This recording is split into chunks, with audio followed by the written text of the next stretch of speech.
like the most that typically happens around the federal lands in DC are mostly either drinking or the kids stay out too late or parking illegally. That's what I said, and that's what I'm referring to. Just real quick, I wanted to address something from John. I was trying to question.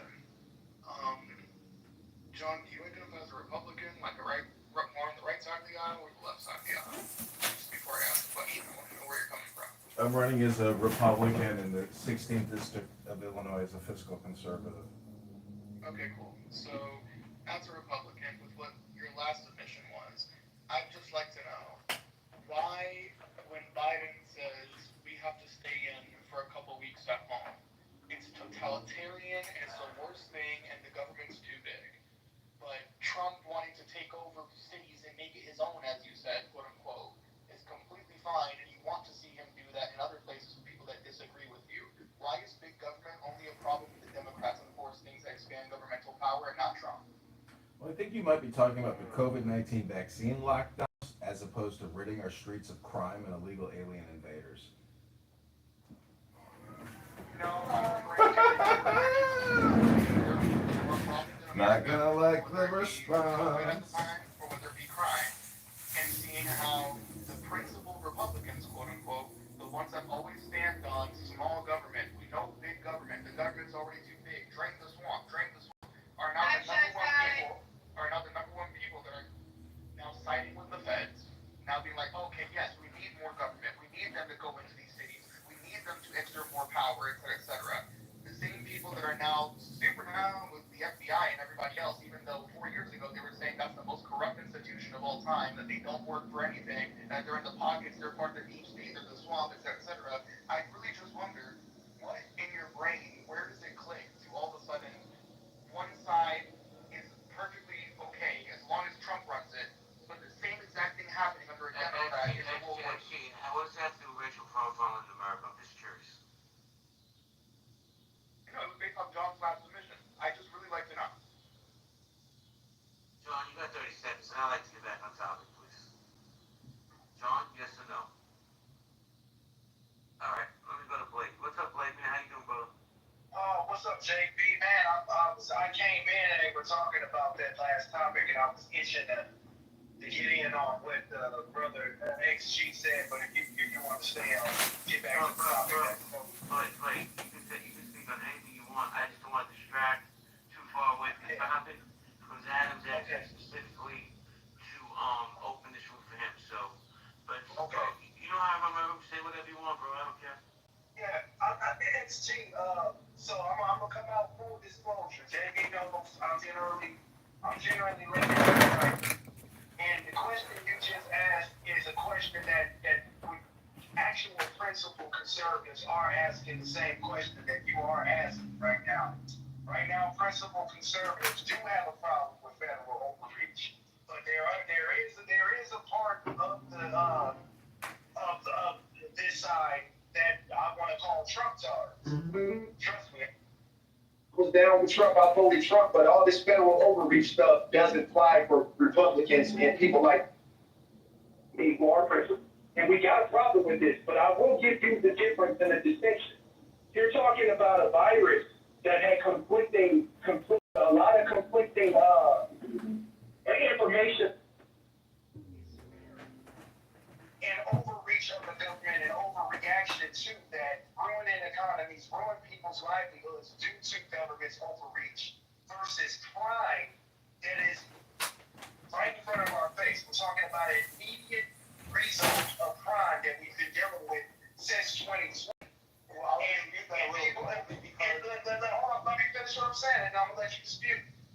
We got direct retribution for crime every day in cities across the U.S., including mine, especially mine, the epicenter of the 2020 riots and crime spike in America. So, look, you're talking about crime. Are you in Minneapolis? Absolutely. Where just this week, 150 cars got smashed and broken into in a row. And police can't do nothing about it. We got people's garages and homes being broken into by crackheads and Wait.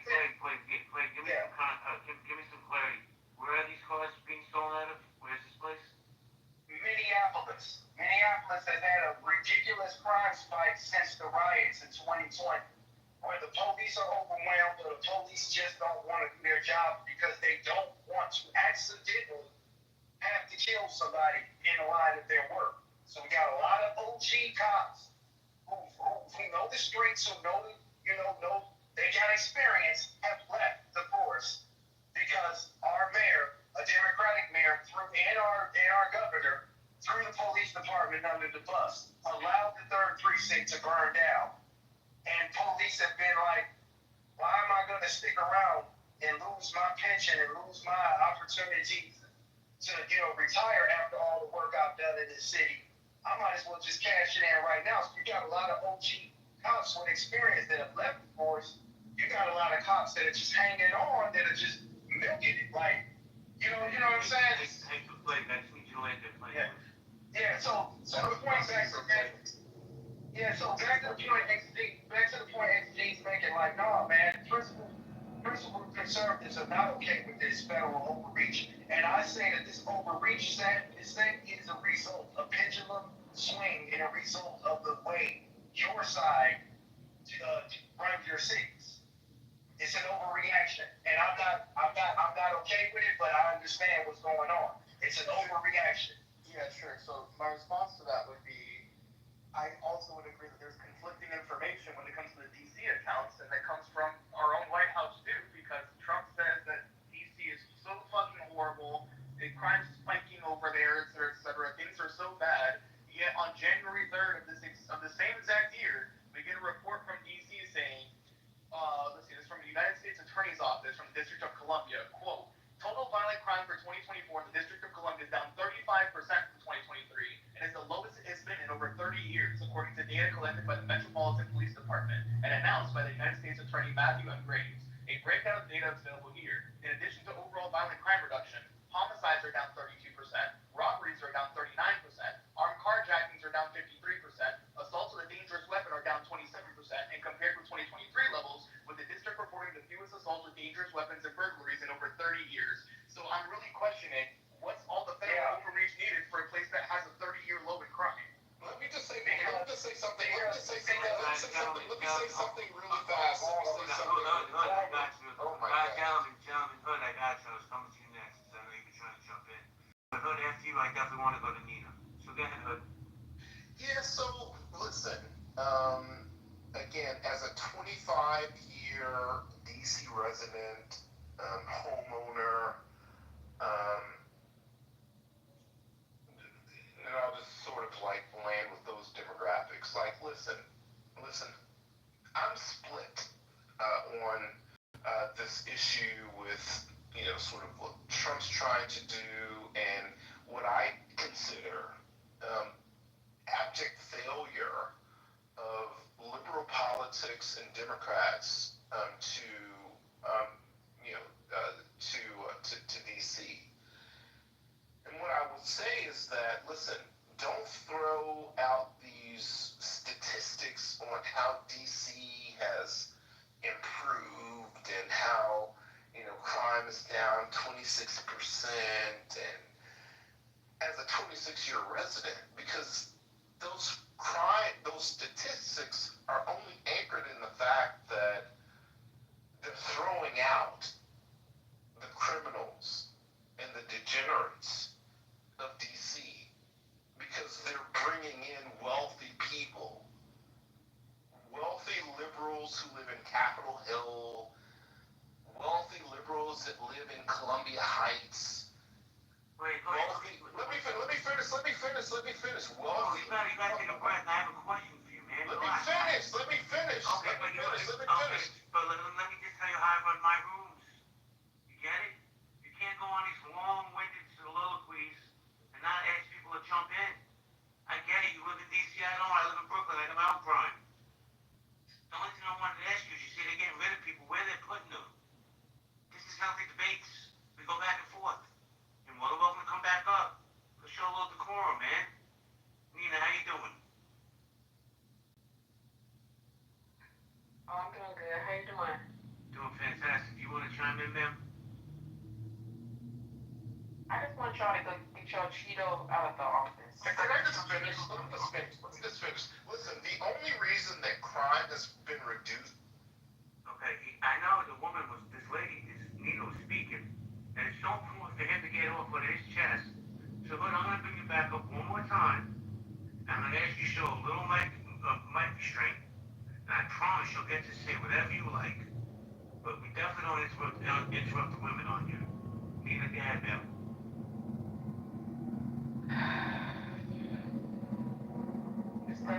Just let it breathe, let it breathe.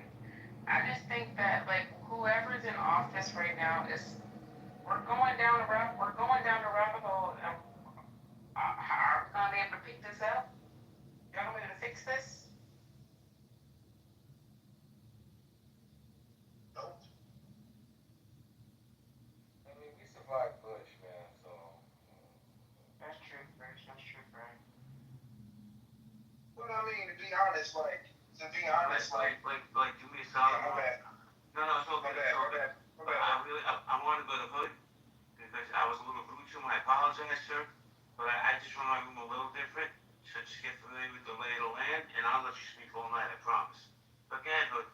Yeah, let me just finish. Listen, the only reason, which is like, I don't play this game with like, white liberals and like white conservatives when it comes to the black population and like who's better than the other, because I think that white liberals are as racist as fucking white conservatives. And that ultimately the two play good cop versus bad cop when it comes to the needs of black people, especially in DC.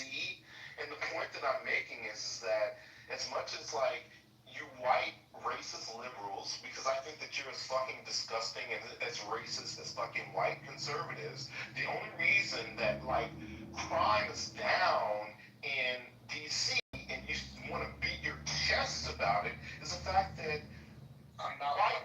Let me just finish.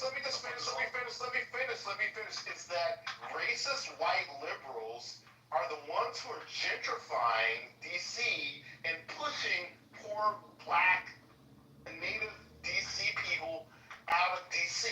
That's the only reason why your numbers are looking good. Like, racist white liberals are no fucking better than fucking racist white conservatives. Like, you guys are as fucking disgusting as you claim racist white conservatives to be. So don't fucking come to me as a 25-year DC resident black one and homeowner bragging about the reduction of like crime rates in DC, because the only reason why crime rates are being reduced is because racist white liberals are coming into DC and essentially eradicating and weaponizing ethnocide against the native black American population to force them to areas where they can't afford.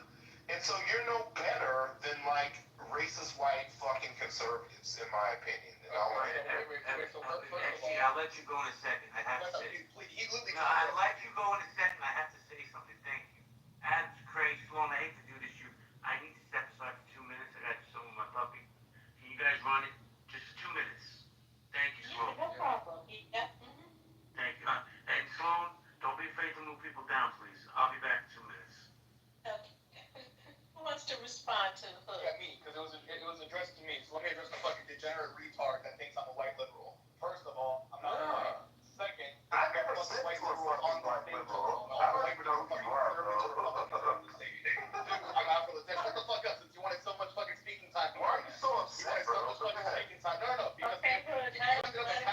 you tried to attack me and characterize me based on something that I'm not, which is something that I'm not gonna do. Again, I'm not doing that with you. So if you want to go headbutt fucking concrete walls, go ahead and do that on your own time. You want to do cannonballs into empty swimming pools, go ahead and do that. You want to go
respond to XG. Yeah, I'd like to. That one Go single, ahead. it just made everybody get quiet. That's crazy. Go ahead. Yeah, what was that, bro? I don't know if he was going to be. My bad, man. I'm trying to step on toes. But, yeah, I'm like XG. Both you and Hood got some points, but I think all of us missing the overall point. People do play with statistics, man. They doing the same thing in my city right now, XG, and they are incentivized to make the numbers look low. So there's ways about just the same way they play with the statistics on unemployment by not counting the people who no longer receive unemployment benefits but have not received the job. So technically, on paper, unemployment look low. So you can play with statistics all day and long. Like anybody that does any job with analytics, anybody that does any accounting by the minimum amount of accounting, you can figure out a way to allocate a result by moving it over here and inserting X there. So statistics ain't gonna tell you what people actually are experiencing and dealing with on the ground, bro. Like 150 cars broken into one night, and this is the second time within 1 month. Wait, let me That. Go ahead. thank you, because I gotta do a quick reset. So we're getting totally off topic, but let me just say this. Is racial profiling real? Racial profiling, this is the vote. Absolutely real, total hogwash, figment of people's imaginations. It's a bigger issue than I realized. And we got some cool people down here. We got Rebecca, we got V-Bird. What's up, V-Bird? Mike, how you doing? KK, good to see you. Mia, good to see you. Jordan, how you doing? And I hold on, let me finish my reset. We have one person on stage, I'm curious who voted. It's a figment of people's imagination. That's interesting. VP, welcome to the stage. Yeah, what's up, man? Yeah, I think most people when they talk about people being racist, and they can't give any tangible evidence of something personally that they can point to and say this is racist and this is what happened. Every time this conversation is talked about, it's talked about at a super high level, as if everybody's racist, and I think that's the figment of people's imagination. Nobody has. So wait, I just want to get clarity. No, you don't have to mute up. I just want a little clarity. So basically, you're saying racial profiling is fake. It's fake in the sense that that people say that these people are racial profiling, but them themselves are just as equally racially profiling others. That so to me that doesn't add up unless you have physical, tangible something. Nobody has ever.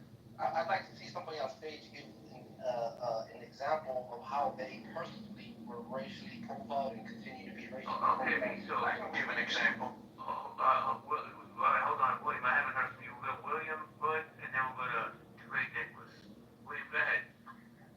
I can give a specific example of actually witnessing racial profiling from inside of a police car. When I was a law student, I was down in Miami. One of the things we did was a police ride-along. And that was part of the assignment for criminal procedure. And so we rode along with the police and did that for a couple of nights. And they definitely were pulling people over, popping up over curbs, doing, U-turns in the street and going after people because they were black. And I witnessed it several times, and it's real.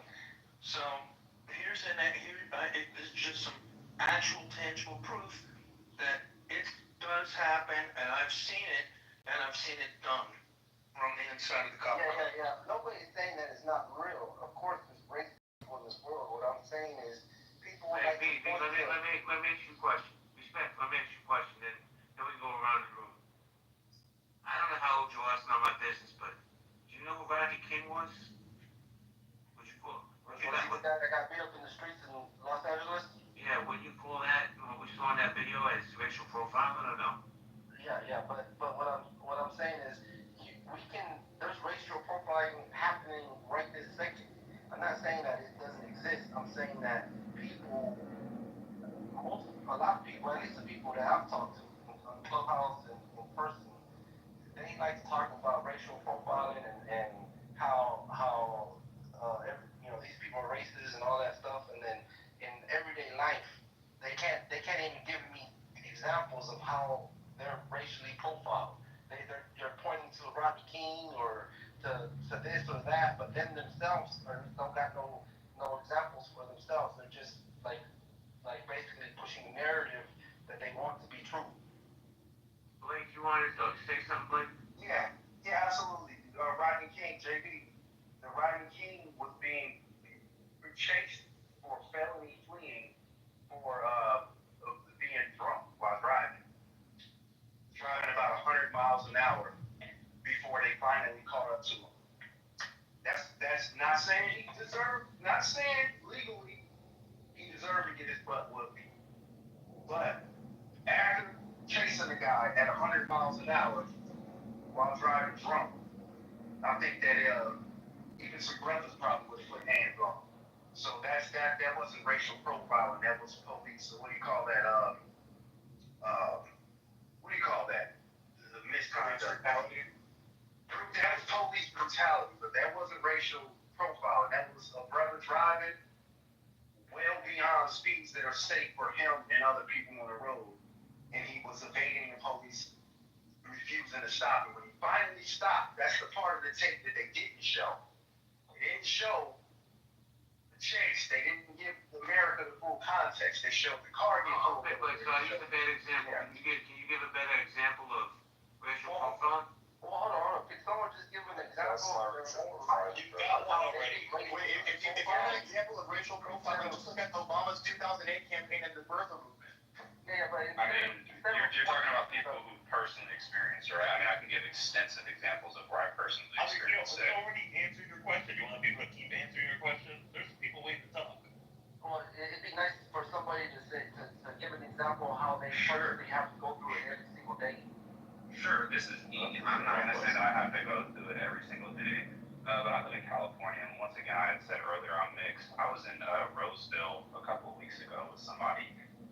There was a ton of white people out there, and they all start calling me a nigger and start calling another black guy that I was with a nigger. So that's something that actually does happen out here in California, especially in certain demographics or certain areas. So that's something I've experienced. But another thing, when I had went to a part that was very close to that city, I was talking to a couple of guys. They were friends of a friend, and they just make little passive suggestions that are racist. They made an implication.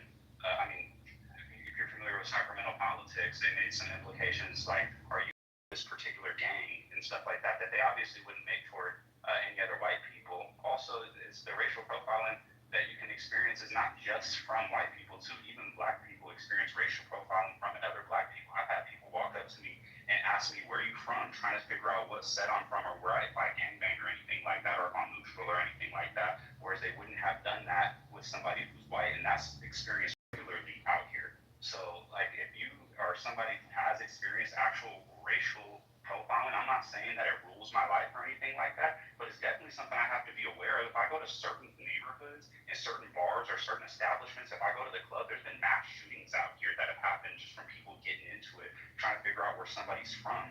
And then there's also, of course, pockets of white people, and I'm not a racist toward white people or dislike white people, but there is some racism that does go on. And it can be something that's very regular. So yeah, I think it does affect people's lives. I'm not talking about people getting hurt because of someone called them a name. I'm talking about someone actually have like some type of consequences in their everyday life. I have an establishment that I've never been banned from. Everybody hold on. I'm talking about. Hold on a second. Because I'm going to tell you one thing, man. The great Nicholas, he's been very patient, but I'm telling you, the dude won't wait much longer. The great Nicholas, the mic is yours. Okay, I was going to say, so first of all, I think the question is really silly, right? You're setting up this impossible scenario where someone has to be racially profiled every single day for it to qualify as racial profiling, which I find to be ridiculous, to be an expectation from the start. I think that question is just silly. And the second thing, I actually want to back up real quick to Brother XG. You really should go on the Google and do your research before you talk about certain cities' crime rates, because DC has 2 times the amount of violent crime as the city of Miami. And also Doral, where Trump's golf course is times safer than the city of DC, both in violent crimes and in murder. So check your facts before you come for my city. DC is way more. Per capita? Yes, per capita. DC is way more violent than Miami. I'm done.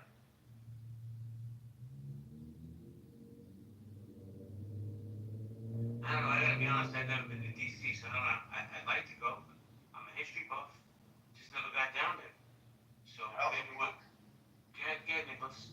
No, I was gonna say like we're almost in DC, man. People think DC is like secluded and shit. Like, you know, it's all government. They think like, no, it's a lot of. DC is a real fucked up environment around that White House, man. But I was gonna say was to JB was like we're like a near 50-year record low crime rate in Miami-Dade County. So I just think some people are still thinking Miami Vice 1970. That shit does not exist anymore down here. The city's well controlled, well policed. And Doral, where his golf course is actually pretty wealthy. So the comparison is fucked up. I'm done. So, Mother, why is he acting the way he's acting? We're talking about DC versus Miami. I don't know what your question is about. The guy that was, who was that said that he just experienced something when he went out and everybody was calling him a nigga? I'm sorry, I just don't understand. Bro, I'm gonna be honest, bro. I don't believe you.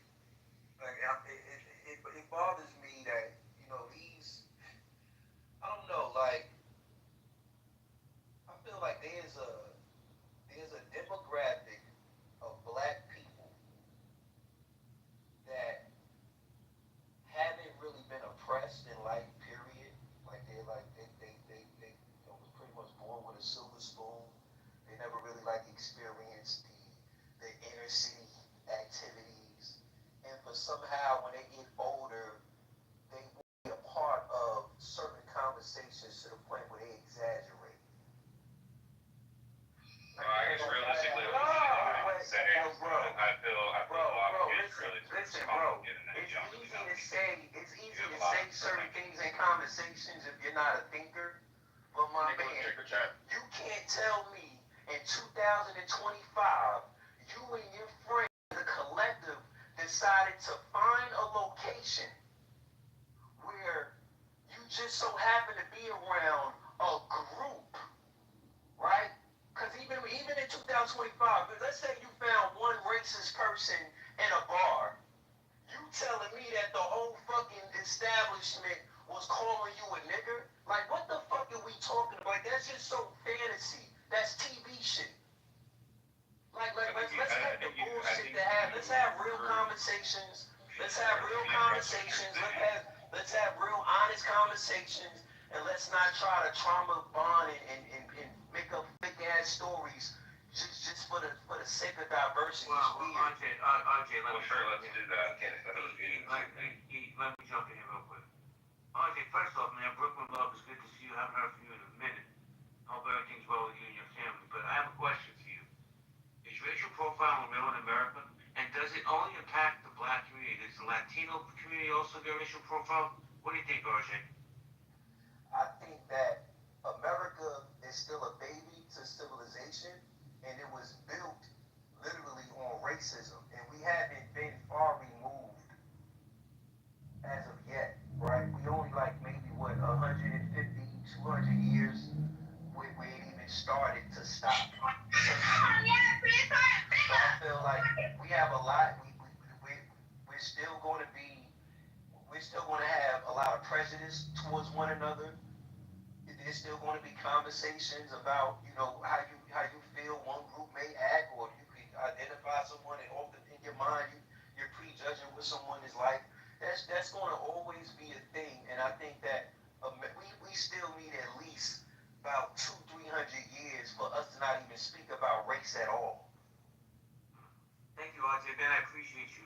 Hang out for a while. Have a great conversation here. How dare you host a space like this? Easily, I opened up the room and people showed up. That's how I did. Where did you get these riddles from?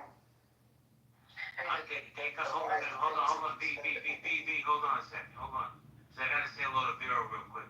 I was almost saying good morning, Vero. How you doing, Vero? How dare you? How dare I? The cracker in the corner is talking race relations in America. What am I thinking?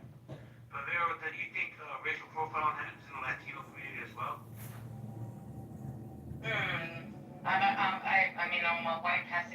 Latina, so I think so, yeah. I think so.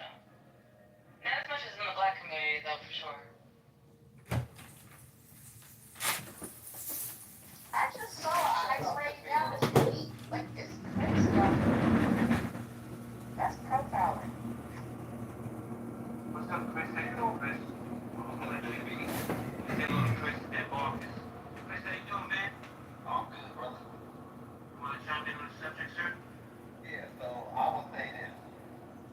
One, racial profiling is absolutely positively real. And it's not just for black folks. Because like when you like grow up in certain parts of places, you know, like where I grew up, there was a lot of blacks and Mexicans, and they treat the Mexicans like they treat us. Even if us and the Mexicans don't get along, the police and the other side, because I say, you know, there's our side and the other side, they treat us the same. So racial profiling is absolutely real for blacks, Mexicans, and anybody of color. Like if you are a person of color, you get profiled because they will be like, you're not white. And that's enough sometimes. Sometimes that's enough. And that's not me saying like, oh my god, I'm a victim of the system or systematic oppression or none of that shit. It's just a fucking fact that if you in the hood or grew up in some of the spaces where I grew up, then that's a thing. Because where I live now, that's not a thing.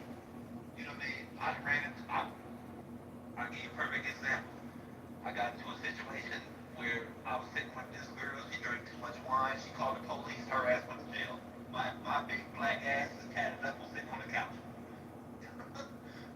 So it's not to say that like things are different everywhere, but yes, uh, racial profiling is real, to say the least. Racial profiling is definitely real, but it's not every police that do it. It's not every person that do it. It's not everybody that do it. And everybody from every race does it at the same time. Does that make sense? Well, I think everybody has their thing, right? I think everybody has a little bit of thinking in them.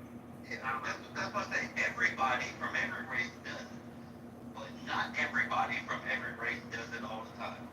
You know what I mean? Like, But you know what I noticed, Chris? This has been my lived experience, bro.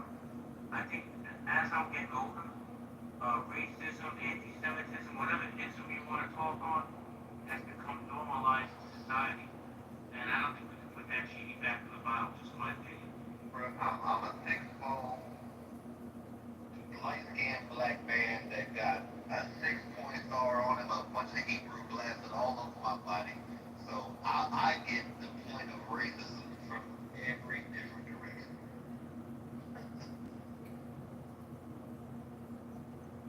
From the police to be like, oh, he's a gang member. From Jews to be like, watch out for him, he is. From other people to be like, oh, there go one of them Israelites, he hates whites. And Well, thanks to piece here, Chris. I go around the room, let everybody speak once, and then we go popcorn style. I want to say hello to Marcus, and I want to say hello to Pharaoh. Marcus, how you doing, man? Why you say Marcus like that? I mean, shit, I was supposed to say it, you know what Somebody I'm supposed to saying? say it. Yeah, shout out to y'all, man. Happy Sunday. Racial profile all the time, man. You racially profile, not just driving, in the workplace, education. When I went to the Houston Community College before I got Rachel, so she's happy there, and I'm gonna figure out these degrees. I got out the Navy, and I went and tried to register, go straight to college, right? They was like, well, you didn't take the SAT. I was like, well, I took the ASVAB. They were like, well, we can take that, but you still didn't take the SAT, so you gotta take these math classes and test out, and, you know, let us know where you fit. And so I took the test. They tried to put me in like the 2 classes before college algebra. So he was like, yeah, you need to take remedial math. And they was like, yeah, you don't have into remedial math. It's not going to go towards your credit and shit. You got to pay for the class, but just take it anyway. And if I'd have listened to her, I'd have wasted 2 semesters in remedial math classes and not just jumping straight into trigonometry. So they said I couldn't take college algebra because I wasn't qualified. So I need to register for remedial math. And instead of doing that, I registered for trigonometry. When they found out, I was already past the trigonometry, so they had to leave me in the class. So the point is, you don't always have to listen to the people. And it may not be a black and white thing, but I don't think everybody always got to take these extra courses and shit when they don't have to. It's a recommendation, so I wanted to throw that in there. Driving, man, I don't even drive fancy cars. I drive a little Toyota Tundra, man, like regular American. Just for that reason, I don't want to get pulled over. I don't even want the people looking at me to rob me. I don't want to get profiled at all. So don't profile me when I'm driving. Don't profile me in the retail store, in the car lot. And definitely not on a college campus, but yeah, it exists. It's happening. You know what I'm saying? Everybody going through it, but some people respond to it differently. I just keep it moving. You know what I'm saying? Like profile me. This is my last point. But when I get racially profiled driving, because I don't never do nothing wrong, right? It's like you put me over, I had that energy. Like what the fuck did you put me over for, right? But instead of having that, I let them know like, hey, you know, I'm a better. And then the profiling stops. You know what I'm saying? Let them know that I'm a good one, I'm a veteran. Look out for your boy, man. They better who y'all? And then they become sometimes. Thank you, Mark. Hold on, please. Nina, how was how was I supposed to say his name? Oh, no, you said Marcus. That's that New York accent. That's that New York accent, man. I liked it. Thank you. Sarah, what's good, bro? Good, business. How you feel, bro? Hey, your guys gonna do stuff, right? So talking about racial profiling in America, what's your opinion on this? I mean, taking, you know, from the D, so I really get that until I came to Ohio. He definitely right, it is an area, because you know, in the city, it's all black everything, man. So it ain't really like, you know, you get harassed by the cops unless you out there, you know, because they black and shit. And here in Ohio, I came to Ohio, he absolutely right. You better not look like, boy, you better not have too much mayonnaise on your sandwich they at your ass. Hello? Can I ask what's city in Ohio? Say that again? I wanted to know what city. Oh, I'm in a city called Toledo. It's in Ohio. It's about like 45 minutes from the D. Yeah, right outside of Detroit. Yeah. Oh, y'all familiar? Y'all familiar? Stay away from here. You don't get it in Cleveland. You don't get it in Columbus. You kind of get it in Cincinnati. Yeah, I'm a Buckeye. Yeah.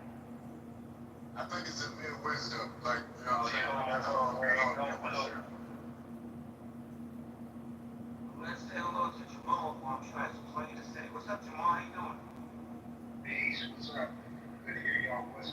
Can y'all hear me at all? Yes, sir. The mic is yours. All right. Racial profile. If it wasn't an issue, you wouldn't have to ask about it. I think it's as simple as that. If you have to ask, then you already know it's an issue. But at the same time, I think that it's ingrained in the fiber of our culture, American culture.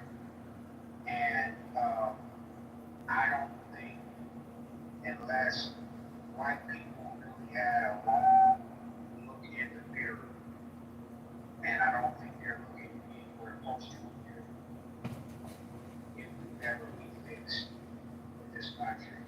So I just think it's just a part of, you know, it's like the Rocky Mountains or the Mississippi River. It's just a part of where it's at, like the Washington Monument or the Eiffel or the whatever. Myself, what's her name? It's got that statue of liberty. You know, the statue of liberty. Yeah, it's the same. It's just as American as any of those things.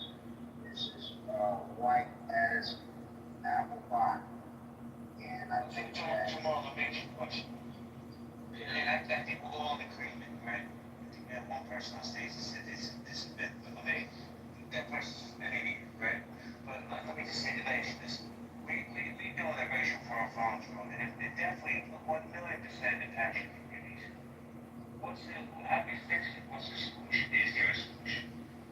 I think the only solution. There were a couple of countries that I've heard about had reconciliation. I think one of them was in uh, in Asia, somewhere in the South Pacific, where they basically put a board of people to fix the racial problem. They made it into the government, and then I know I think South Africa may have tried to do something, but in order to fix the racial problem that America has, they would have to take a really deep, long look at themselves. And I think you have a better chance of getting rid of guns in America than you do races. So that you I both know that you and I both know that's not gonna happen. But before I do that, So I have a follow-up question to you. And everybody will be true about stuff. But Jamal, here's a follow-up question. Is racism only rooted in the white community, or is it rooted throughout all communities? Be honest, Jamal. I think, well, I'm going to be very honest. No one else has the power to push on racism other than white people because of white supremacy. I think other people made the prejudice, and I think our prejudices are real in black community or Mexican community or others, but no one else has the power to administer racism other than white people here in America. And so that's just the reality of being a part of this country. And I think as black people, we live with it throughout the duration. So I don't even know how I would feel if it was any other way. I wouldn't even trust it. I'll land there. Thank you, Jamal. Chris, you want to jump in, Kenny? I just wanted to say, for your landing point, Jamal, you're absolutely right. You touched there on like the literal definition of racism as a form of, being able to actually systematically oppress somebody because of this, that, and the other. But I just want to say, flowers for that, bro.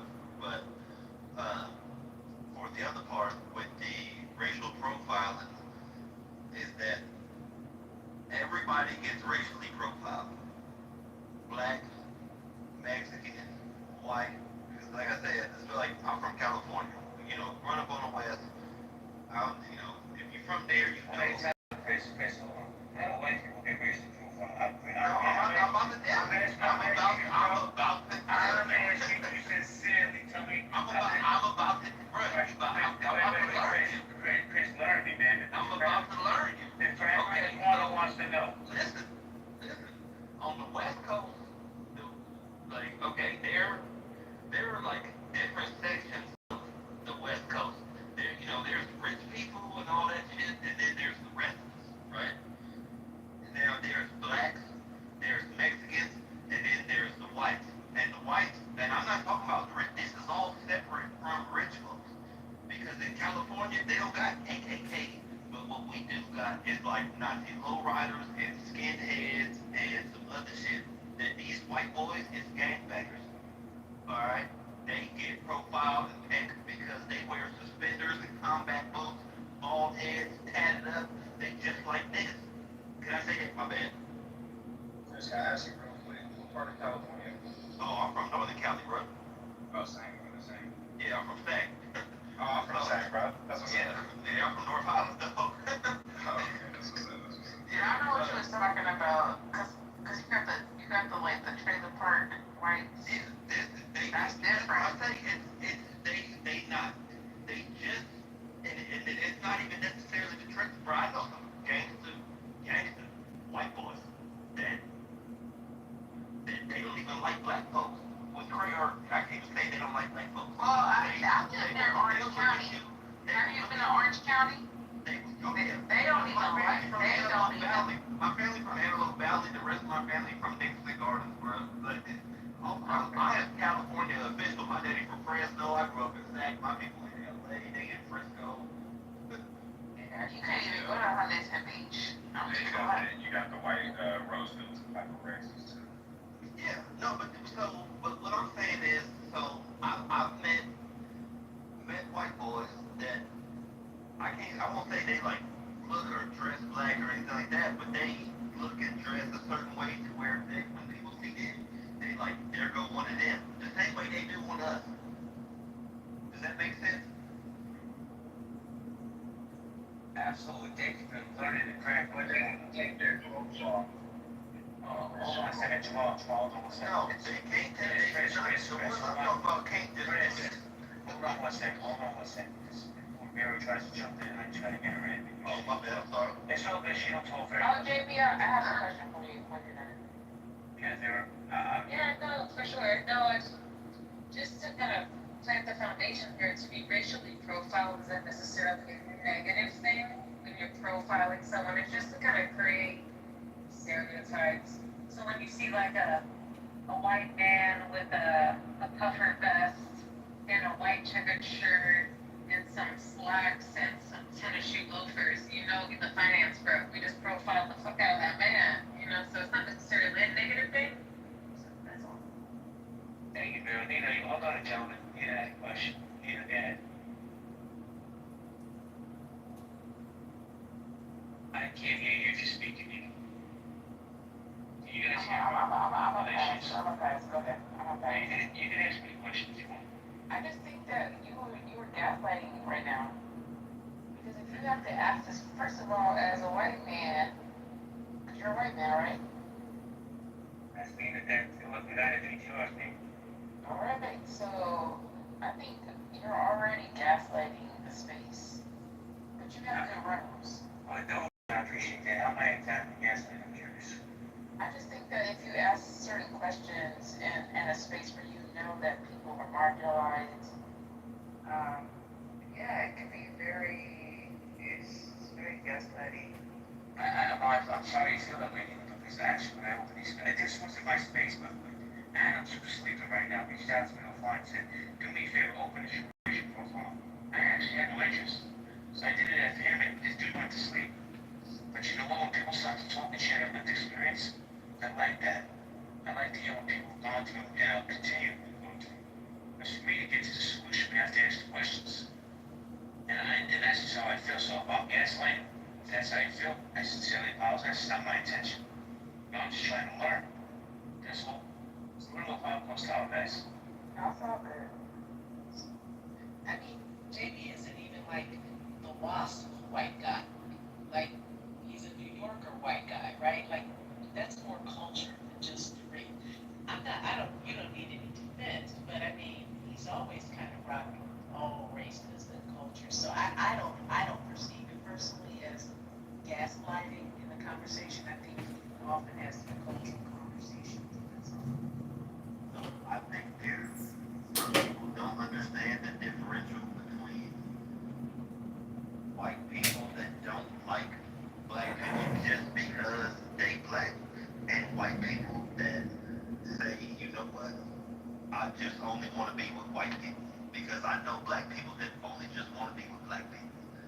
And I got white friends that only want to be with white people, and actually some of my best friends, they fuck with black folks all day, but they just don't believe in like interracial mixing. Does that make them racist?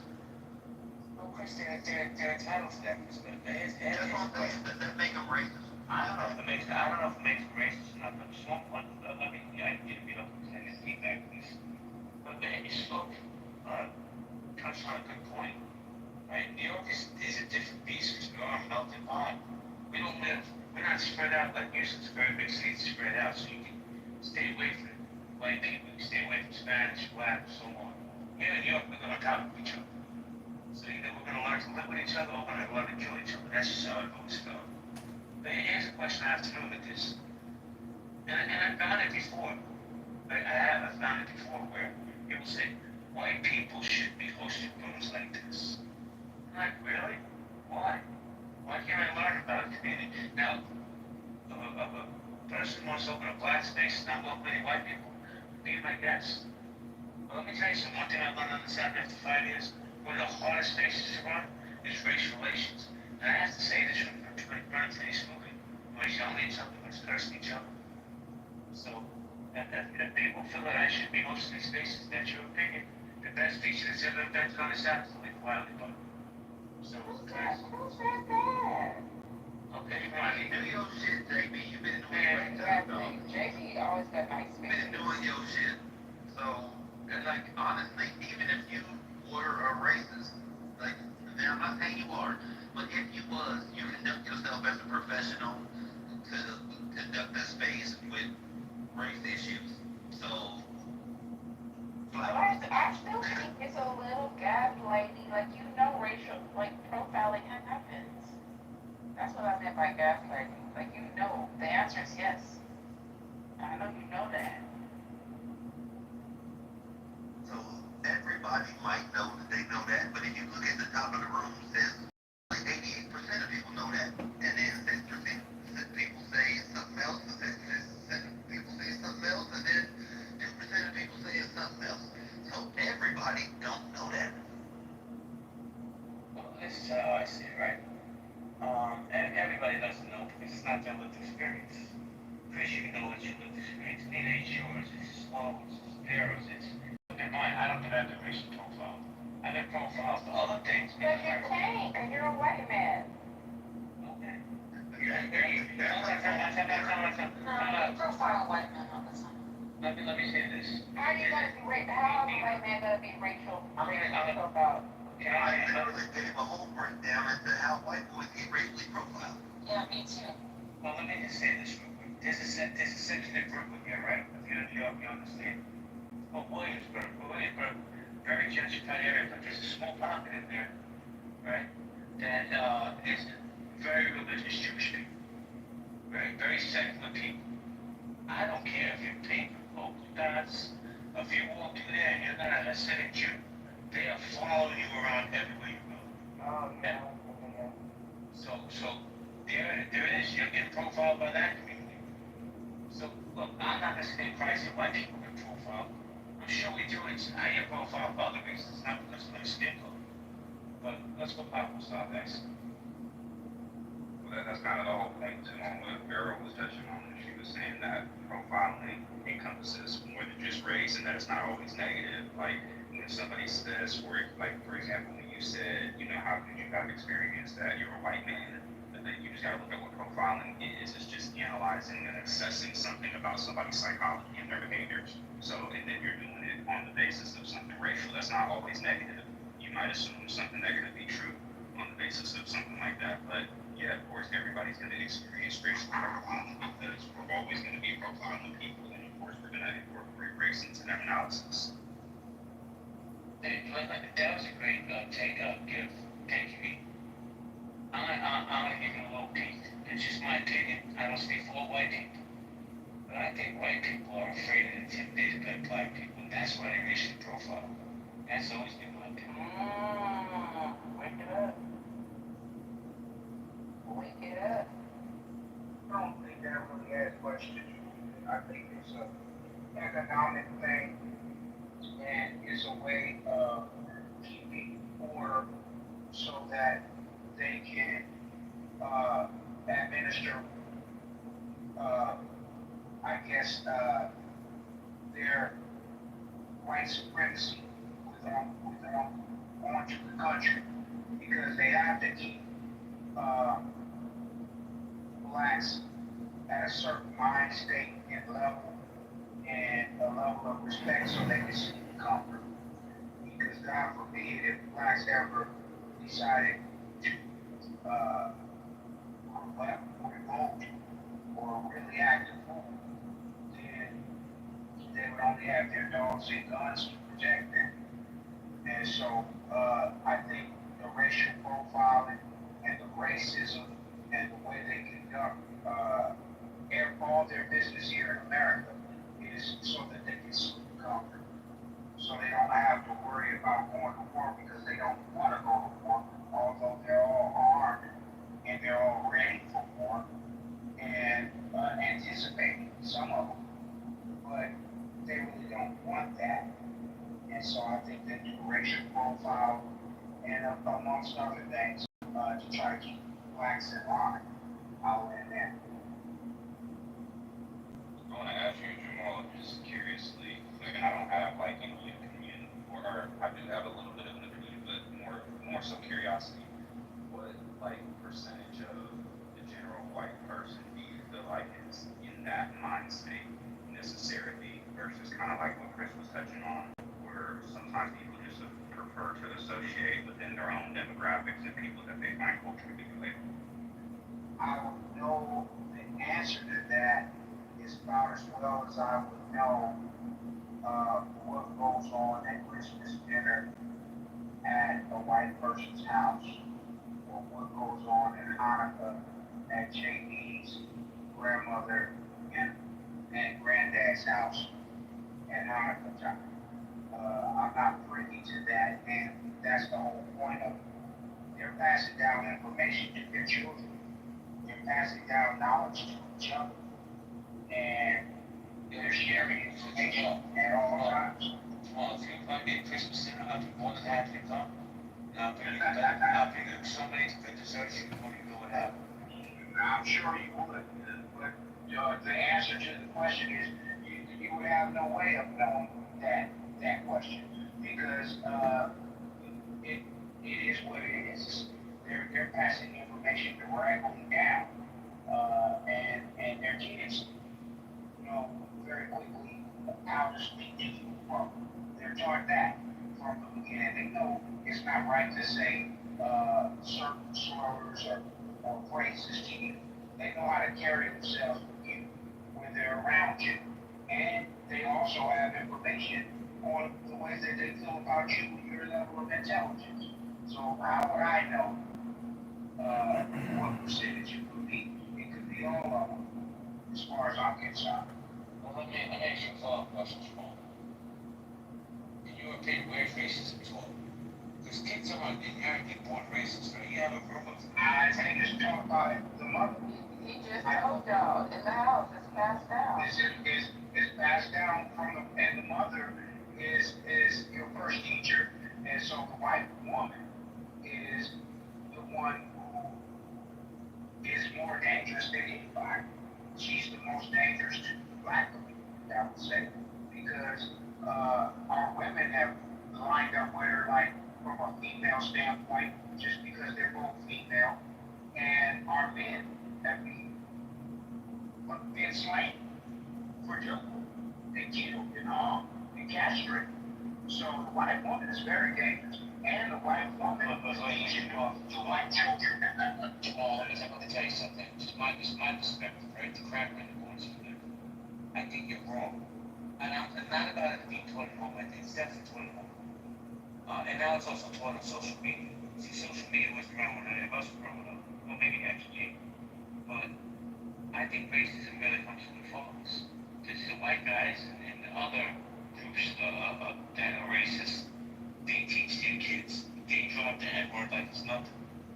And I'm just telling you that's what I believe. I could be wrong. But I think, and I'm not gonna lie, I think it's the fathers that teach it more than the mothers. Just my opinion. Well, you would know better than I would. So if you say that, then I don't have any argument for it. Hey, this is John. I think I can put in the queue. It's your turn, John. Yeah, I don't think profiling is really the big issue. To me, it's representation. Meaning, if you think we live in a structural white racist society, well then, it's not just profiling that should be the issue. It should be representation on the board of directors at the Federal Reserve, Bank of America, J.P. Morgan Chase, Pfizer, Moderna, Coca-Cola, J&J, etc. If you want your seat at the board of directors and you want equal compensation based on racial breakdowns, well, that's an argument. I mean, so I'm saying the real racism isn't from profiling. The real racism is from lack of representation in the Fortune 500, proportionally.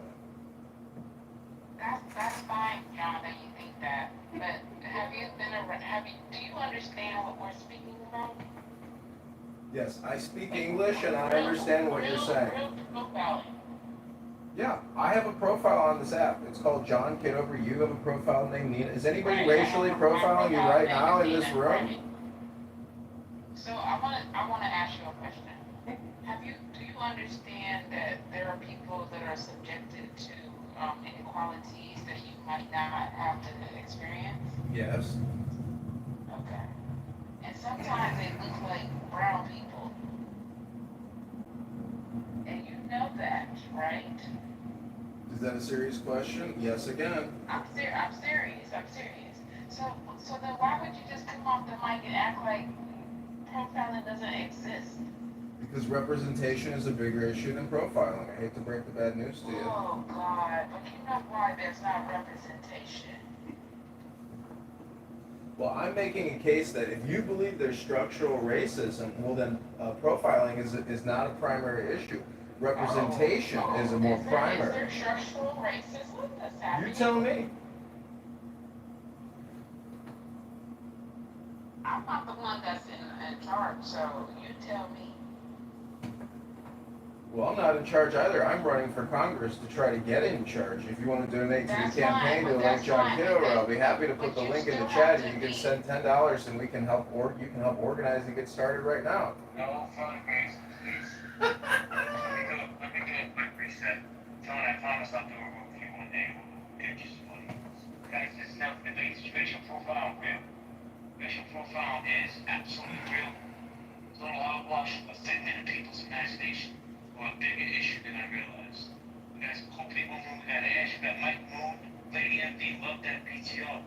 Jane, how you doing? Keith, how you doing? Guys, if you want to come up, you're more than welcome. If you have a pink ticket, cash it. Yo, MJ, you said I am a professional racist. I believe those are the words. MJ Israel. You're more than welcome to come to the stage and expose me for the racist I am. Please, by all means, you're more than welcome to. But let me welcome Nye to the stage. Nye, I'm happy here because I'm gonna eat. I didn't even want to open this room. But you know, Adam Savage. Hi, Nye. What's up, JB Adams? What's up, Sloan? What's up, Steve? Hey, John. What's up, Congressman? Bouncing around these rooms. Happy Sunday evening, everyone. Alright, guys, we're gonna go popcorn style. Sloan, hands on. Yeah, so, I mean, I think while John makes a valid point, it is a misplaced comment for this conversation. Thank you. Yeah, because we are talking about day-to-day, regular life, people going about their day to go to work, go to school. We're talking about just a regular old day. The systemic racism, the systemic issues, they exist, yes, but that's not this conversation, John. But yes, there is a place for what you're talking about, and the bigger issues. This is a very important issue, just day-to-day racial profiling. But the bigger conversation, yeah, that could be had. Just it's not right in this one, but yeah. Well, I mean, in defense, all I would say is that the title is all or nothing, is racial profiling. It doesn't open up the room for any other conversation. Okay. Yeah. Well, Chris, guys, we go popcorn style. Here's been early on. I think that they were just addressing the particular concerns that they were addressing more on a localized level rather than a systemic level.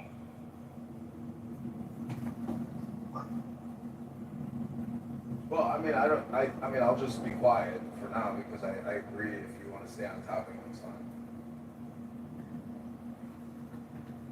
So here's the problem: staying on topic, right? When you stay on topic, but I think everybody agrees is racial profile is real. You even voted for it, Joe. And I asked you a question like, I don't know, an hour ago. How do we fix it? There has to be a solution there. Somewhere. Where's the start? If these kids are being taught to be racist, I don't think you can unteach them. But how do we make sure the next generation isn't taught these cancerous thoughts? Chris, you wanted to say something?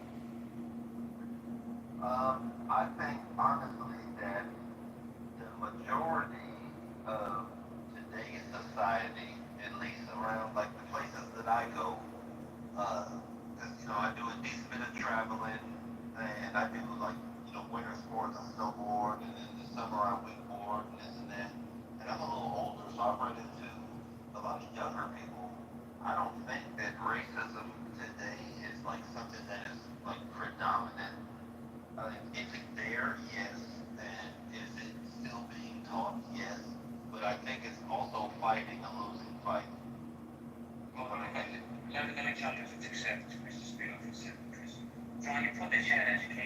to tell you why education doesn't work, in my opinion.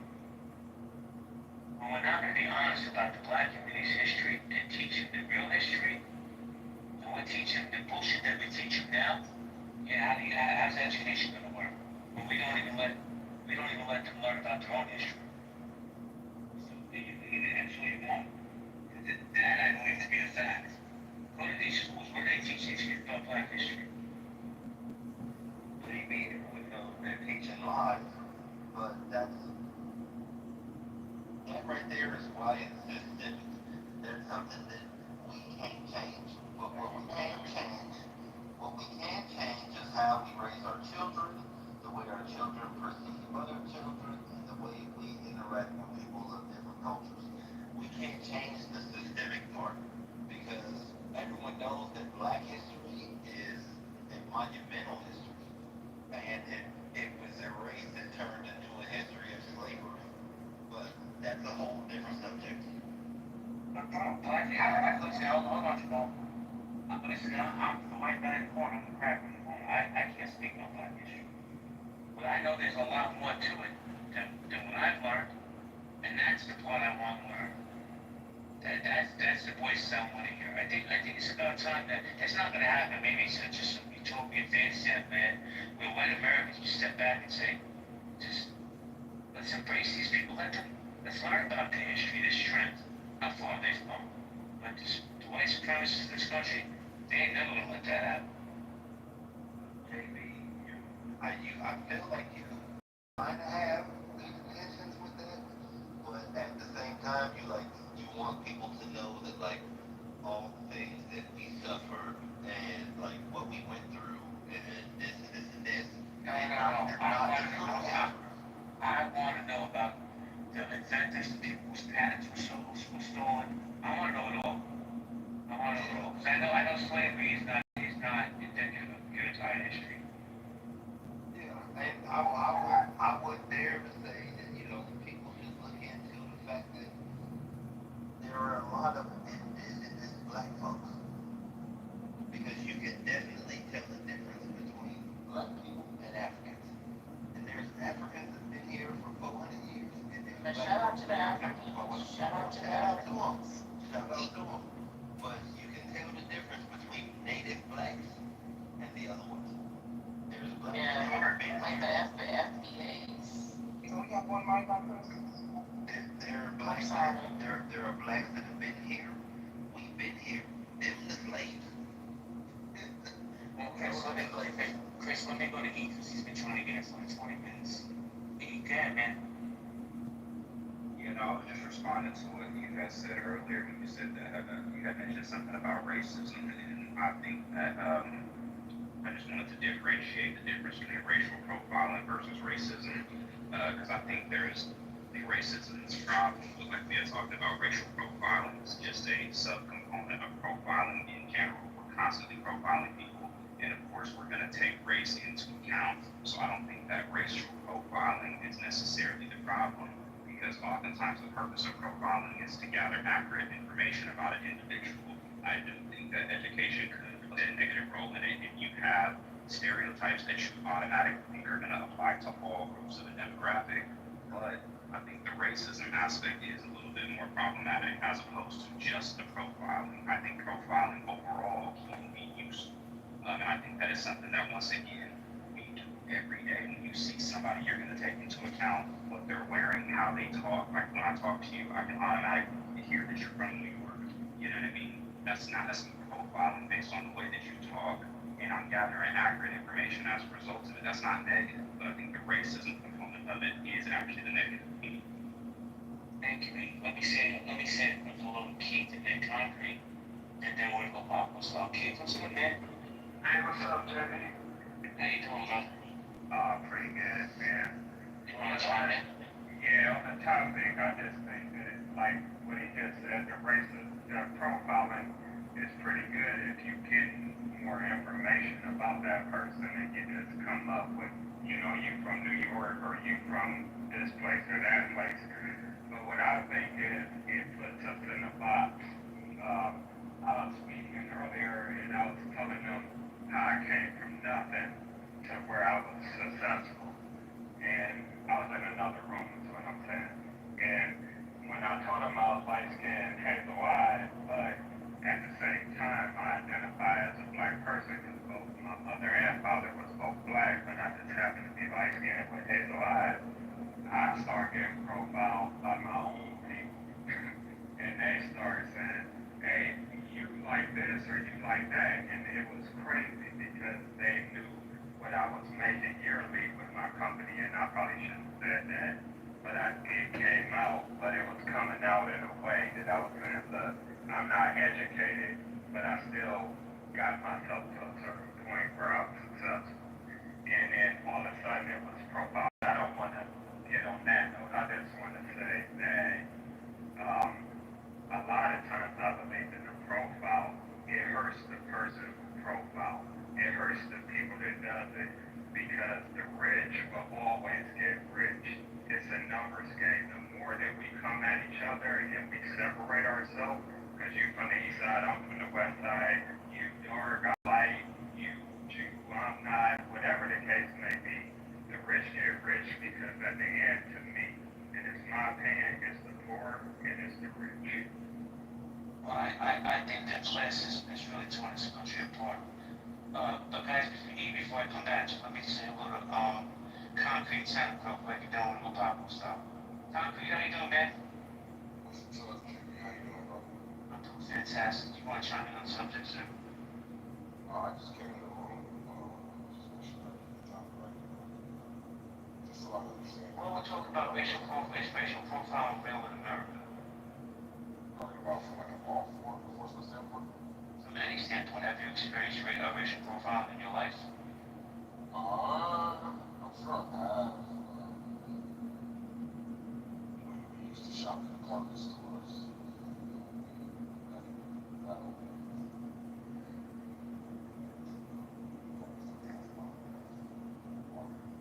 And they follow you around. Sorry, Chris. Sorry.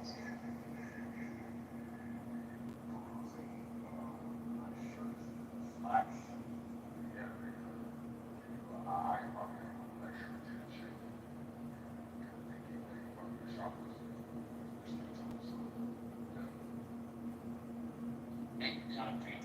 Let me paint a little cynical. What's up, son? How you doing? I'm doing fantastic. Do you want to chime in, sir? I don't really think, racial profiling, it's not a systemic phenomenon. So it can be considered racial. For it to be racial or tied to racism, it must be systemic. So there's enough narrative or framework that probably attributes racism primary cause of enforcement decisions. And it gets really buried weight by today. As a clean-cut gentleman walk into a store, I'm less likely to be profiled, right, or considered for as misconducts if I'm behaving in a way and dressing in a way that is reasonably appropriate by societal standards. If I'm sagging my pants and I have crazy looking hair and I've got a long chain on my middle. What's crazy here? What the fuck is crazy hair and I wear a gold chain, brother? What the fuck are you talking about? You know the kind. Be triggered, please be triggered. If I come in looking like, crazy ass dreadlocks and crazy looking. But now dreadlocks is just like Crazy ass nappy hair looking like a nappy, sir. looking like a wannabe Jay-Z. Okay, I'm not showing the color. Hey, you did a good job. You almost got me out of character for a second. Hold on, ladies and gentlemen, let's cynical land and get rid of the environmental plan, please. I understand, but it's before we continue. Like, you a black American? Absolutely. I've never disrespect myself by calling myself black. I'm an African. Okay, then I know my heritage. So my heritage is Nigerian. So I'm Nigerian American. African American, which makes me. Black. Well, I wasn't trying to insult you. I don't think that's an insult. No, those weren't trying to. I'm saying that there are black people that call themselves black, which is such a disgusting word to call a human being. But I can take it as an insult. Thank you, sister. Senator, before you take, no, I need to step away for 2 minutes. Can you run it? Okay, you got Senator Kitover. Thank you. I'll just laugh by saying that, if you walk like a duck and act like a duck, people are gonna treat you like a duck. So don't come out here, speaking that ghetto slang, blasting your trap music, dressing like a rapper with a long chain and everything, expecting people, law enforcement, not to target you. That is absolutely ridiculous. Justice does require evidence of intent. It's not speculative. And the presumption of any individual agency matters more than any assumed victim. So it's absolutely ridiculous that anyone would think this still exists. So what do you say about the hold on, wait, because I saw Nina come on first and then Chris. And then we're going Nina and then Chris. I got Chris. Okay, concrete and then Jamal. Let Nina go, please. Let Nina go. Go ahead, Nina. So what did you say about the hair, the mark, the twist? You said something. There are ways that some Black Americans style their hair that make them look like criminals. Can you example of the prison system? If you guess like that, don't be afraid of a police officer targets you. You want to look like a criminal because you want so badly to look like your favorite rapper. You deserve to be targeted because that's what you look like. In my home, my children will never dress. All right, next. First off, I'll say when saying like if you want to have dreadlocks, I'll say shout out to Cam Newton.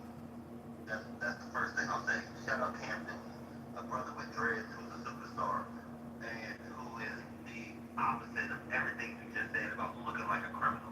Brett, you are the worst example of a fucking stereotype, and it is crazy because I work for a non-profit organization.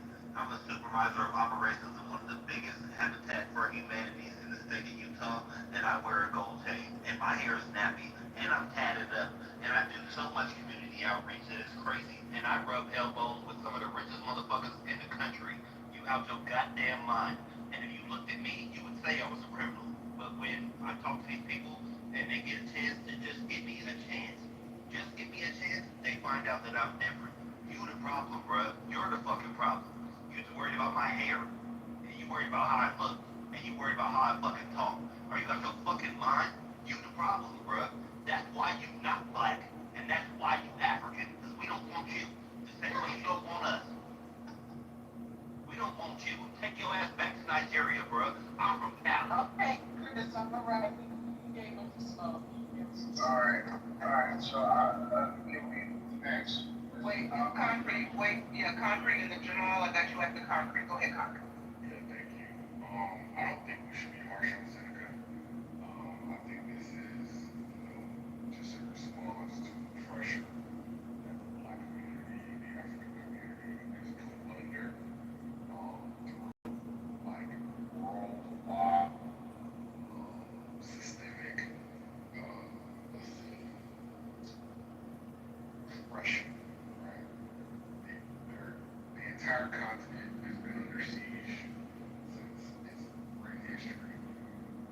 The entire Black community has been under siege since its history.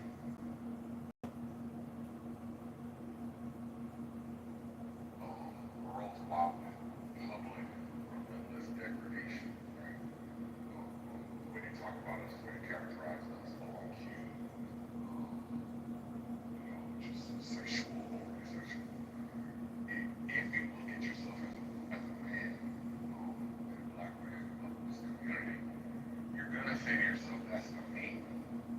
And then you're gonna, but there is somebody who that applies to, and it's rightfully so that rise in this way.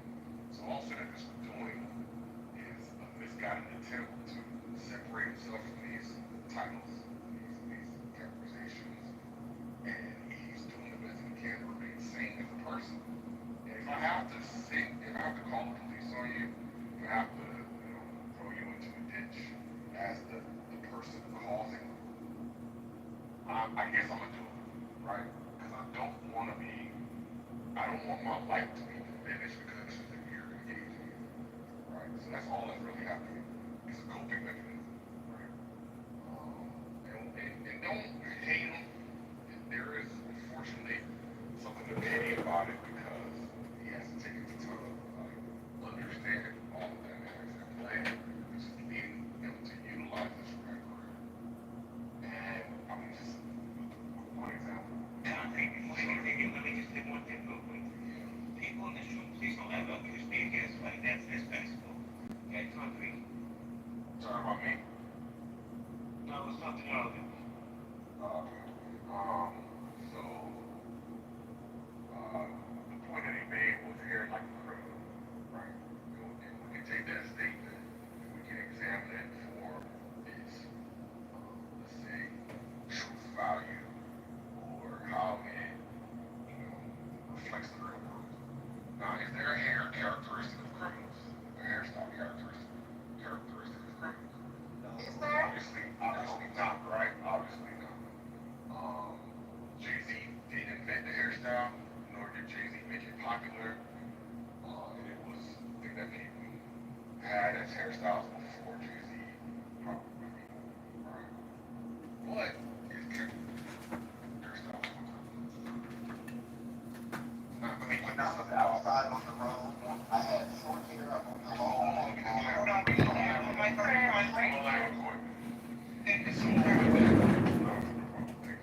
So with that statement, let's psychology into how he is navigating this world, right? And that's why we should not be upset with them, because obviously that wasn't like a well thought out statement. That's like an emotional reaction. And whether or not he's intending to trigger, he's definitely intending to separate himself. And that separation is, in fact, a defense mechanism. Because the world is shooting at black people. And he's saying, not me, then stop shooting at me. Right? And I understand it.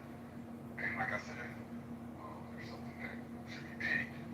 Because obviously he has But I appreciate you doing it. Alright, so let me just say this real quick. He wanted to know about what I felt or what we felt was related to the racial profile. And went in another rabbit hole, but I'm gonna try to bring it back. I think the only real remedy that in my mind I can see is land, maybe 2 or 3 states, where we would succeed the union or try to come out of the country, but we could settle a couple of states. I'm in a state called Wyoming right now. I'm headed to Utah, where the brother said he's from.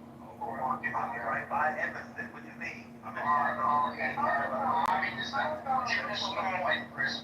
Alright, yeah. All I'm saying is, as I was driving on Highway 80, headed west, I see a Walmart distribution center that's hiring for $30.65 an hour. Now, I know Walmart distribution centers, and I know Wyoming is a white-ass state. So they have settled certain areas of the country, and they have business in those areas. They're still Americans. I'm saying all that to say,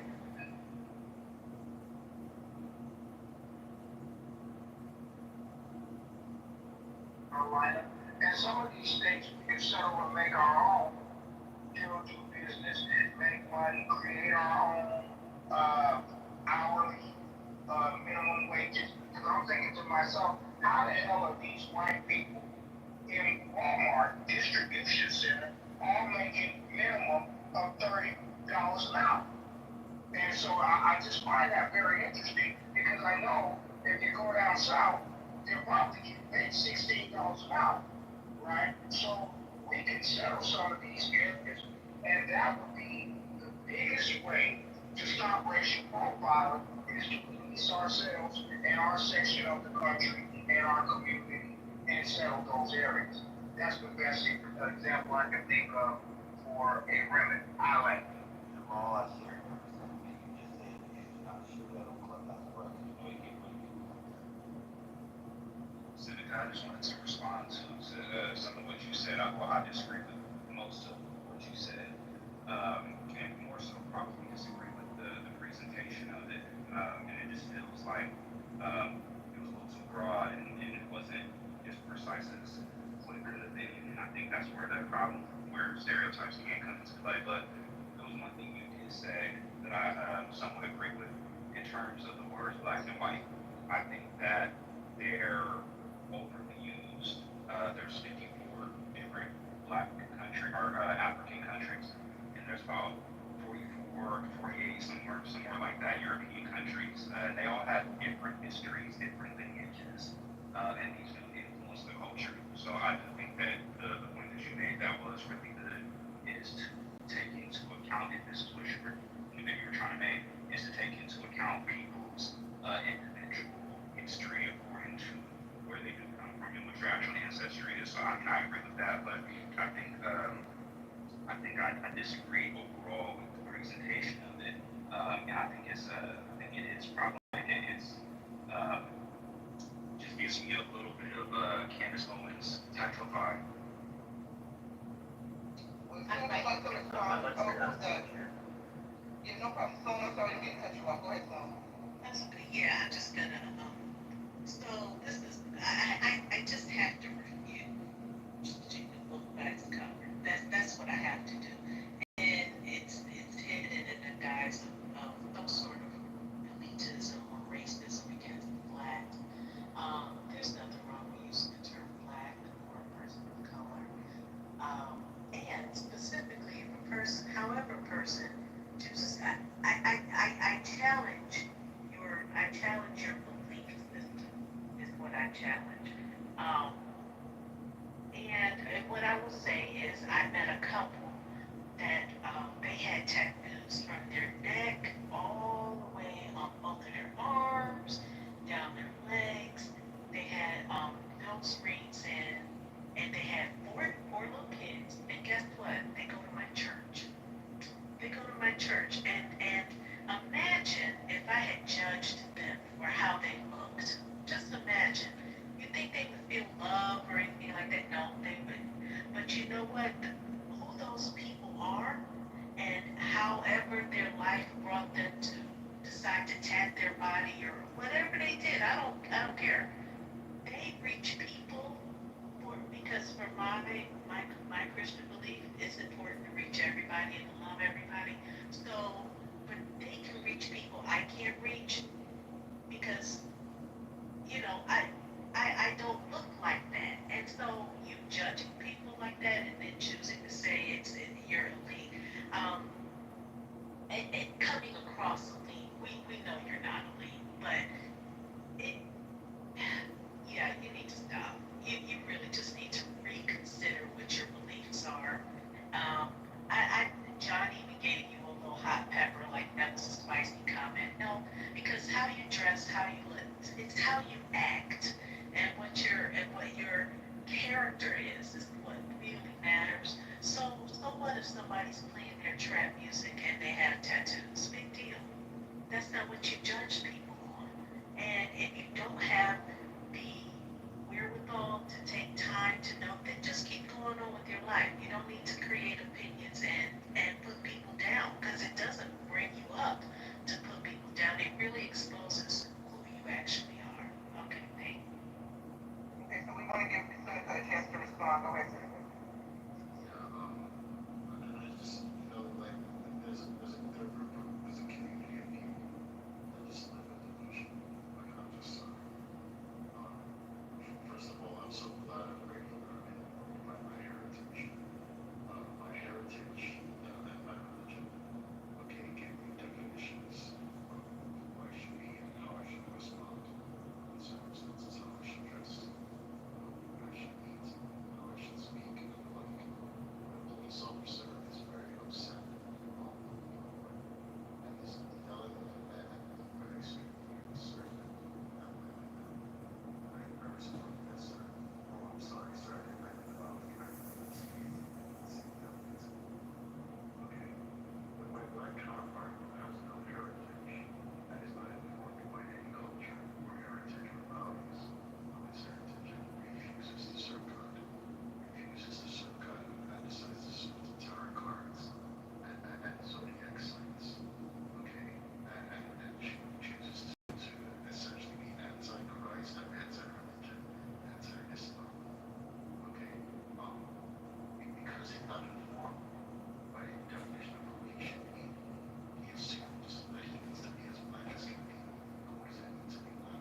when Seneca lands, we go to the mosque first. So we'll go Seneca, and then of course Queen Sloan, and then Chris, I know you want to respond. So Seneca, let's let him land first, please. Okay, yes, I'm going to land here because I know you have the Black Americans have self-respect and self-control. At the end of the day, Senator, hold on. Don't you? I have a question. I stopped eating, listening to you talk, because it's just you're blowing me away. Blowing me away with what you're saying. And keep it real with me, because we always have good conversations. Do you actually believe everything you're saying right now? yes, because I'm tired of people acting like animals, and not, if I was Black American, okay, and I didn't know my heritage to inform my values, I would be Muslim.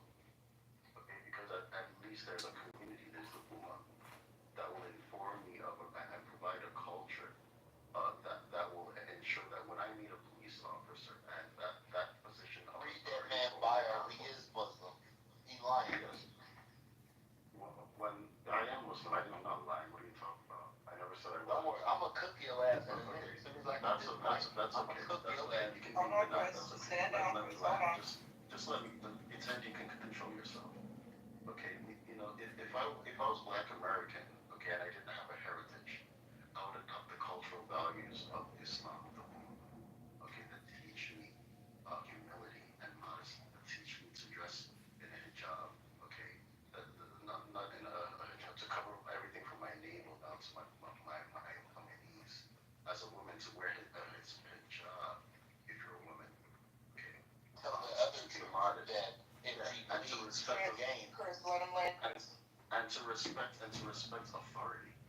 These Black people do not respect authority. They act rambunctious. They act like wild hyenas and animals, and then they expect to be respected. And that's just not how the world works. If you respect yourself, people respect you. If you act like you don't have a heritage, you didn't come from a home, you want to have tattoos all over your face, and then put a chain on your neck and then go into corporate America, no, they're gonna kick you out. You don't belong there. Okay, if it walks like a criminal, acts like a criminal, it's a criminal. I rest my life. Thank you, Seneca. I think Sloan wanted to go, and then we'll go to Chris. Anybody want to speak after Chris? I have Q. I see E. Anybody else? I do too. That's Keith. Okay. Anybody else after Keith? All right, cool. Please don't interrupt as the speakers come off mic. Cool. Sloan, you got it, sis. I'm not even going to say very much because I just don't really need to give my energy to ignorance. I really don't. He believes what he believes. I gave a very good example of why you should not judge people based on appearance, and he chose not to even acknowledge that. That's fine. But you see, and this isn't to talk. I'm not even talking to him, and I'm not going to center myself. But I will say that it is important to know that blacks in this country need to know their heritage, not through any fault of their own, but through the capitalism called slavery. And that is important to know when you decide to pass judgment on someone that doesn't know their culture. And let me be clear, I am black. I am not African American, and I'm okay with that. In fact, after meeting you, I am more than okay with not being African American. I am black, happily black. And to further make I'm actually I am in the lineage of George Washington. My black woman and she's my family is on the slave side of George Washington. We're in the Smithsonian Historical Museum for African American History and Culture. So when you say people don't know their culture and they act a certain way, yeah, things come with that. And this of the capitalism of slavery. I wouldn't wish to be a Nigerian based on your nasty attitude. I wouldn't. I am happy being a black American and I'm proud of that. But when you look at me, it comes from a place of um, of imperialism, of colonialism, of things possibly your Nigerian ancestors probably gave our asses up. So that's what I think of you and your opinions. Thank you. Look at small place. I don't think this shit. I don't. We have chat space long. I appreciate you. I understand trying to protect your energy. But I appreciate being here. Let me just say this real quick, because I noticed people that blowback from this room, right? Healthy debates does not endorse anything that's being said by individual speakers. I'm not signing off on any of this stuff.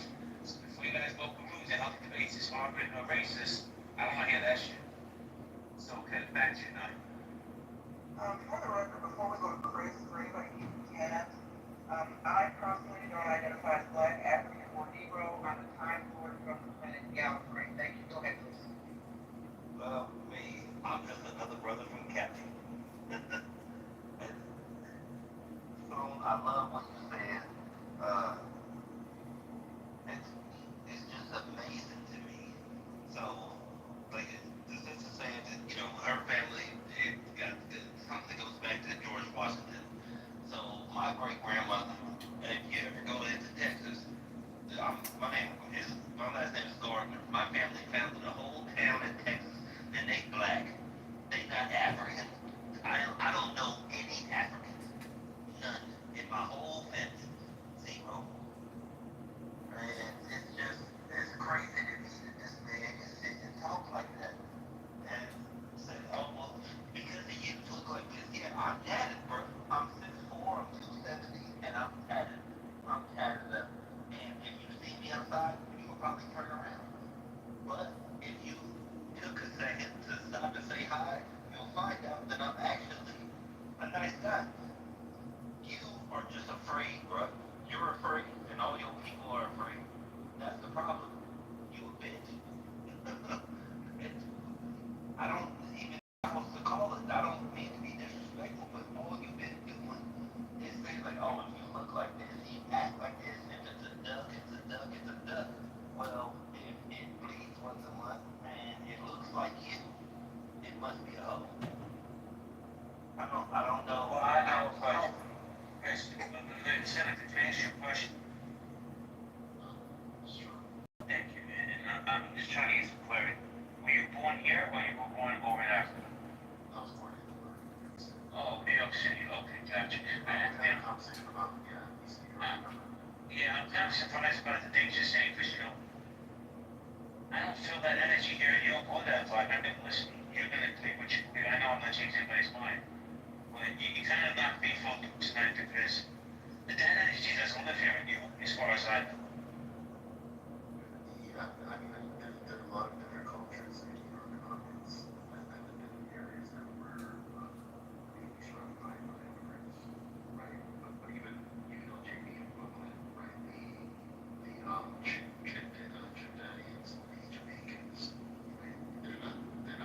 Most of them are not. Some of them smoke weed and stuff, but they're not like out here acting like criminals. Sacking their pants, out at wee hours of the night. That don't make sense. What if I work graveyard? What if I work graveyard? Does that put me out in the wee hours of the night? Because I used to be a bouncer in Miami and in Utah where I live now. I used to work at the club as security, so I was out in the wee hours of the night. And what the fuck does it mean if I sag my pants?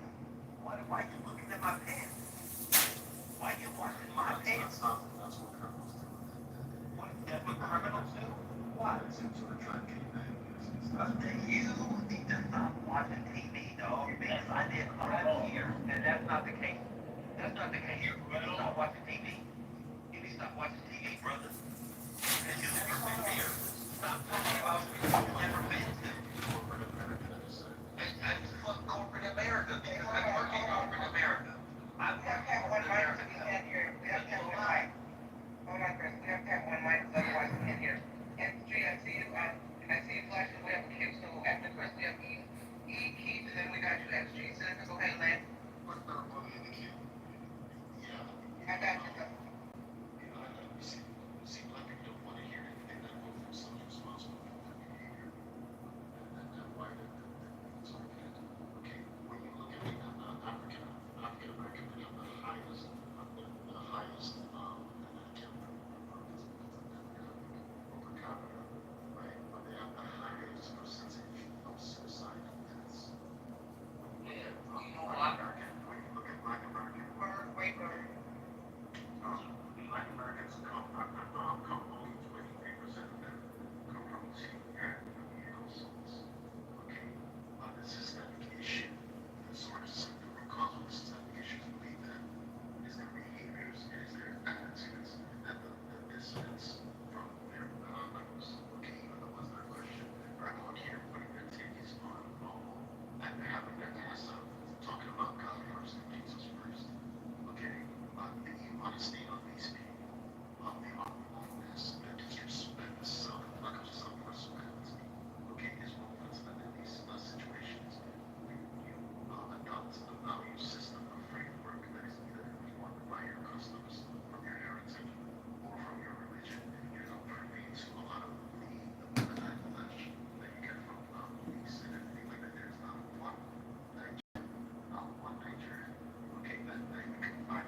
lawyers, doctors, engineers, successful people. I don't see a lot of other Africans, a lot of other Africans. When you see all of the list, when you look at down the list, only one demographic is on that list, on that Black Lives Matter list. It's all Americans, and it's a shame was in the shooting days and I can't wait to get in there. I can't for the rest of the week. Let's just be honest. Can we just be honest on the street today? Okay, let's be honest about. Let's set it lens, wait, please. Yeah, I'm glad that they're not going to accept it. It's to be black, it's to not accept the responsibility. Well, okay. Wait. We gotta make. We're gonna everybody keep their submissions under 2 minutes, please. Let's go. We got E, Key, X, G, and then Who wants to go after I'll go, John. Put John in the group. Just for me and you, let people know what I can go to. Okay, so Chris, hold on. We'll after that we have Chris. I think I heard Sean come off mic, and then go ahead, E. So Seneca, I'm just gonna say that I think that while I'm not particularly offended by what you're saying, I think it is understandably offensive. And I also am gonna say that I fundamentally don't think that your intentions behind what you're saying are actually bad. I think it is really a misguided attempt at accountability. And I think it's a bit of an overcorrection. I think what you're pointing to is examples of, you can have real life examples of people, for example, who go to a store and say, and have stole something, and then get in trouble and say that, oh, this is only because I'm black or something like that. I think you're pointing out examples like that where accountability could be taken. But I think what you're doing is you're overcorrecting. So you're seeing these examples and then you're attributing more fault to black people than should be attributed, as opposed to looking at it from a nuanced perspective, which is that, yes, there's accountability to be taken within the black community, but that's not to then necessarily go and see every negative thing that happens to a black person and assume that they could have taken accountability for it. Sometimes it can go way too far.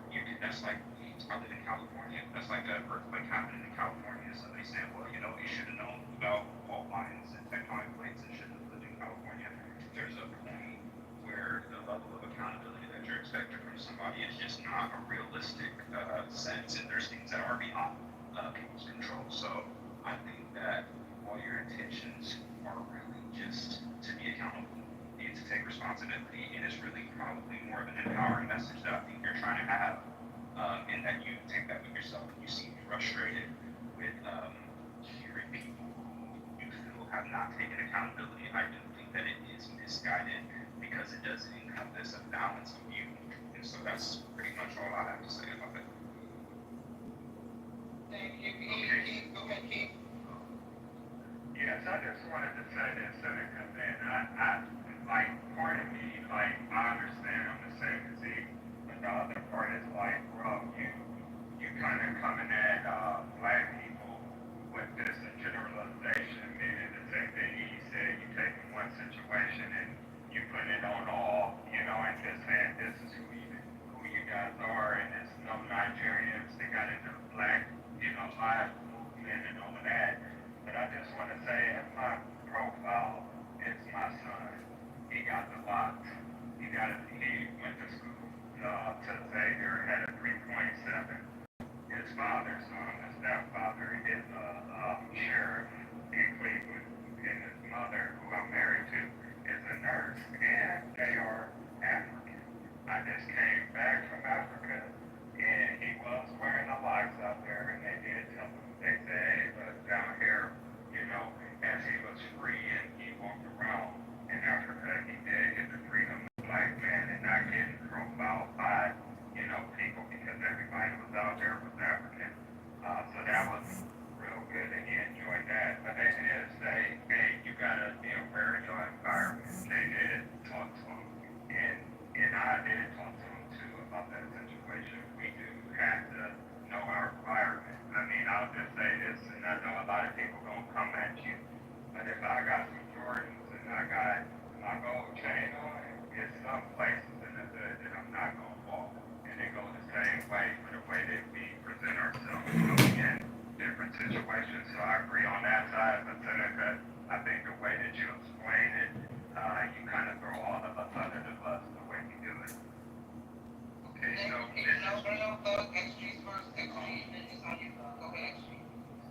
Yeah, I'll keep it short. Wait, who said who wants to get in? That was Jamal? Who said they want to get in? Joe, Okay. This is how we're going. It's XG and Thug. We have XG, Thug, Chris, John, Berg, and then John. Who else? Okay, cool. Go ahead, XG. Yeah, I'll keep it brief. I think, in short, that you want to appeal to your you say, in short, you're an uptight, self-righteous goon. But that way, all you do in everything you speak just puts the firmament of black people further back, or African Americans, as you also say, even though you try to describe Nigeria, but the number one threat of Nigerian parents who are in the U.S. is to send their children back to the shithole of a country that Nigeria is. So again, I'm really confused as to how Black Americans are the bottom of the barrel and African Americans are the bottom of the barrel, yet the worst living African American in the U.S. probably lived a high class life in fucking Africa. So like that's what I'm confused about. It's always Africans are so much better than African Americans, yet all of them have to migrate here to make anything of themselves. That's hilarious to me. That you guys have to go ahead and flex 50-year-old technological advancements being made by fucking sticks and stones and act like it's fucking amazing in Africa when we did that 50 years ago. I'm so sorry, you're still catching up. So to try to act like Africans are the pinnacle of society, the pinnacle of morality, half of them still can't let their women drive, half of them just got the right to vote. The other half, they're so fucking societally behind and technologically behind that for you to imply that the Africans are somehow so much more superior to the African Americans, it's mind-blowing to me. It's mind-blowing to me. It's the pinnacle and the epitome of this coon-ass Candace Owens state of mind that you trap yourself into to keep sucking the white man's dick and from under the hair. Like, I'm really confused as to how you kowtowing this bad to white people and racial stereotypes is somehow benefiting your cause, benefiting your message, or benefiting you as a person. You're one of the good ones until they don't need you anymore. And then when they don't need you anymore, guess what? You become as much of a nigger as the rest of us. So congratulations, you're equally as fucked in this scenario. You're just delaying yours a little bit longer. So the more you keep playing these cool games, just wait, because you're gonna be in the same fucking tree that all of us are gonna be on.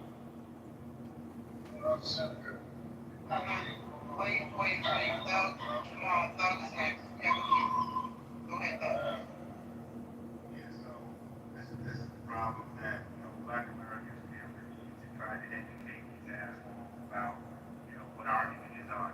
If any of you have not watched the show on Netflix called Young African Fitness, Young Fitness in African, look at the images on how these degenerative Africans have allowed themselves to be used to project these images of them as if this is their lifestyle in Africa. It's false. It's a lie.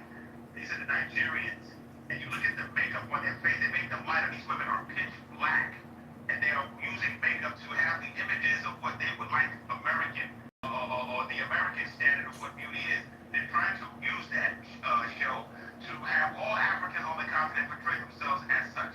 So this whole idea that he's trying to make it seem like degenerative images on the world, your allegedly best people are trying to portray those images. They're trying to look exactly like the degenerative thing that you're saying that we are. And your children are growing up that way. Your children are growing up loving hip-hop, loving sagging their pants, loving rapping about killing motherfucking Africans and all the rest of the stuff. They love that shit, right? So it just behooves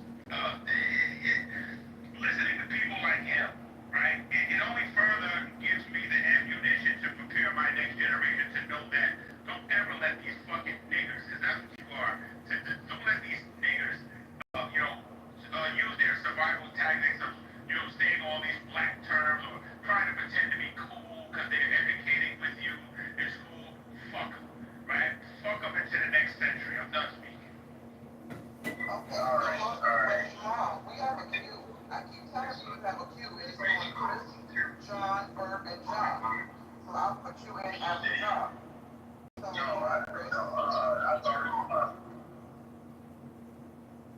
Chris is on the phone, so let's go ahead and John. Congressman John, did you want to say something? Yeah, I would just say don't judge a book by its cover. And what that means is we're all Americans. And on the inside, we have pink brains and we have blood and we have other colors on the inside. So I would just say that when I say that education is lacking, it really is a spiritual education because we all have a translucent soul which is colorless, or at least all of our brains are pink and our hearts are red. Let's go to the next person, please. Congressman like that. That's messed up. Okay, wait, Chris, you were on the phone. Chris, you were next before John, so we'll go Chris and then Bert, John, and Jamal. Go ahead.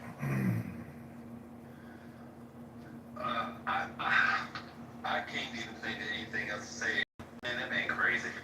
And I will just yield my time to the next person. Because like I said, I was on the phone.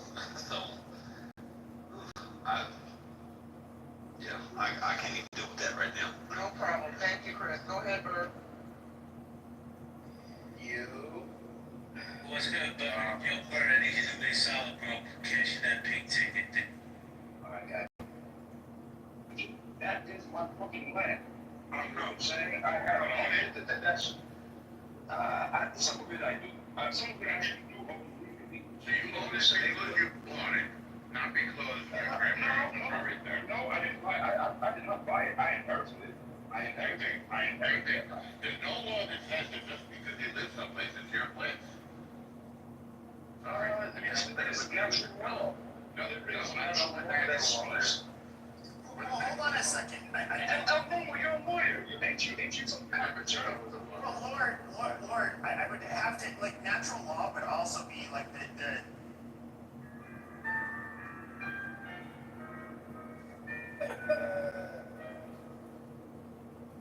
Great room title there, Rabbi. Really top notch, very funny, good stuff. Go read the book and go to the Gentile. That's what I keep telling people on this app, fatty. Do you know that they have turned out to be what? What's his name? Hickman? Yeah. He's a Yiddish guy. He's Jewish. I know, motherfucker. Yeah, he's a Yiddish guy. I don't know why they think he's sitting so hard. He literally, he used to hate Trump, and he suddenly started loving Trump because Trump is cutting for the Jews. Oh, he's cooking for the Jews. That's right. Really? That's right. And I don't like I don't like people whose views are so easily swayed by either the coin or by something, people whose emotions are so easily and so readily aroused. I just don't like that.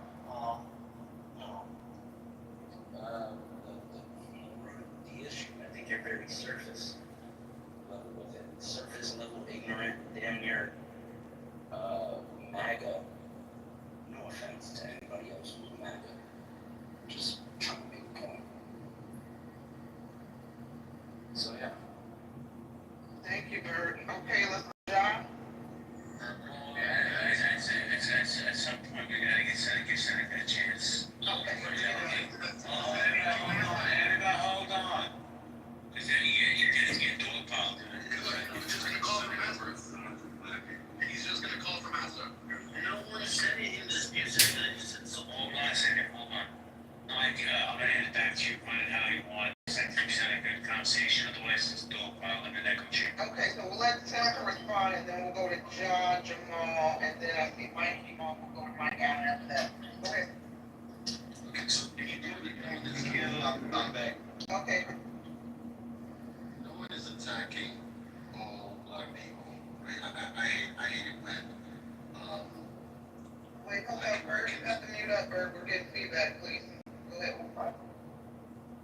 I hate it when some black Americans use their typical cultural deflections, right? Whenever you hold them accountable, they want to hold your country accountable. They want to hold they see white people do it too. They say, oh, no, you don't understand. Slavery happened to us. You know what I mean? They make all these excuses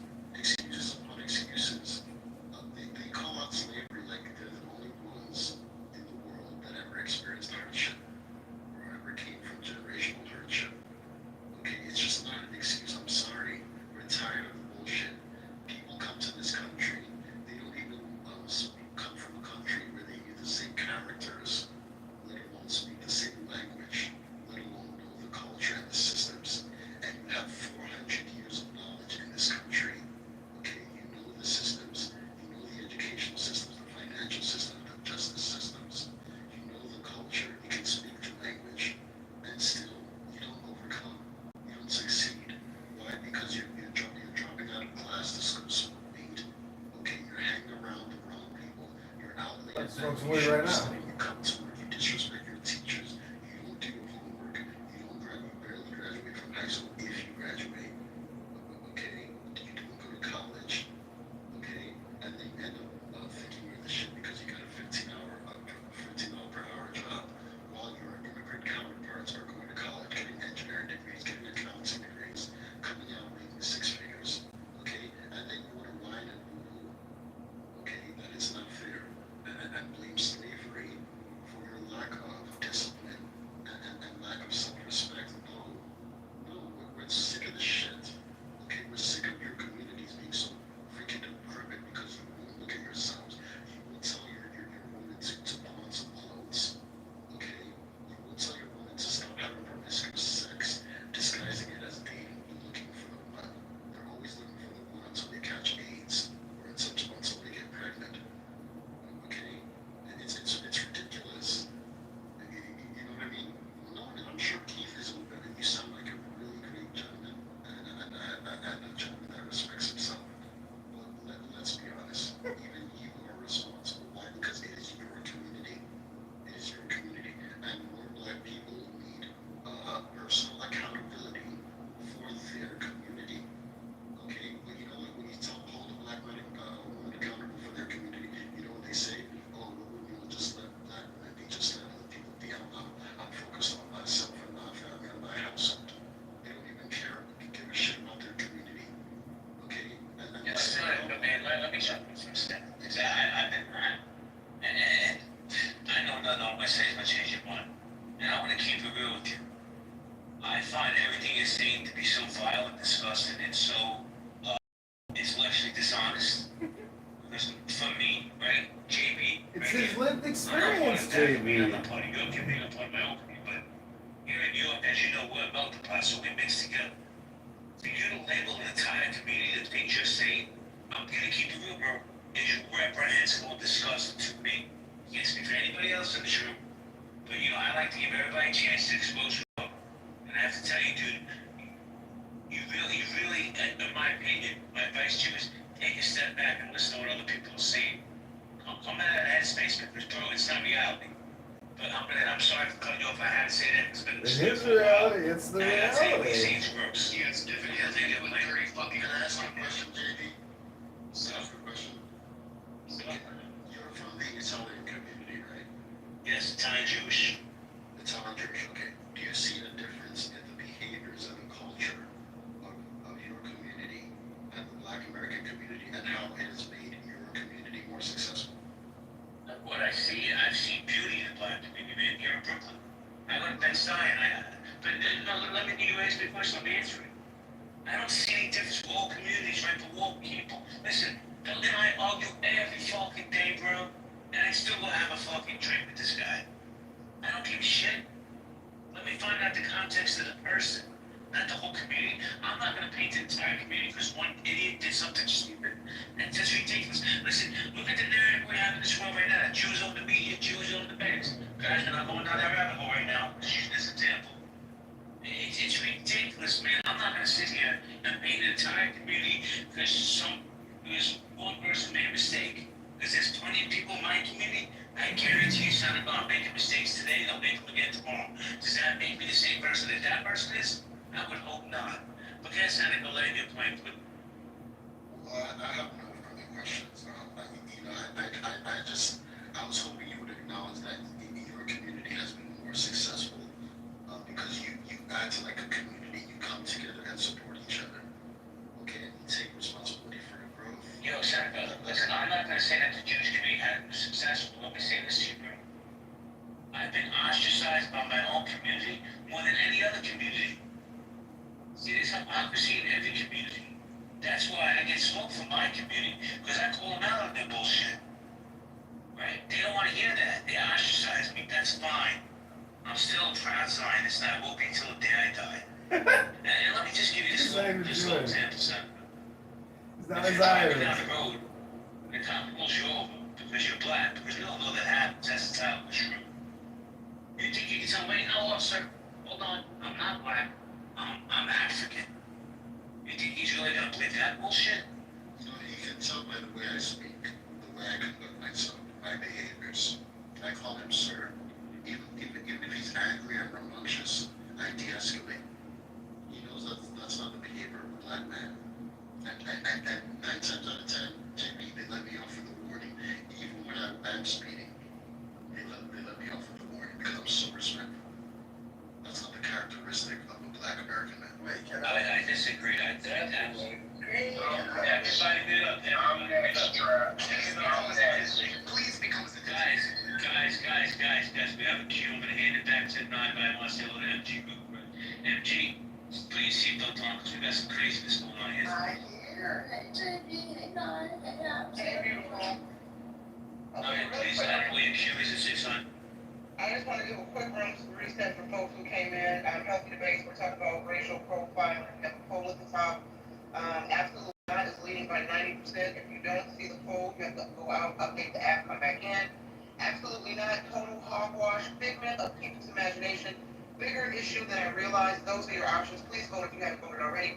Folks, I know everybody's heated and passionate and spicy, but we have to honor the queue. We have Jaw, Jamal, Mike, Chris. Trap joined the stage. Trap, do you want to get into the queue? If not, just let me know when you're ready. Okay, so we'll add Trap after Chris.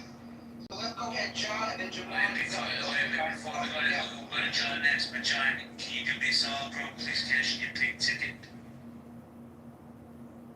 Thank you, JB. John, the mic is yours. Please, everybody, remember, keep your submissions under 2 minutes. If there's anyone worthy of being dogs, it's him. No, we ain't doing that, black boy. We ain't dogs. That's not bad job. No, because, I mean, I'm South Sudanese, so, like, I'm African, South Sudanese.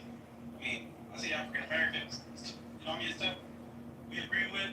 I mean, we both get drunk, we both like to fight, so, you know what I mean, but, like, stuff that's African American, I don't get that's their problem. Who, I mean, you know what I'm saying? Sometimes that's their issue, and I sit back, like, you know what I'm saying? Like, I'm, what, me, what am I gonna do? It's their problem to solve, like, I just sit back, like, you know what I mean? Why would I go in there and start talking shit, you know what I mean, and make it work? No, it's that, you can't, you know what I mean? They gotta solve it themselves, you can't really tell people. Alright, Thank you, Jamal. John, Jamal. My community is shit too. Okay. We do some bullshit too, but they don't tell us all the bullshit we do. They just be like, oh yeah, Alright. yeah. Thank you, John. Thank you, John. Go ahead, Jamal. Yeah, so, I hope y'all can hear me clearly. I'll use my other headset. Seneca has touched on and articulated very well a lot of my own personal feelings, and I'm from the United States of America Foundation, African American myself. And I agree with him. I know that he is gaslighting a lot of it, problem and upsetting people, and the way that he's saying it so smug and matter of fact, and it's a little disrespectful the way he's saying it. But everything he has said is right, and I agree with it. And I think we as African American Black people, foundational Black American, we have to come to terms with some of this stuff in order to really, really go back to the title. And the title is about this racial profiling. There's a way that you have to deal with police. And what he was describing is exactly the way that I handle business. There's a way to deal with this white supremacy that we live in, you know, and the best way to do it, we've learned, and we can see it from the Chinese, we can see it with the Nigerians, we can see it with the Indians. You have to understand the system of capitalism and move in it in an educated fashion. We need to stop being their entertainment. And I think the most important thing we can do is stop our kids from playing sports for 5 years. And don't give them no more NFL players, no more basketball players. We direct a whole generation of from. Generation Alpha and Beta into engineering, science, STEM, technology, and reroute ourselves out of entertainment. There's no money in it anymore. There's no money in the music. They rent you from making money from music unless you're performing in one stage sampling, breaking your legs, hitting at each other, and getting brain aneurysms from football, shooting and breaking your legs and shooting basketballs and shit. It's time for us to redirect shit. And I agree with everything that the Nigerian brother's saying. And right is right. You know, and we got to really take a long look at ourselves. If we want to stop the profiling, we got to really take a deep, long look at ourselves. And I'll land right. Okay, so I have Mike, then Chris no longer on the stage, so I have Mike. Is Mike still? Mexican people, they have a specific, preposterous. Well, I don't know that there's. Julio, come up here, play with my. I don't know if there's like a genetic thing, but I mean, Mexican in the select sport I participated in, and like, it is, Mexicans definitely have they're definitely known for being successful in boxing. I think the Western Hemisphere is the most successful. But they also have a higher participation rate than other groups. I don't know, that was what they were saying, and it kind of reminded me of the shit with Pepe's mouth. You know, more we were around some of them. Well, they have, like, in the country of Mexico, Mexican-American fighters kind of have a similar style. It's called, like, pressure fighting. It may to some people look like you're just being you're just like a slugger.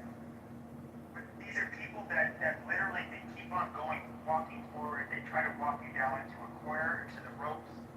And they'll fight on the outside, but then try to go on the inside, and then, you know, there's a little bit of like taking a punch to give a punch. It's actually a very difficult style of boxing to learn. It's not. It literally takes years for people who had long amateur careers and have boxed that were pros for years as well.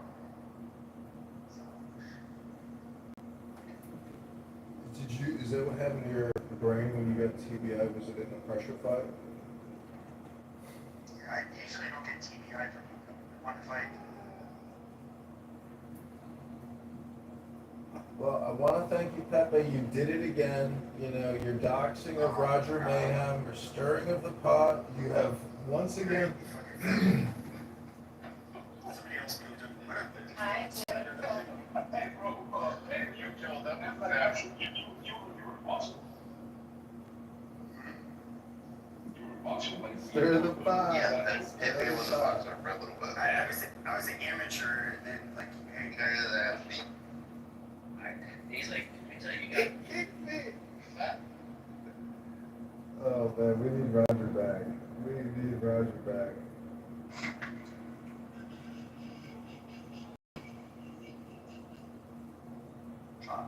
trials. Ooh, child, things are gonna get easier. Ooh, child, things are gonna get harder. Yeah, man, you can kick the finger. If you want to, you can. Ooh, child, Roger Mayhem's gonna get fluff you out. I like it over. I like it over too, but he has a name. If you want, you can keep it. When are you guys going to donate to the campaign to elect John Kitover? I am not gonna make no money. Oh, that's right. You're Canadian. You can't donate to the campaign anyways. Why not?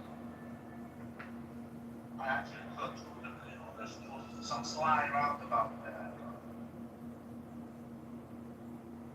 And that's what they catch banging it. That's Pokemon I bag. saw him on here earlier today, but I didn't see the room.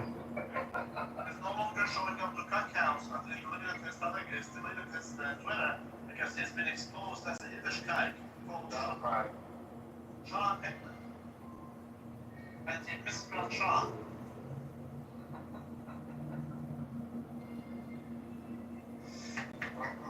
Child, the Jewish faggot selling Pokemon cards while talking about gold. That's right. Sure.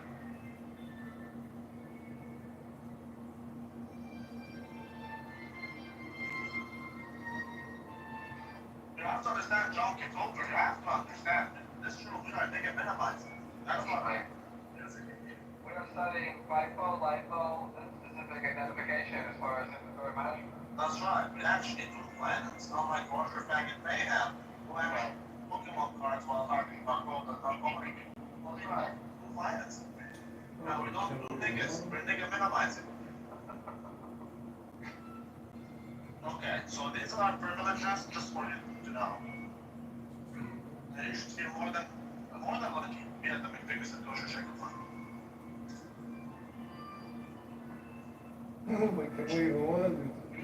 So this Muslim chick on Hinge is like, what are you looking for on here? I said, whatever you're looking for. She says, I'm looking to get married. I said, we shall see if it's in the cards. She wrote, you're Muslim? I said, no, but can we ummah and do 2 wives? I love this movie. Oh, child. I actually do like it. I do like it. But I like it too. People don't appreciate it though. I beg to differ. I do appreciate it. I just think She wrote, so are you considering it? Sure. Can you believe these people want to have these like ridiculous text conversations on a dating app? People are really fucking stupid. And this girl is a physician, a fucking doctor. That's why I give no credibility to the medical industrial complex. It's just basically people who tested well and now they work in consumer packaged goods. That's it. I completely agree with that.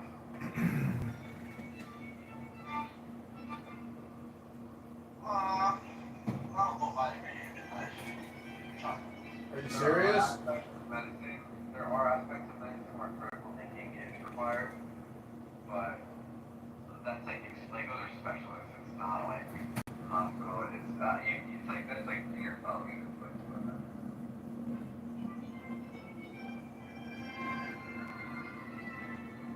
Yeah.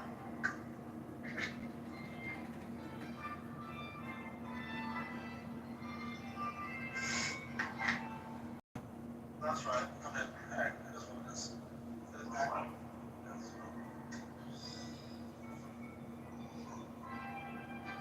I do think, you know what, doesn't matter. It doesn't matter. I love you to be told, and I hope you understand that.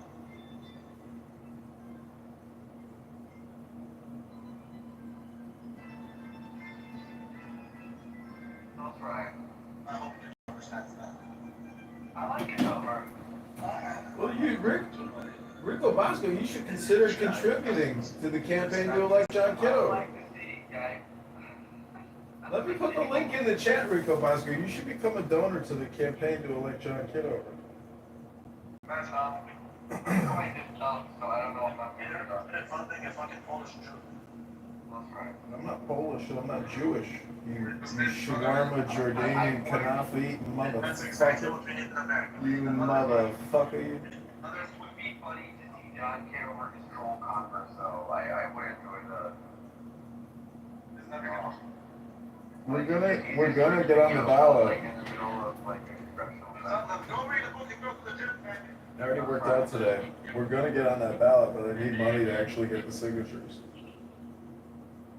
Well, Bitcoin just fell off the fucking, so I'm not feeling good. Well, that's okay. Just buy some more put options because Bitcoin's going down, and then you can contribute to the campaign.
sister. I'm with you.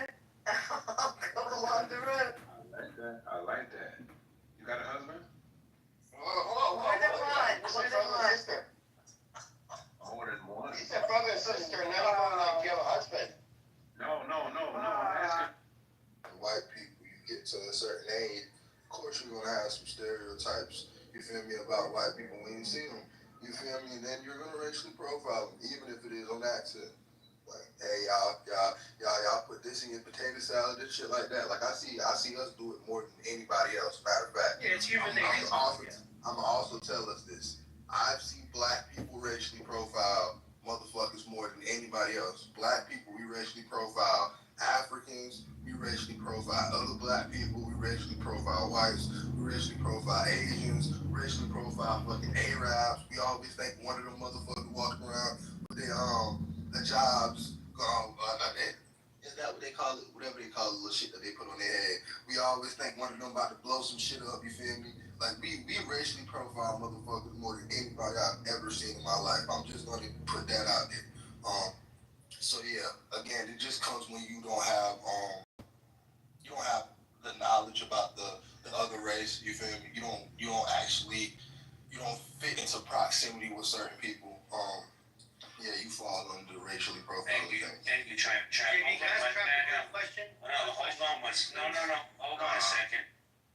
If you want that guy, I'd let you ask two questions. Hold on a second. Hold on a second. Not heard from Trayvon yet, and George hasn't spoken yet. I'm gonna let Mike ask his question, then you wanna get these other guys involved, it's on you, man. Yeah, it's a quick one. Trap, I actually agree with everything you said. I think you're a very level-headed man here. Would you say you're afraid of police officers? No, sir. Right. See, that's what I'm saying, Gene. And that's okay. Go ahead. Sorry. Okay. Trayvon, are you there, Trayvon? Man, what's poppin'? What's going on, man? You wanna jump in this conversation, you just wanna hang out?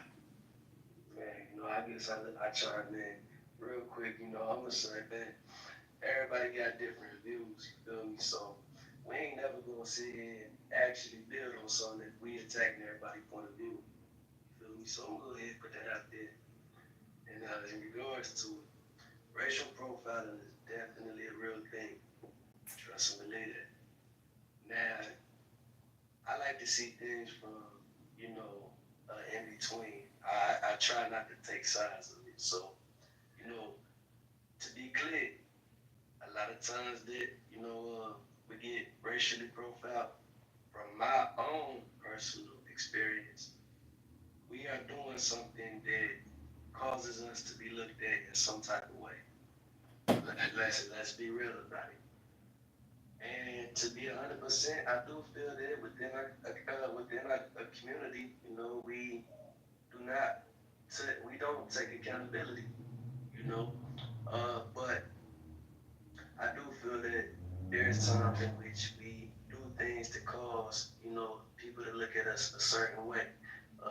Prime example, in certain places, as much as we would all like to, value cannabis, in certain places, cannabis is illegal. It's definitely been times in which, some person gets pulled over under the influence of cannabis, under the influence of alcohol, you know what I mean? And it just goes down. It goes into a downfall. It spirals down. I don't like that. And it causes people to look at them suspicious. But there's also times where it's not anything that gives them a reason to look at us suspicious aside from our skin. So there is those times in which racial profiling is just what it is, racial profiling. So I'm gonna keep it brief like that and let y'all continue. Better know what y'all better know. Thank you, Trayvon. I always appreciate when you come in. So I'm gonna go to George and then I'm gonna go to Seneca. George, you there? Hey. Hey, you wanna chime in? Yeah, I believe that visual profiling is definitely real. I think there will always be racism in the state of affairs.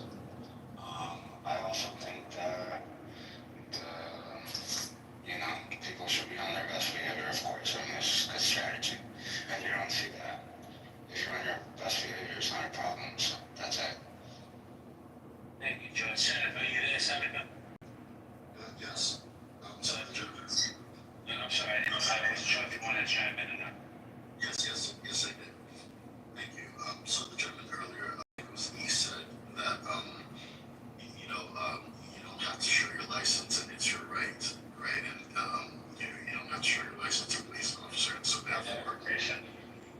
your identification, right? But here's the thing. There's certain things that we don't have to do that we ought to do, right? And there's certain things that we can do that we ought not to do. For instance, yes, we have the right to freedom of speech and freedom of expression, and anyone here can say anything that they like, right? But if, say, Mike Allen or maybe another white man calls someone in this room a nigger, right? Does he have the freedom to do that? Yes. Ought he do that? Probably not. Okay, probably not, because it's very disrespectful. In the same way, regardless of whether it's your right or not, we are informed as Nigerians, as Africans, as Somalis, as Ethiopians, as Sudanese, okay, that when you have an authority figure, an elder, let's say an elder in the community, or even an older brother is considered your uncle, okay? When you have, we call our older brothers and older sisters uncle and auntie sometimes, because we recognize authority figures, and we recognize that we are not mates, we are not equal to our authority figures, and that cascades into relationship with police. As a Nigerian, when a police officer asks for my identification, it does not matter whether it's my right or not. I'm not even remotely thinking about my rights in that moment. I'm thinking that someone in authority has given me an instruction, and I obey because I'm obedient. I'm obedient because I'm Nigerian. I'm obedient because I'm evil, and that's what it means to be evil. I'm obedient because I'm Muslim. Okay, and that's what it means to be Muslim. For the most part, I don't disagree with you in terms of you saying that you want to do something, even if you're not required to do it. I think the problem is that you seem to be, and correct me if I'm wrong, you seem to be supporting arbitrary punishments that people could inflict as a result of somebody not having done that. So if I am not required to present my ID, there's times where I may not want to present my ID because I might feel that my rights are being encroached upon. I mean, I've had times where police were involved in something where police did put me in handcuffs simply for recording them, when the whole reason I was recording them anyway is because they came off aggressive, they came off more hostile than was necessary. I felt like I was being treated unfairly, so I wanted to record for my own safety. And then I was arrested, or not arrested, but detained and put in cuffs for recording. So I think that sometimes people are exercising their rights for their protection, and while I do think it is the decent thing generally to comply, there is also, you have to take into account human nature that police officers are not perfect, and some of them are wrong and corrupt as well.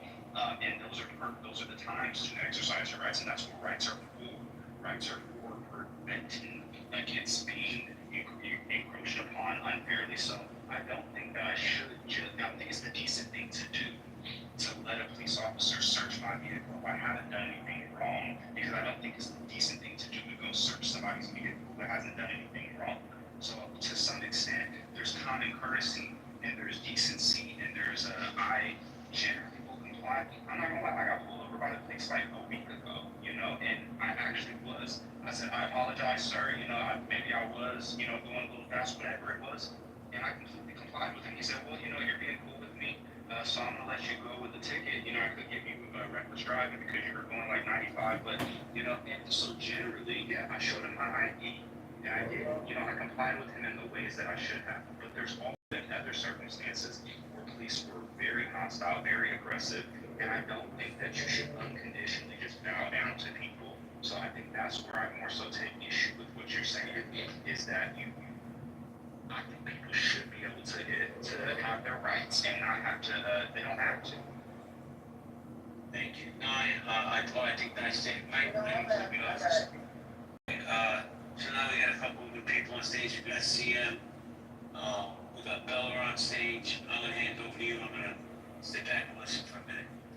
By the way, now you're doing an amazing job tonight. You are crushing it. You're great. Thank you, Mike. So listen, guys, I know this conversation is very heated, so I just want to keep it orderly and run a queue. The queue list is ended, so I'm going to start a new queue. Please let me know who would like to speak. Yeah, I know there's people over there, over there, but let's take it.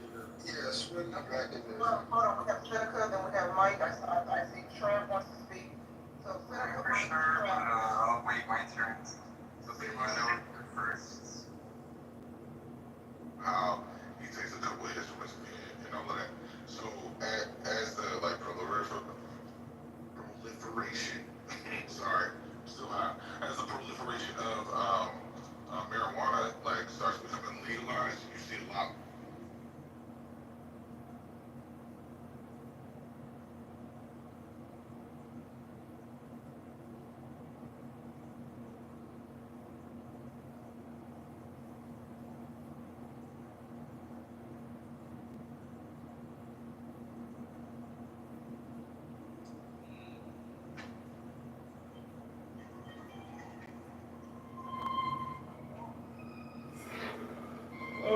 Julian, what are you doing with these highbrow financiers, Julian? I thought you wanted to you wanted to make love to Mangione and free him.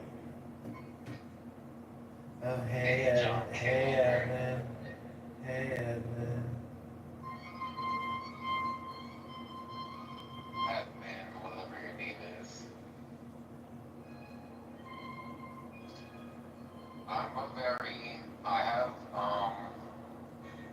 I'm a man of duality.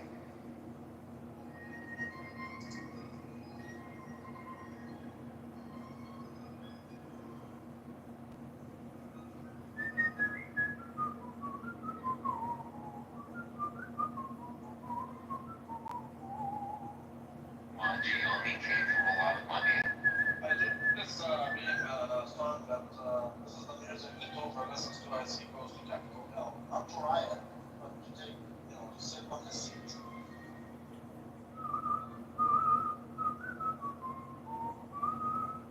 I do think it'd be amazing to see Kitover like in a congressional session, like grandstanding, like just doing yoga, like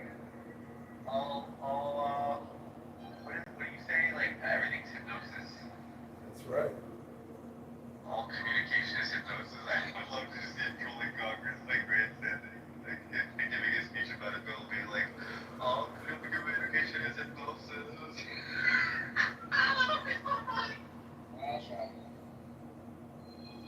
Oh, what you have to do is give $10 to the campaign to elect John Kitover. Link is in the chat.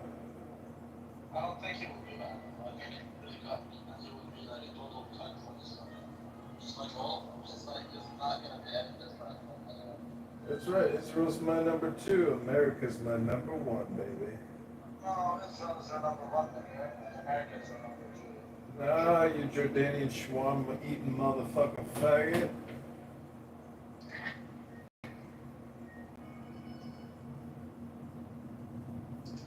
Let's try it back test it. Maybe heard that one about something. Alright, let's go Link next. is in the chat, faggot. Back test is not the motherfucker. Link is in the chat. Link is in the chat. Not the motherfucker. I seen it earlier. I was laughing at it, but it was funny. I seen it. Yeah. I laughed at that. It was humorous. Yeah, that was actually funny. But,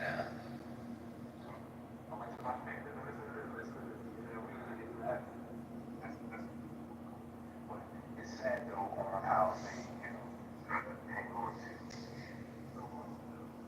People playing along with it. Let me tell y'all about it. Y'all know what y'all saying, and y'all just having to deal with freedom people who came up under a time where they were told y'all oppressed them. And you got people ready for it. I understand. It's a time for everything that happen. And it is a time when these people are going to start terrorizing y'all. And they're going to be safe to come in and live. Where are they at, America? That's what they're going to try to do. They're going to get it towards the power and jump. So they're going to have all the blacks saying they want revenge for slavery. And they're going to try to get it by them. But not you, because you've got reparations, so you're not, right? Not reparations, so I'm trying to help people how to get it without shit, not one blood. Well, I think we are bringing you so people know that blood is good. Like, we get bloodshed. Right. We had too much of that already. We see what that did. That's right. That's right. Supposed to learn from that. Whatever was written for our learning, so that we do patience can come with the scripture. Like that. Now we can choose.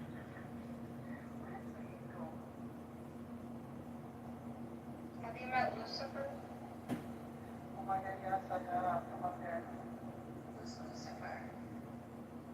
Lucifer. Oh, he's just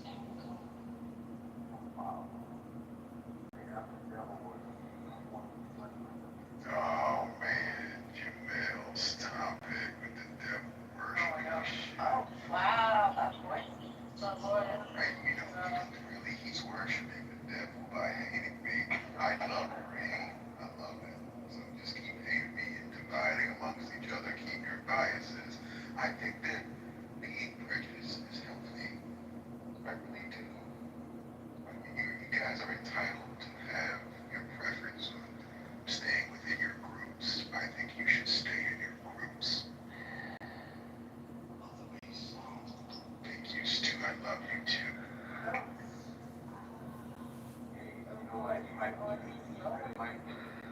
I think that might really be you. Jamel, this is real. Come on. You know God is just a hokey dokey piece of shit. No. No, Penny, you believe in God? Lucifer, do you know what a jinn is? That's me, baby boy. I'm a jinn. Oh my God, I've never felt better in this life. I feel amazing. So wait, Penny, you believe in God, Penny? Oh my goodness. Interesting. Okay.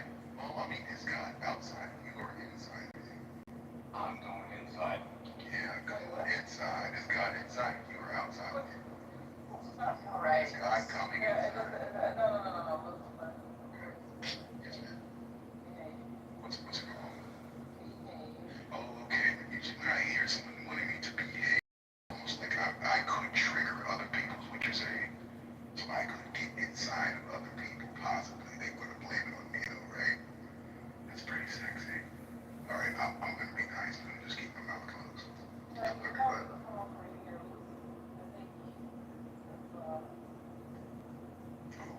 What? Daddy. Oh, Daddy's interesting, yeah. I've talked to Daddy a few times. She's been very helpful with me getting acclimated to the Jewish community. Don't say that. Daddy is a Jewish ambassador, and she's No, I'm not. No. Daddy, stop, honey. You're representing all No, I'm not. I told you I'm not. I told you I'm not representing anything. I've been so clear with that. Daddy, you did say that you were Jewish. No, I'm a Black Hebrew Israelite. Wait a minute, Daddy. This is actually sexy. Daddy, you're a Black Hebrew Israelite. I'm loving this shit. And you know what? And I am a fairy. I'm the fairy godmother from The Wizard of Oz. Lucifer, I'm an NOI member, so just FYI. What's an NOI? Nation of Islam. Oh, you're Mr. Farrakhan guy. That's what's up, man. Nation of Islam in the building. Shout out That's to what's Allah. up. You know, they say that the devil doesn't live outside of you. The devil's inside of you. Congressman John Kitover is here, ladies and gentlemen. Bam, bam, bam, bam, bam, bam, bam, bam, bam, bam, bam. Hello, Congressman.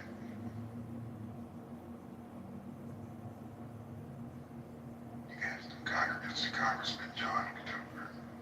He's my motherfucking dude. That is the hippest, that is the blackest white dude that you'll ever meet. John Kitover. He is a nigger for real. You ain't black if you don't vote for John Kitover for Congress. Hey, John, that would be funny as shit if you did that. You should put some humor in your campaign, brother.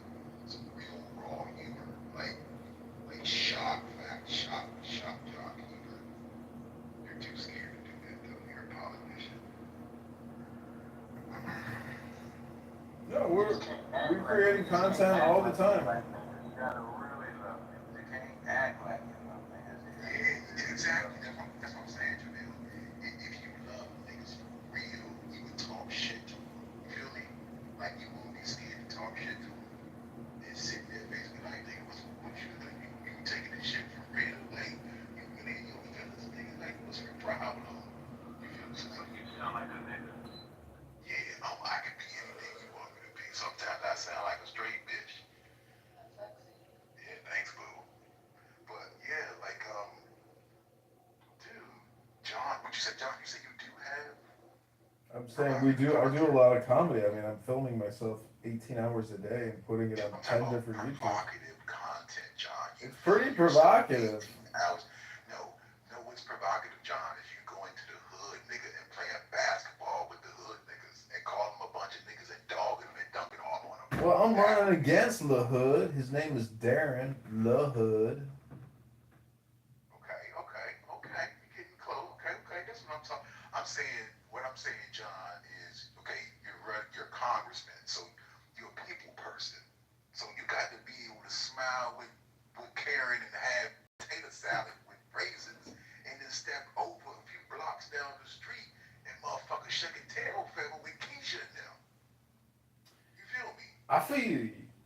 Alright, that's so you need man. Anyway, you know you can always call me for advice, my nigga. So you're gonna need advice when you're in that office. Some nigga advice, some brotherly love. Well, I'll be sure to look up Love Hard Podcast on Spotify. Yeah, look that up or look up Love Heart Network. Because you know I am a synergy specialist. I'm a consultant, so you can hire my services. Yeah. Well, how do we get Pennywise to Chicago so we can get married and start a family? Who's starting a family? Me and Pennywise. Oh shit, Pennywise, congratulations. She recently broke up with her Michelin Ashkenazi boyfriend. Wait, dude, you don't want no rebound pussy. Have you seen how hot she is? Yeah, but I don't give a fuck how hot she is. John, don't do it. Don't. It's not rebound pussy. She's a real woman. She wants to free Palestine, and together we're gonna free the world. John, just call me on the back end, dude. Like, if you're being serious right now. Like, okay, fuck that. I love you, John. You know I do. I knew it. Lucifer has a thing for John, and he's trying to psyop John right now. Stop trying to cock block him and let him shoot his shot. Yeah, let me shoot my shot. I'm trying to get some John dick. Damn, girl. Somebody told me on my YouTube channel that I'm not funny. Well, John, what does Penny think? Penny, is he funny? She's lying already to you, John. Don't fucking do it, bro. Unless you like a liar. Now, if you like a liar, which they can be very spicy and very, like, being with a liar, because it's very, you don't know what you're going to get, right? You never know. It's so inconsistent. It's so inconsistent, dog. And it is actually, it's fun. It's really fun. So, I really, you know, what the hell? Make sure you guys just, like, videotape your escapades, your love. I think if you put it on the Congressman in Love on YouTube, I think that is television. Can you sing Lucifer? Baby, I can do anything. Okay? She's almost up singing a song. Ain't this some shit? Yeah, sing first, please. Oh, no, not right now. No, come on. It's too early in the evening. I don't sing. I only sing around angelical hours around 3 a.m., 3 to 6 a.m.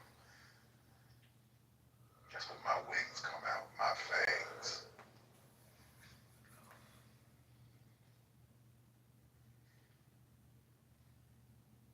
But this is, what book were you reading? It says, come read a book for me. I wanted someone to read for me, actually. Did you need them to read for you? Yeah, someone did. Oh, okay. John will read Oh, I got some roomie for you, baby. Oh, yeah, John loves to read books. Oh, I love poetry. Oh my god. Okay, I got Have you it. checked Here we go. Arabic poetry? I got So good. I got a poem. Okay, go ahead. Dickory Dock. No, not that one. There was an old lady who lived in a shoe. She had so many children, she didn't know what to do. I call bullshit. There once was a woman from Thrace whose corset was too tight to lace. Her mother said there's something in your stomach that didn't come through your face.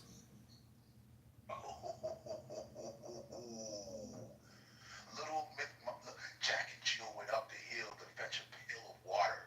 At least that's what those freaks told y'all.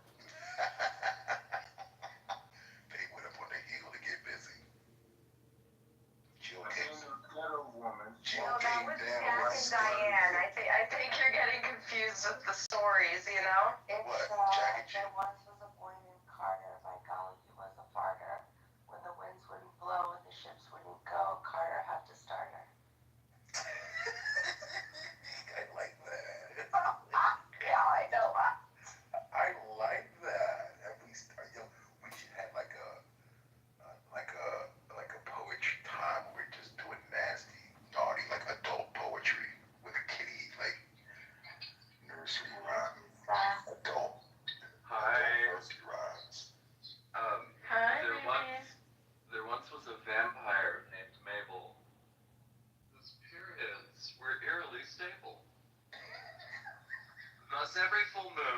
get out a spoon and drink herself under the table. I like that one. I like that. Yeah, we should get even gorier, more gory with it. Party last night. I want to hear quickly. How about this one? How about this one? Party was great. Then we're gonna get on. A lot of people adore a witch, but shout out to Trump and January 6th. How about that? That's good. That's good. Adore a witch. Trump and January. What happened January 6th? Some retarded white people. Oh, you talking about? Look at your PTR, right? Is that it? Oh, did they storm the Capitol? Was that January 6th? They stormed the Capitol. Oh, okay. Yeah, it was. But Shout out to them for that. Shout out. Yeah, exactly. Shout out to those independent individuals who decided to do what they wanted to do, and now, it's all good. Does anyone have a limerick on that? Because I'm listening. Do you remember the photo of that little old lady, and she's holding the American flag in the middle of the Capitol with all this craziness happening? Hold on, I have to find it. You know what? Let me ask y'all a question real quick. Remember this? Remember when they said a plane hit the Pentagon? How many people in here believe that? When the plane hit the Pentagon, Yeah. they showed where it hit the building. That's what they said. No plane fucking hit the Pentagon. That was not a fucking plane that hit the Pentagon. It was a missile. That's right, dude. So plane, missiles, all the same shit. No. What's the No, difference? it completely deconstructs the actual narrative for the American psyop that they have provided us here in the United States. Exactly. Wait, John. Stu, what do you mean? What you say? I thought it was the walls that they built in the explosive. That's in the World Trade Center. That was all done by the Mossad and the American CIA. It was CIA operatives and Mossad.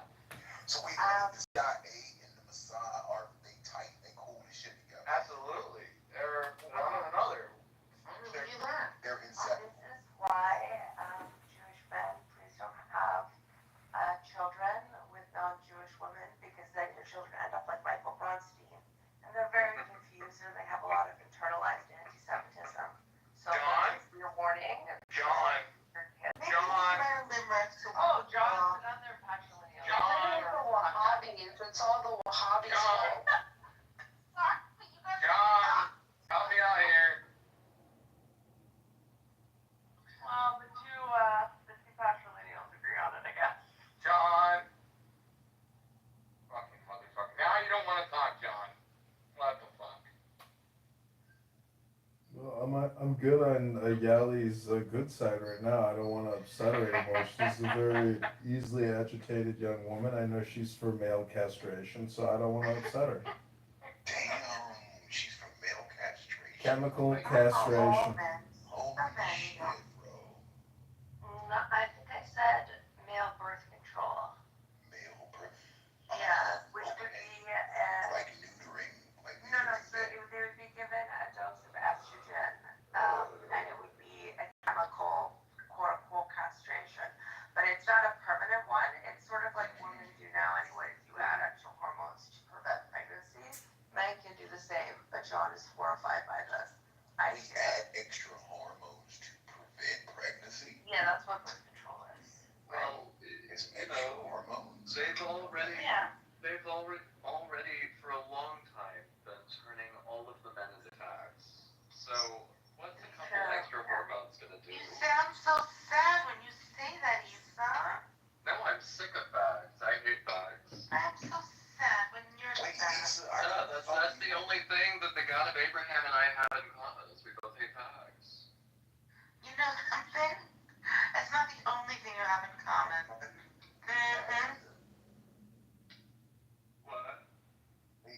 Why do you hate fags? Because they're always performing. Why do I hate fags? Abraham hates fags. Lucy, you try dating a fag and let me know. Oh my God. What happened? Issa? Dated a bunch of Oh, them. they're awful. How many fags have you dated? Too many. But how do you know you're not projecting and it's a you problem? He's just playing. He's just. Oh, it's 150% a me problem too. Well, Because I'm also awful because I'm a fag. See, that's self-hatred. That's what it is. No, when I say all fags are awful, I'm including myself. Right, but awful. You know what? This is not bigotry. It is just observational. But you know, Issa, you're right, Issa. And I would like to say that I commend you on the. I owe you guys, all of you, the whole LGBTQ community. Everyone should get awards for performing arts. You guys are absolutely. That's me. You are drama queens. I fucking love it. This shit is hilarious. You will read a bitch in a minute and cry about it, and then stab a nigga later on that evening, in the same evening. I love it. Lucifer, you live in the Washington, D.C. area, right? Yeah. So what's it like having DEA, FBI, and police rounding up all the criminals? I knew it was I told you everybody it was gonna happen. I had already called this like 2 years ago. Cause we need to clean up. We have to trim the fat. The fat has to be trimmed, right? The corruption, the performance is coming to an end. I need to clean the house. I just wanted to see for a few decades or centuries how things would be. We've got the economy moving. We're about to move into a whole fucking another direction. Well, we got everybody cued. The psyops have been working, right? So killing is kind of like everybody kills somebody. It's no big deal, right? To kill a motherfucker, you steal an apple, nigga, your whole head get chopped off. It's all good. So now. I mean, what's your name on the PSN? Yeah, I'm typing it in.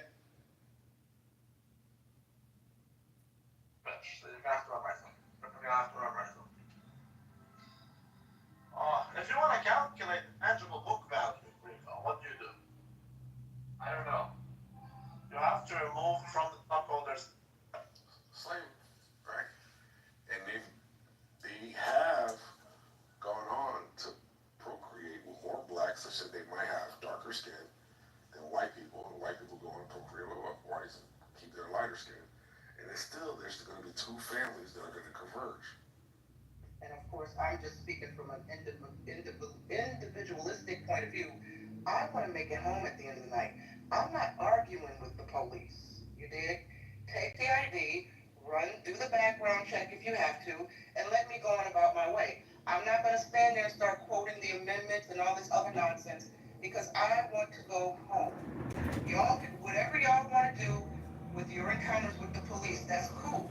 And then if you get your wagon knocked the fuck off because you've encountered a cop with a bad attitude, or he's racist, or he doesn't give an F about you reciting your rights, then don't call on me to be mammying and windmilling and marching in the streets because, another black man or a black woman statistic, and then we see the police body cam, and y'all are combative and argumentative when all you had to do was just hand over your ID. It's not about being defeatist. It's not about being bowing down. And let's really get to the nitty and the gritty. Elect better political officials. You want police to reform, elect better politicians, and demand tangibles. Demand police reform. We vote blue no matter who in these liberal, urban, big cities, and it's your politicians that you vote for that enable these police. Elect better politicians. These politicians don't give a fuck about us. They protect the cops, right? We see what happens if one of us gets shot or beat in the street. What happens? They barely get convictions. They barely serve time in jail.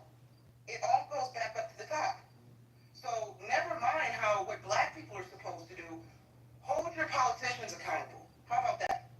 So sometimes, and I agree with comply, but sometimes it can go further than you just comply. So if you are obeying all the laws and a policeman pull you over, you have the right to ask, why am I being pulled over? You're right, I agree. That can often, and I've seen it, turn into something else. I'll tell you in a minute. License and registration. You hand them the license and registration, and you're still asking, oh, okay, well, why did you stop me, officer? Did I do something? I'll tell you in a minute. That right there tells, I mean, what is the harm in the officer saying, I pulled you over because you blew the stop sign? Or, and then it goes further. Do you mind stepping out of the car? Why am I stepping out? Now, you're saying comply, but at some point, there's a violation to where you haven't told me why I'm being stopped. Then you're asking me to get out of my vehicle. Now I am feeling threatened for my safety because this can go left really fast. You haven't even announced what the offense is.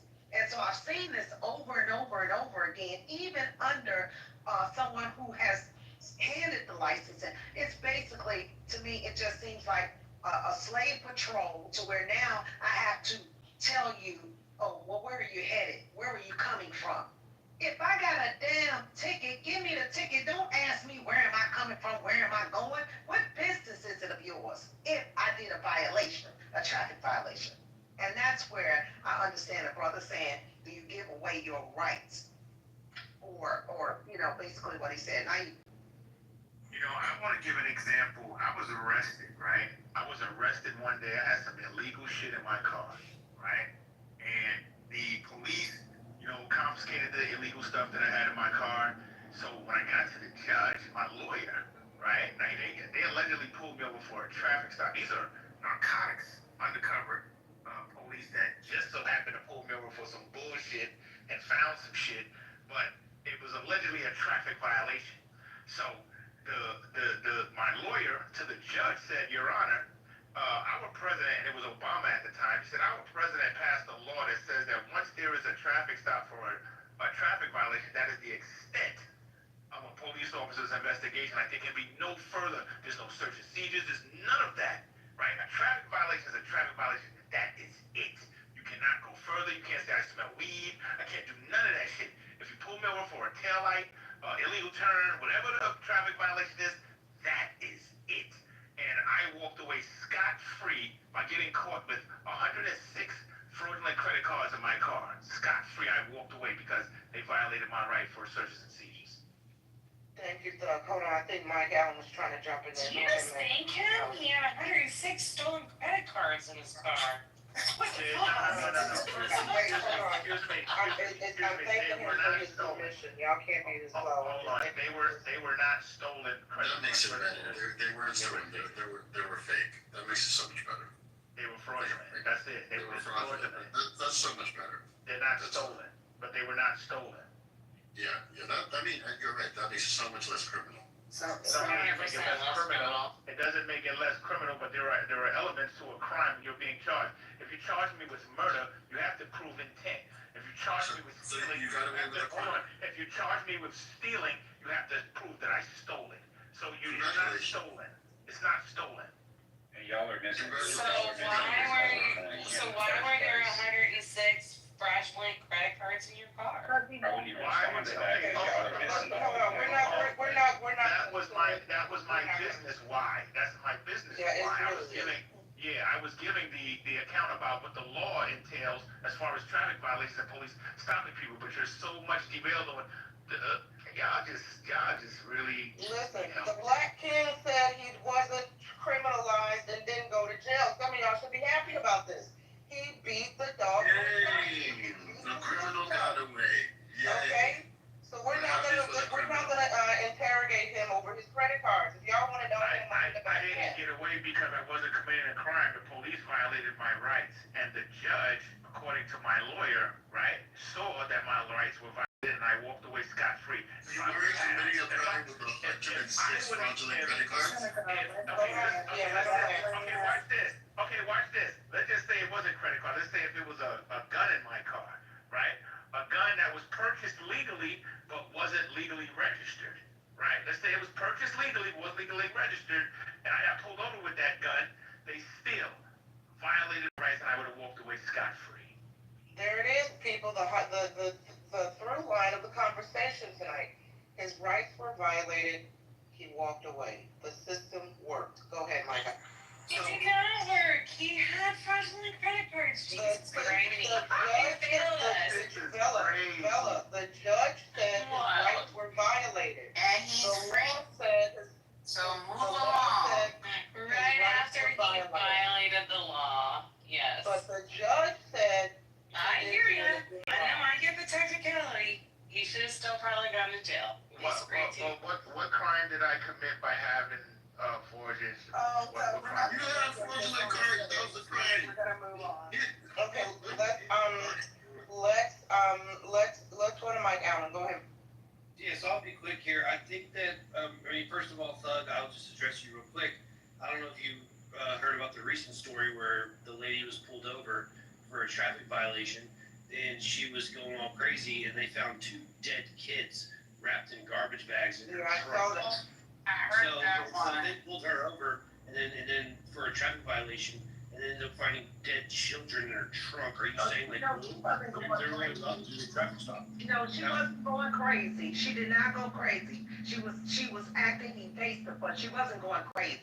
Hold on. Let me I think explain she the was one past thing. crazy. I think she was past crazy. They said the bitch killed 2. They said the bitch killed 2 kids. Let me She was explain. beyond crazy. Let me explain the law. Let me explain. One mic on truth. What I'm saying on truth. Thank you. What I'm saying is the way he made it like that she was going, like acting like a lunatic when they pulled her over. She wasn't. She was very calm. She acted like she was trying to portray herself as being normal, but something was off. That's all I meant when he said she was going crazy. She was acting crazy. She wasn't. Okay, so here is the law to that, right? Since you said, what am I supposed to think about her having 2 dead children in the trunk? So there, search and seizures couples with a reasonable suspicion. See, there is where the law becomes particular.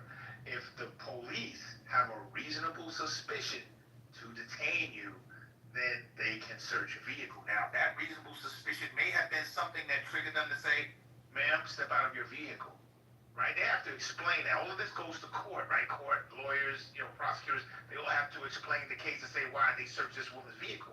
So when I went to, in my instance, when I went to court and they explained why they searched the vehicle, they had no probable cause. So now when they go to court and they explain this woman was finding 2 babies in a car, they have to explain what their probable cause was. And the probable cause found those babies in that seat, thank God, and they had a decent burial. And I'm done speaking. Okay. Just really quick. Hold on. Wait. I want to see if Mike Allen had a chance to land, and then we'll go to you, E. Go ahead, Mike. Yeah, no, I only got 1 sentence. I mean, look, I was mentioning Thug's thing. Look, if you get pulled over, whatever, okay with that. So Trap's not up here anymore, but I think Trap made a good point when we're talking about lowering the probability of something bad happening. Nothing good is going to come of not complying. It's always going to end bad for the person other than the cops. And what I think is not getting mentioned here is, look, if the cop asks you to identify yourself and you say no, the only people that say no are people that have shit to hide. If a cop's going to search my car at any point in time, they're going to waste their fucking time. Go ahead, cop. You're about to waste fucking 20 minutes searching my fucking car, you dumb fuck. Go ahead. You want to fucking... Go ahead. The only people that don't do that shit, and you know what it always ends up happening? They have warrants. They have other shit going on that they don't want to be found out. They have a suspended license. They shouldn't be driving in the first place. There's no reason other than you're trying to hide something when you say no to a police officer for anything. And I'll land right here with this. My next door neighbor's a cop. Now, he used to do he's older, so he does forensic accounting stuff, so he's got a desk job. But he used to be a patrol guy, whatever.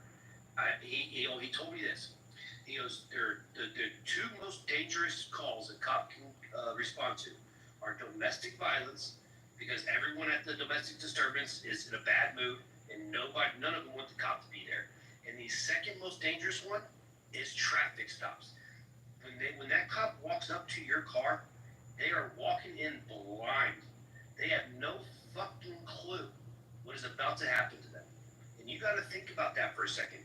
Imagine if you let some guy, say you get a minor fender bender, and you get out of your car to check your damage, and the other guy doesn't want to get out of his car. So you got to walk up to his window to be like, hey man, we gotta exchange information. You know how fucking like terrifying that would kind of be? You're like, yo, who the fuck is this guy?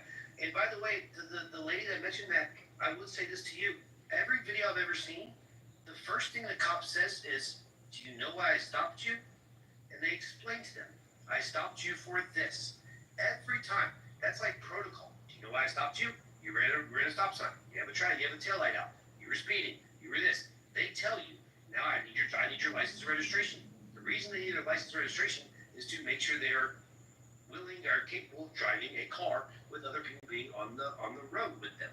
So like not complying with the police officer is the worst decision you could possibly make. They don't want to be there just as much as you don't want to be there. They don't just pull people over for the fuck of it. They pull people over for a reason, and they want to see who it is. Bam. Here you go, cop. Bam. Bye. You're wasting your fucking time dealing with me. Sorry I sped. Give me my ticket. Most of the time when you're nice to them, they let you off with a warning.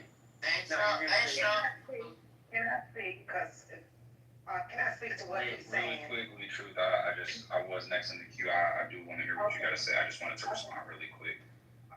I do feel like mostly everybody missed what Thug's whole point was. It had nothing to do with whatever he had going on at that point in his life, why he had those credit cards, but it did have to do with the reason it got dismissed is because there is a due process to things and there is a proper protocol that's supposed to be followed.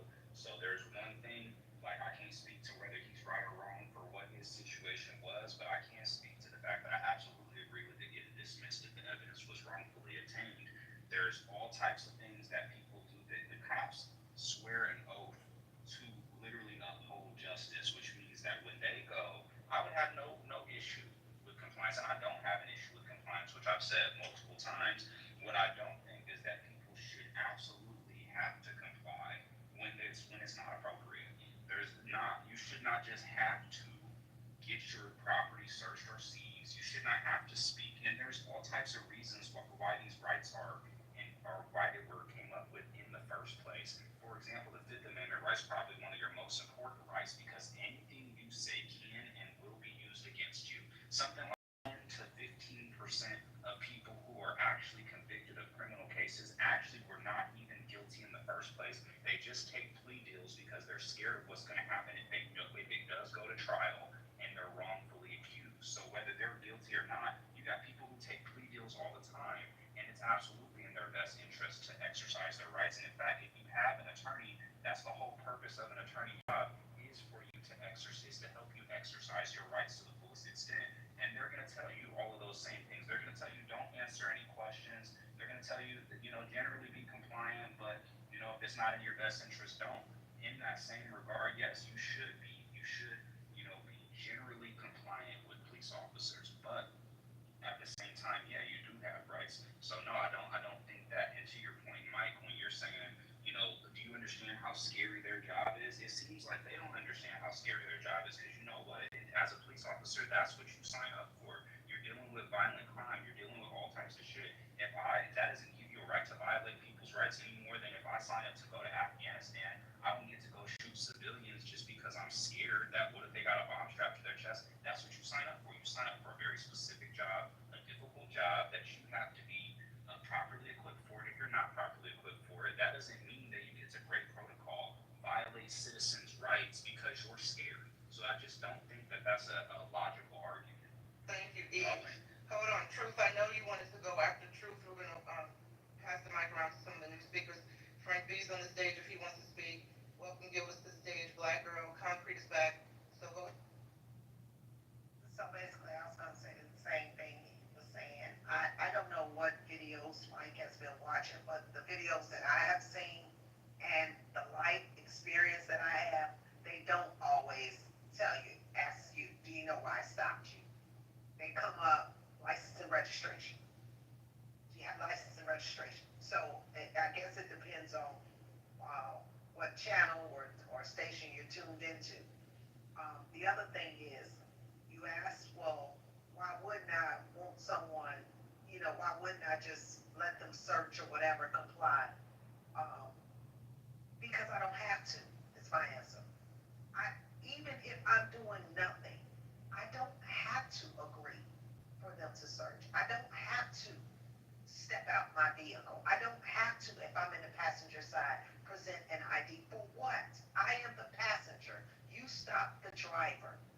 it's just a total violation. And then it just opens the door for them to.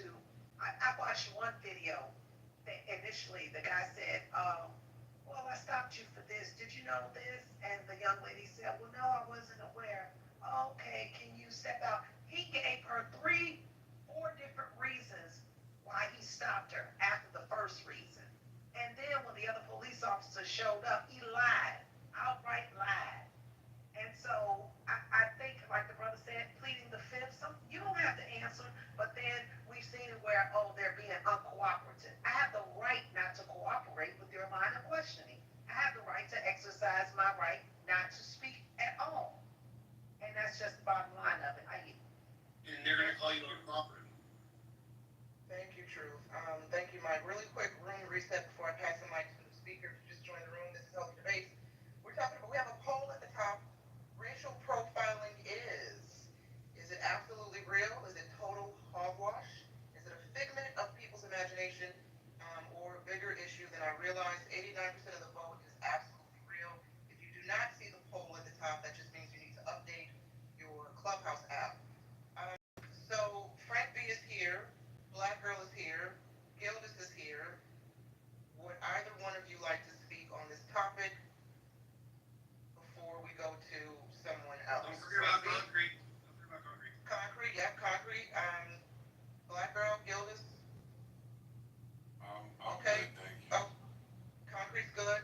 Frank B, go ahead, sir. No, I would just really like to, well, yeah, racial profiling is definitely real. To those who spoke earlier, the gentleman who spoke earlier, basically saying, yeah, police pull you over, do whatever they tell you, no matter what it is.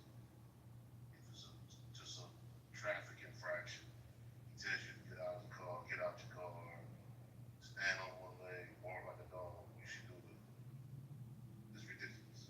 Because, let's say for instance,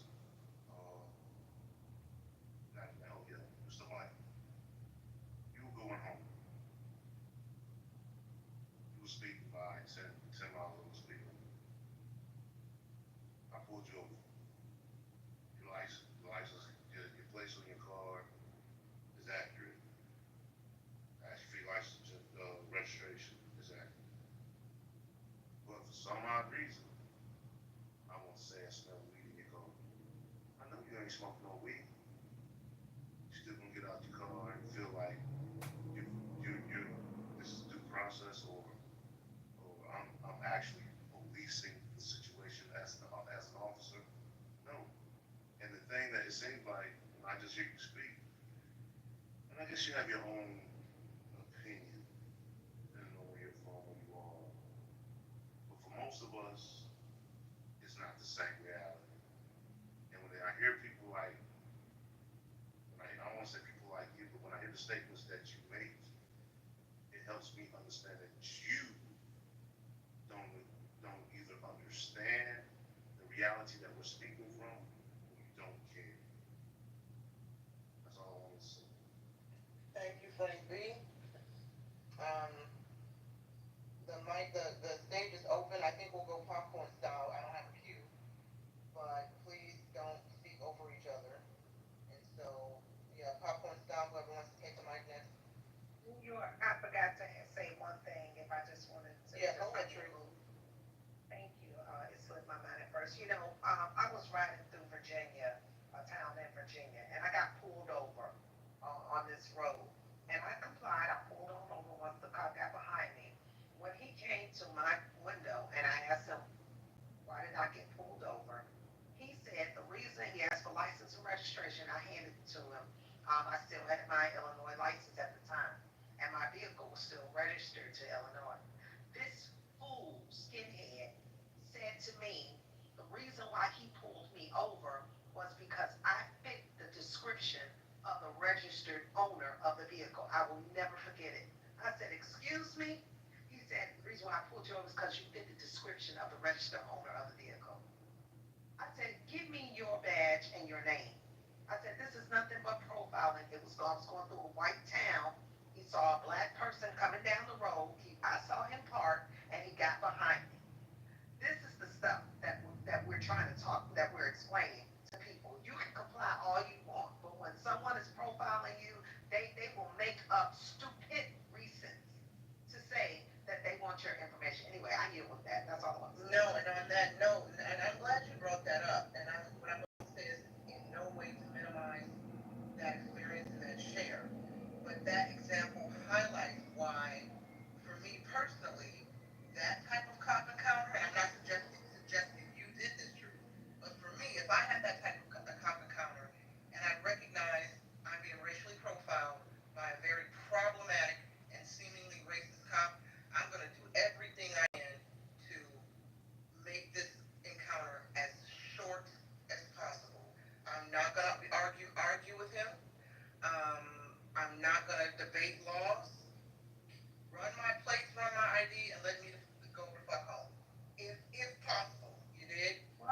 like I've encountered somebody who does know their rights, and this happens all the time, where a cop is not able to manipulate somebody because you say, okay, no, I know it's my First Amendment right to record. I know it's my Fourth Amendment right not to be searched. I know it's my Fifth Amendment right not to have to answer any of your questions. So sometimes that actually is the case because at the end of the day, cops don't want to go to jail too. They don't want to lose their job. They don't want to get suspended.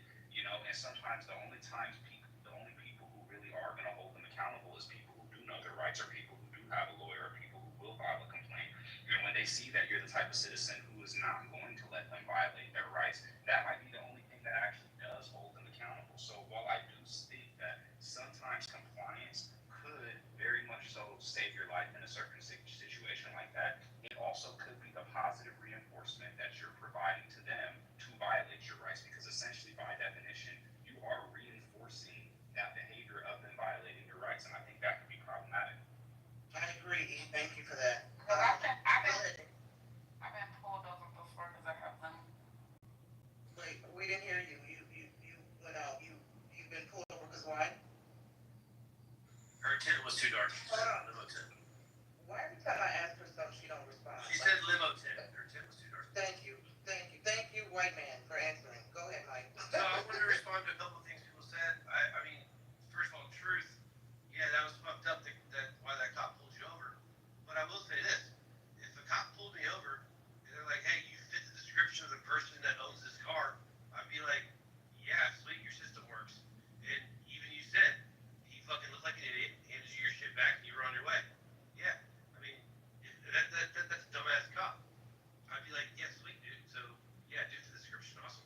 And Frank B, I mean, if they pull me over and they say they smell weed, they're like, "Hey, step out of your car, I smell weed," and I know I don't have any weed in the car, I wouldn't be like, "Bro, what do you mean you smell weed, bro? I don't fucking have any weed."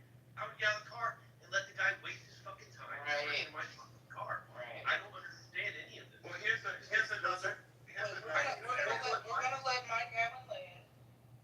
We're gonna respect all speakers. Oh, man, I like interjections. Go ahead, Doug. But I appreciate it. I don't. So go ahead and land, please. It's your land. It's your room. I land. Go ahead, Doug. Yeah, so here's another example without using the police, right? On my job, right? You got different tradesmen, right? Do various different. These particular ones were the plumbers. Most the plumbing positions are, held by white men, right? Most of them, right? You got a few blacks in there, but on this day, me and my coworker, two black men, went into a storeroom. Now, I always wear my agency's ID lanyard around my neck, which is a requirement. These two plumbers, they don't do it, right? Because they're white. None of the white men usually adorn themselves with the lanyard so that they can be identified as employees. So we were entering the storeroom, and we were using the key at the door. These two white plumbers were looking at, and I'm observing them looking at each other and then looking at us, and then asked my coworker, because he had the key, he says, "Excuse me, does anybody know you're going in there?" So I looked at him and was like, "The fuck you mean, do anybody know that we're going in here? Like, this is a storeroom that is frequented by employees, right?" But the fact that he asked us, "Does anybody know that we're going in here?" entailed that he was surveying us because we were black, as if we didn't have authority to go in there without some white man overseeing us, right? So I went off on him. I called him everything in the book you could name: white, mayonnaise, donkey, everything. You name it. I called him, right? I called him, he's a racist piece of shit. You should fuck yourself with a fucking. I just did everything I could think of to just make him want to fight. He talked about his mother, his kids, everything. I just wanted to say anything. He's like, I apologize. Nah, fuck your apology, man. You know what I'm saying? Because you dead ass in your thinking, we didn't have a right to be there, and the only right came in your mind because we were black. That's the profiling right there. Doesn't have to be police. There are people who are not in law enforcement that carry these stigmas about black people, and they carry them with our children too. They carry them with our children, and we sit here and illusion ourselves into believing that the world is somehow going to be different against us, right? It's not, and I don't carry myself believing that it is, and I'm done. Well, I would respond to that real quick, Thug, by saying, yeah, I mean, that's, again, there are racist pieces of shit in this world, and it's time for us good people to start making some fucking noise. It shouldn't, I'll say this, preface it, but I'm going to get to your point. It shouldn't be, a new cop joins the force, and they're showing him around the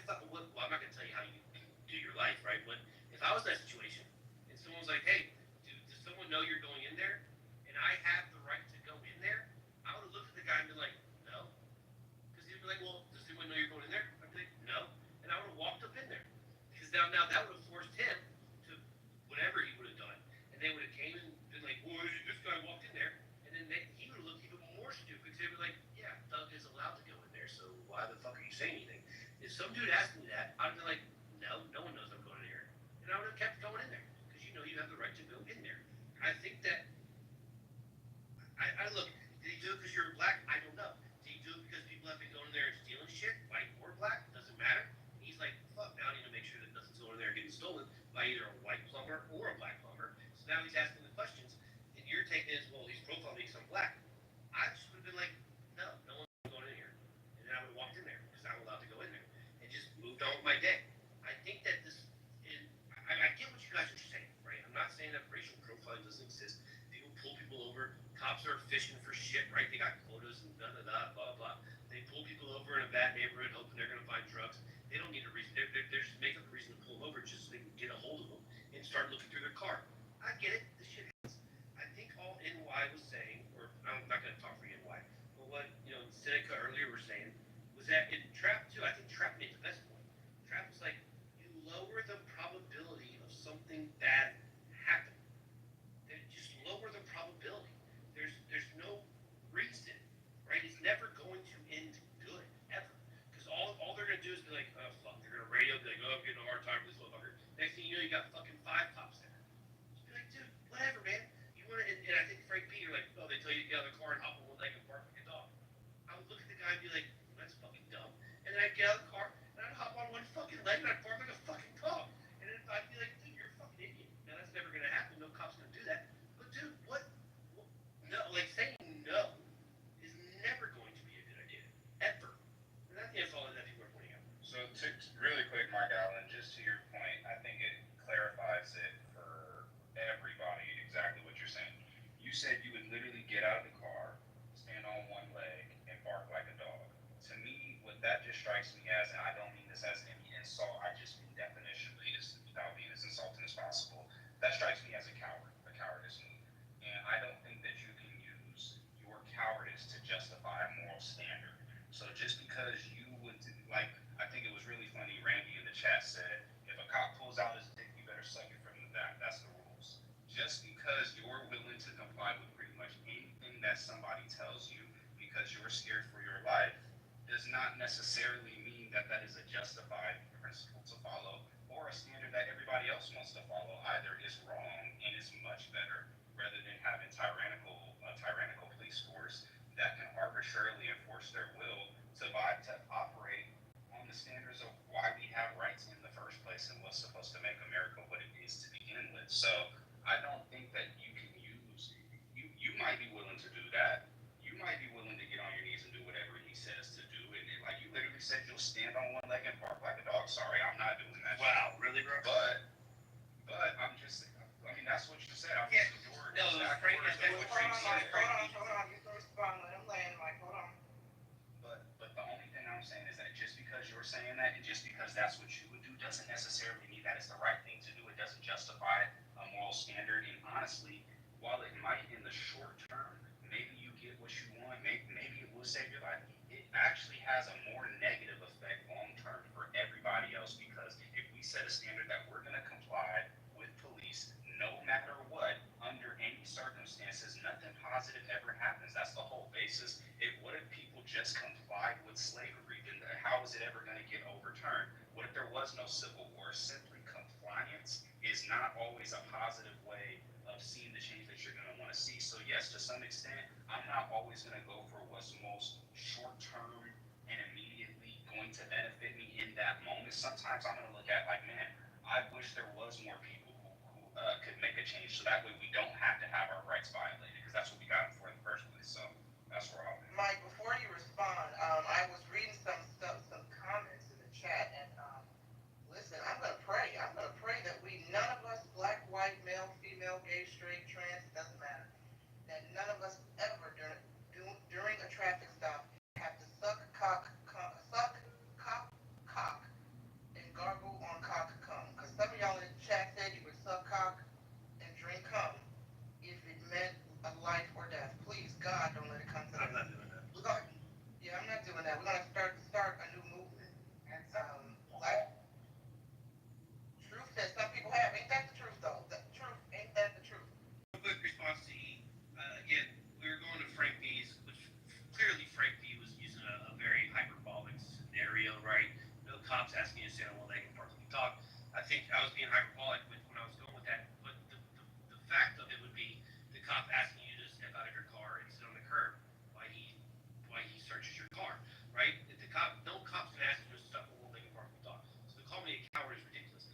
cop asks me to step out of my car and sit on the curb, I'm gonna step out of the car and sit on the curb. I'm not gonna be like, why do I gotta step out of my car? It's like, well, it is. I'm like, I'm not stepping out of my car. It's like, sir, can you step out of your car? No, I don't have to. Well, I'm gonna need you to step out of your car. No, go get your supervisor. And the supervisor gets there. Get out of your car. No. Man, what are you doing? Just get out of your fucking car. No one's gonna ask you to hop on one leg and park your dog. If they're gonna ask you to get out of your car and sit on a curb, maybe. And the only people that aren't going to do that are people that are trying to hide something. That's it. Yeah, but Wait, I mean, hold on. Wait, somebody in the chat said, it's just Dick, you'll be all right. Y'all are so funny. That's hilarious. Okay, who was that? Frank, real quick, I'll be on like 10 seconds. Wait. My beautiful mind was coming off my privilege. MG, were you trying? No, I mean, Eve's very passionate about this. I'm just trying to wrap my head around like your logic. I would comply. I'm just going to say yes. It's a bad strategy. Right. What do you need? Here's my license. What else you need? My registration. Like, I'm not arguing back and forth, right? And I think both things can be true. I think we can comply and still advocate for just police reform. Like, I don't know why it has to be one or the other. I think it can be both.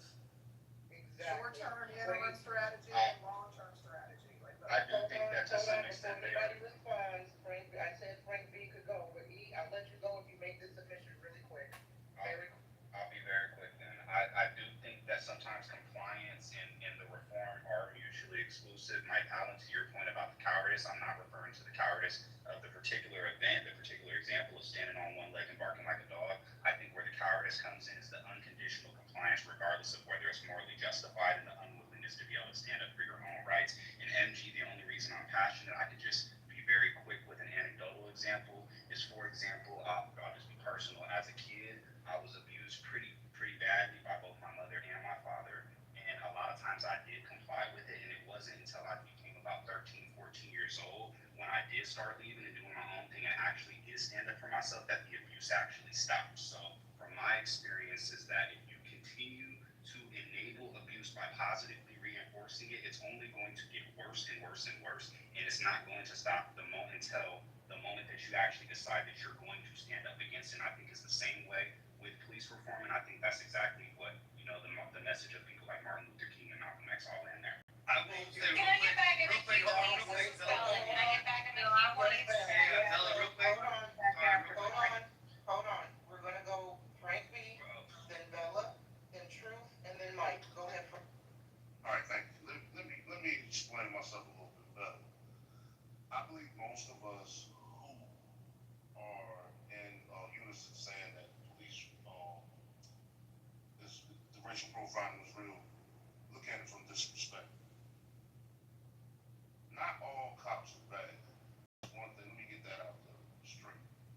What I'm saying is this: if you were to take a real statistic from that side of the law, policeman side of the law, and you looked at the individual police that went from how they pull people, the people that they pull, being race, and then when you dig into some of these police officers, what they call it, their history as being a cop, you seem to notice that most of them, it gets more egregious. It's pulling over the cars. Next thing you know, it's the assault on the person they pulling out the car. Then next thing you know, somebody's getting shot. Case in point, Laquan Smith, Chicago, I think it was 2016. The kid was high as hell, no doubt about it. The police walked beside, in their car. They traveled with this kid as he was walking down the street for about a half a block. And if anybody lives in the city, you know how big a half a block of the city is.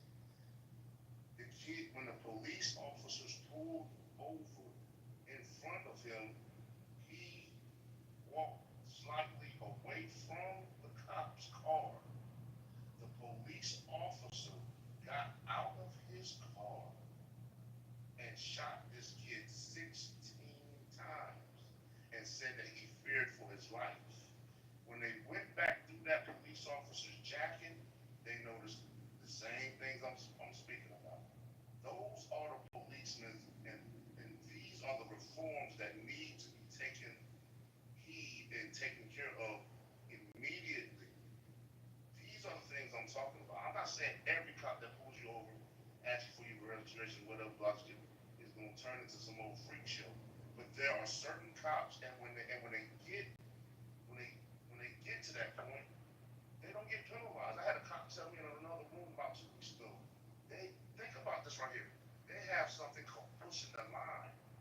That terminology comes from gang talk. And when we asked him, well, what do you do as a good cop, as opposed to pointing out the bad cops? Man, I had to fear for my life. Cops they have too much power. They have too much power. Thank you, Frank. Wait, no. Hold on, Mike. I know you want to respond. To E, real quick. Let's take like 10 seconds. Okay, 10 seconds. Go ahead. E, first of all, I want to say I'm sorry that happened to you, brother. That breaks my heart. And I know you're responding to MG, but the first part when you responded to what I was saying is actually a fair point.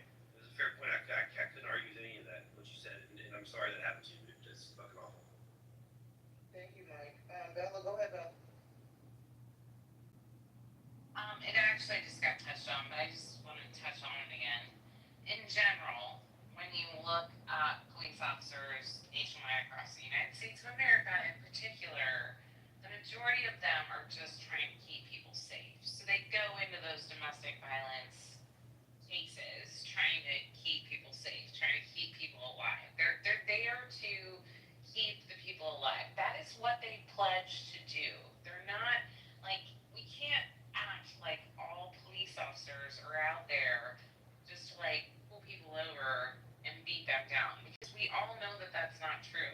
So can we just please keep that in mind? Because I feel like in general, the majority, and I believe when you look at the statistics, it's at 95, and I really wish it was at like 99, but 95% of the incidents reported were expunged, or like 95% of our officers are doing the right thing for the good of the community. They're trying to save those babies from getting murdered. They're trying to make sure that your kids aren't child trafficked.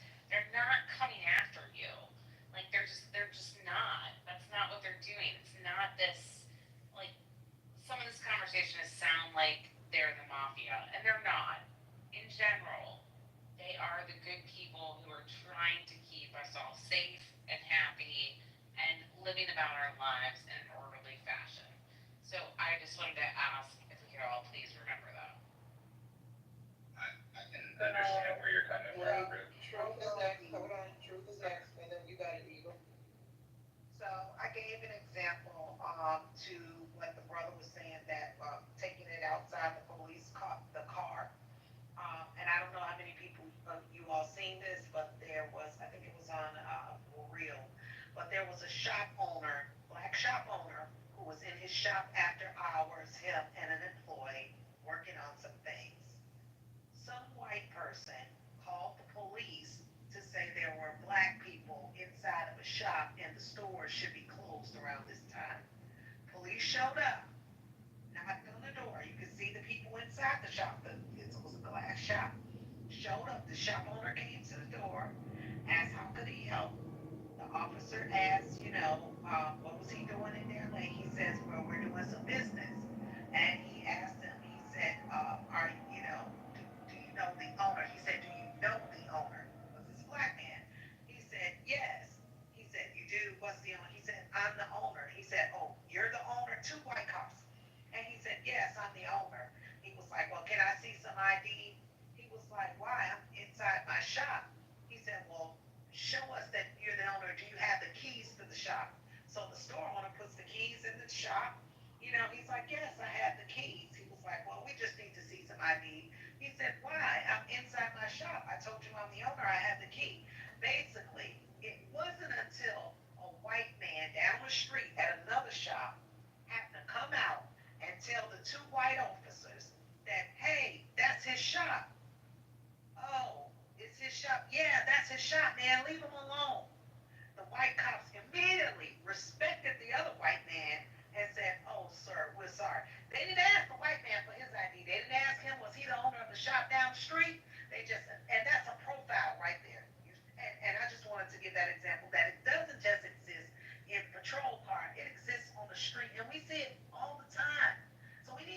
being so naive that, all these cops are here just to protect and the safety of the children.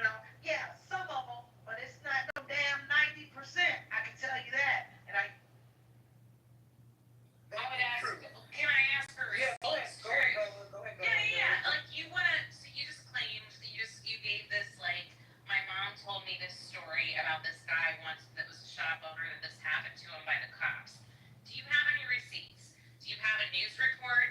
Do you have a police report? Do you have anything to show receipts of what you just said? Or are you just trying to fuel the fire with bullshit? Do you have receipts about your 90%? Yeah, I do. Okay, well, I do. Yeah. I mean, that's what fucking CNN is. You can have them. Yeah, okay, you have. CNN. I mean, like, it's CNN. Hold on, sir. You're gonna get your chance, and I value you with your submissions often, but let me deal with this. I didn't say my mom did anything. I didn't say she No, I didn't, but that's what you just gave a huge story. I didn't say my mom. You just gave a huge story. Do you have receipts? What city? What town? Where's the police reports? First of all, Karen, I don't have to justify shit to you. Of course you don't. Because you want to make it up for a reason not to get out of your car and comply with the police. Come on. Shut the hell up, because I don't have to listen to you, and I don't have to prove anything. And that's the problem. White folks always want a black person to prove everywhere we go. You see what she has? Do I have a receipt? That's the very reason why when a motherfucker in the store and I get gas and he just act like, I say, no, give me a receipt, because a white man out here gonna ask me, did I pay for my gas? Even Bullshit. though You guys asked for more receipts than we ever do. So bullshit. First of all, you damn right we asked for receipts. Do you know why? Exactly. So I'm not allowed to ask for receipts. Do you know why? Do you know why a black person asked for a receipt? Do you know why anyone asks for receipts? Tell me why do black, you said you guys ask for receipts more than anybody. Tell me why. I don't know why you asked for it. Everybody has the right to a receipt. Says any accounting. Shut up. Hold on, Bella, you just made the claim, and I think she asked you a valid question. You said we asked for receipts more than anybody. Why? I don't know why. No. I don't know why. She said we do, but whenever I asked for receipts, she said, well, you provide receipts, and I said I would be happy to. And then I asked her for receipts, and she was like, I don't owe you anything. That's how the conversation went down. It sure did. It sure did. That's exactly how the conversation went down. Is that you don't owe me anything, but I owe you everything. Why do I owe you anything? No. Why do I owe you receipts? Because I gave a submission of an encounter that happened on a Facebook reel that we could see. It was posted from the camera. This is the reason why. This is exactly the reason why. Because we're talking about law enforcement, and we're talking about legal records. And so if you're going to talk about legal records with law enforcement, the reason that we can enforce body cams, the reason that we want to believe in our police force, that I want to believe that my police force is 90%, 95% good, not out, that they're really trying to catch the sex traffickers and not trying to just pull over random black people. Sure as fuck hope that they're not doing that. But that is the reason, is because we are talking about the legal system. And so when you get into the governmental legal system, you have to have receipts. So if this happened, I would like to know the city, look up the police reports as to what happened. Okay, so first of all, what no police report? What are you talking about? Who said it was a police report? Well, it was a police encounter, but there's no report. No report. I just told you, if you were listening with both of your white ears, that when the white man came out and told them to leave the black shop owner alone, they didn't ask him to identify himself as the white shop owner. Do you understand why this like hearsay? Let me finish, because you didn't hear it. So no, I heard it. It just still sounds like hearsay. No, you didn't. No. Okay, so now tell me, because I'm going to get back to this, because you're not going to get out of this. Why do black people ask for receipts more so than anybody, as you stated? You said that you had the answer for that, so you tell me. No, I didn't. No, I didn't say that. See how you hear what you trying to switch words around? You're crafty, but you're not. Oh, Yeah, oh, you okay. not crafty enough for me. So when I say, hey, when you said black people ask for receipts, you guys more than anybody, I said we do. And then I asked you, do you know why? You said we do. And I know. no, I don't know why. I agree Okay. with you. Okay, I said it, you agreed, but yeah. I don't know why. So Okay. you clearly So know you why. know- So can you please explain to me why? So you know, Bella, you don't Truth, know why. I think we should move on. I don't. Okay. This is. Yeah, I'm not. Oh, of course it is. Go ahead, shield her. Shield. Hold on, Bella. I agree we should move on, but when Bella says you guys ask for receipts more than anybody, is she makes the submission as if she understands why. So I too was waiting for her to explain from her perspective why do black people ask for receipts more than anybody. You're the one that made the claim, Bella, and then said I don't know. Well, no, Truth ready to explain it to me with all respect. I mean, I know you have a green bean, but you're not like the expert on this. Hold on. Bella, hold on. You're right. I'm not an expert, green bean or no green bean. You made the submission, and now we're asking you to explain from your perspective because you stated it. Don't be a smartass with me, miss. You're the one that stated black people ask for receipts more than anybody, as if you understand why. If you don't understand why did you say we ask for receipts more than anybody? How would you know that?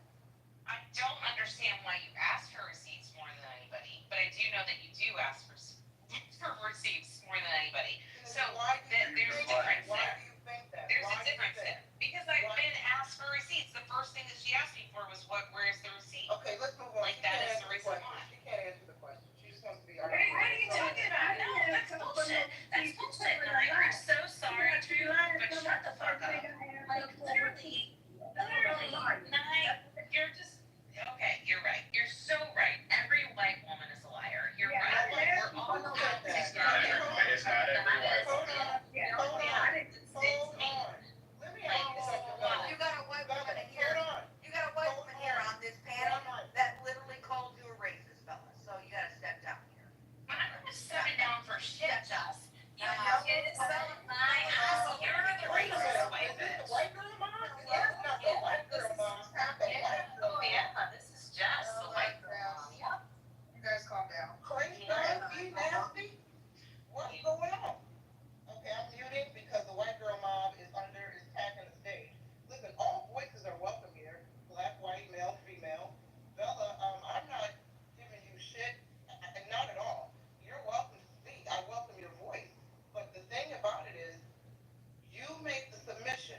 Truth asks, why do you think, since you seemingly are aware that black people ask for receipts more than everybody else, from your perspective, why do you think that is?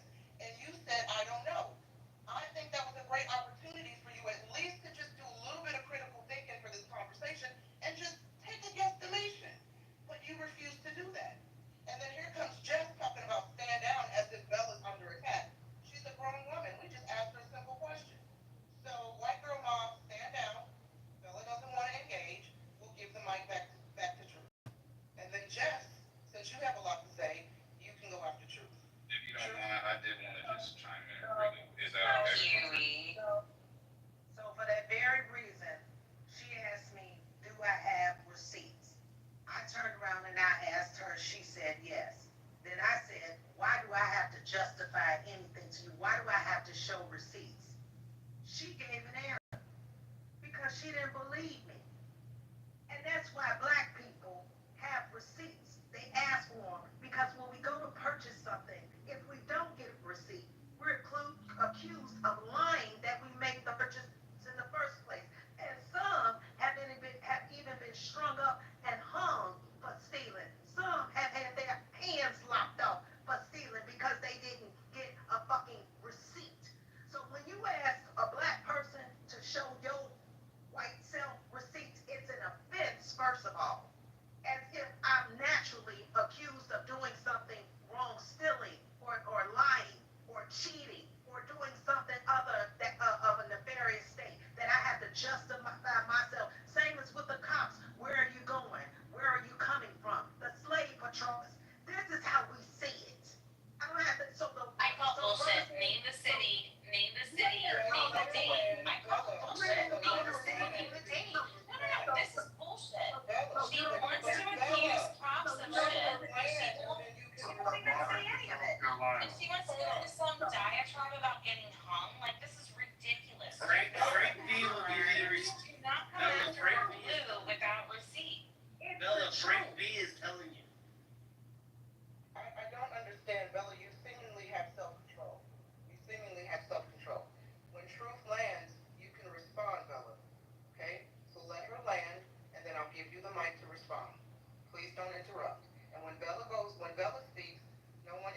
submission.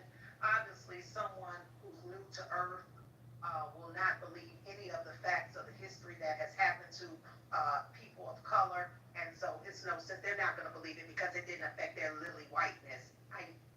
Now, Bella, no one interrupt Bella. Bella, go ahead. Please, everyone keep their submissions under 2 minutes. Go.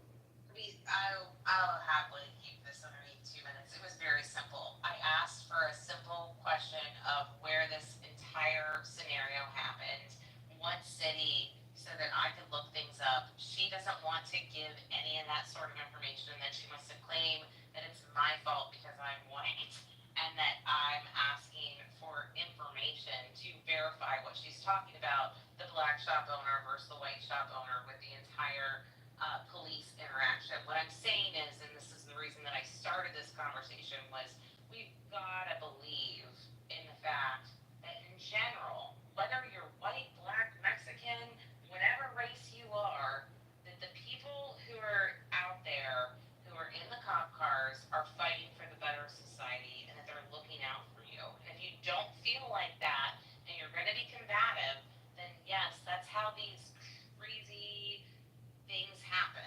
Whether it's the woman getting dragged out of the car, like, I don't want to see any of it. I don't want to see any of it. But these tales, talking about these tales of stories from 20 years ago, don't do us any good. Like, can we talk about today? Can we talk about now? If you're going to bring up an incident, talk about what's going on today in our society. Don't bring up some bullshit about history to try and justify your point with absolutely no facts behind it. Please, that's all I'm asking. Truth, let me ask you a question really quick before we go to Jess. When you shared this story, did you tell us the city, town that this incident took place in? No, I was just relating it to what the brother had shared about. It's not his submission that it's not just profiling in the streets, it's profiling other places, and I was relating it to the reels that I had seen that someone had posted about this encounter. Now, so for Bella's In peace the of real mind, can you tell us, do you recall where this incident took place so she can go look up the police?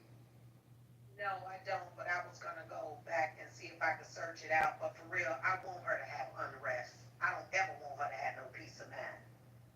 Jesus. Okay. Wow. Okay. So let's go to Jess, because Jess came up to the stage with smoke. Jess, do you have something to? Imagine that. I'm thoroughly enjoying the comments with everybody. Just yielding to the mic. Love y'all. Yeah. I think I did just want to say real quick. I was waiting. Appreciate you. I was waiting for a little bit. Bella, throughout the conversation, I'm gonna do my best to try to be on track with what we were talking about, and two, be as fair to you as possible. But I do just want to say that you have made quite a lot of comments. You made a comment that black people ask for receipts more than anybody, which then you proceeded to say that you don't understand why. You also said that Fourth Amendment rights And didn't even try to understand why. Okay. Yeah,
assaults, and I'm just trying to keep it real with you.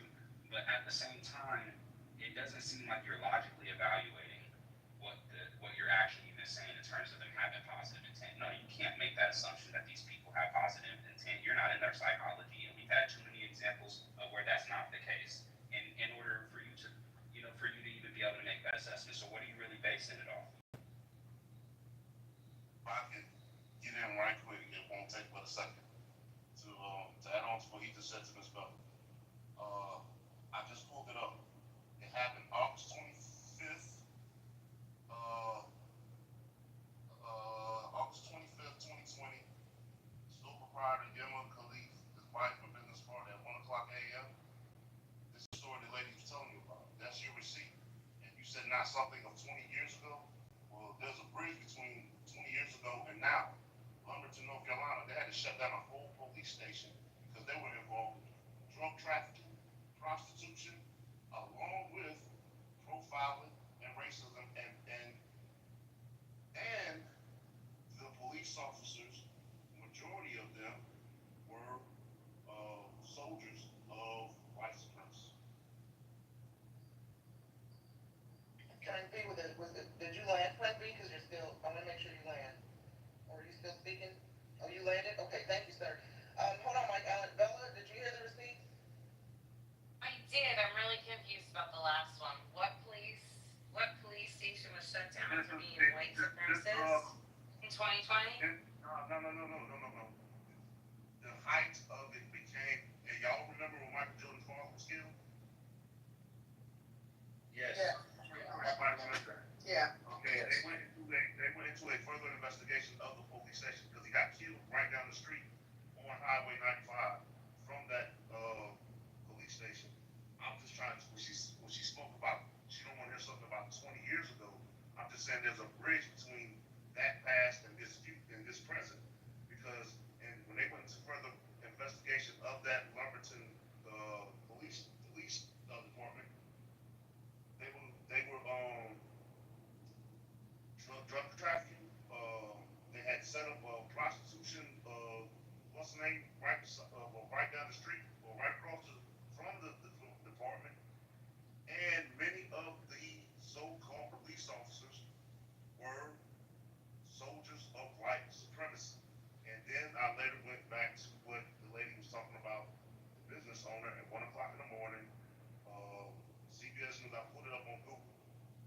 And it's true. Those are your receipts. All you gotta do is look up black store owner, question black police, and it will come up.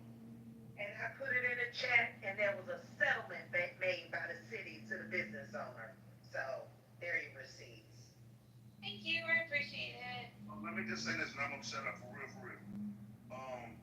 Ms. Bella, the term "let us see the receipts," believe it or not, that term was basically brought about for us to hold each other accountable for the shit we say, meaning us black folks. So sometimes when you speaking on stuff, understand where it comes from before you just say we throwing it out there just to be throwing it out there, because we do hold each other accountable for the shit that we say.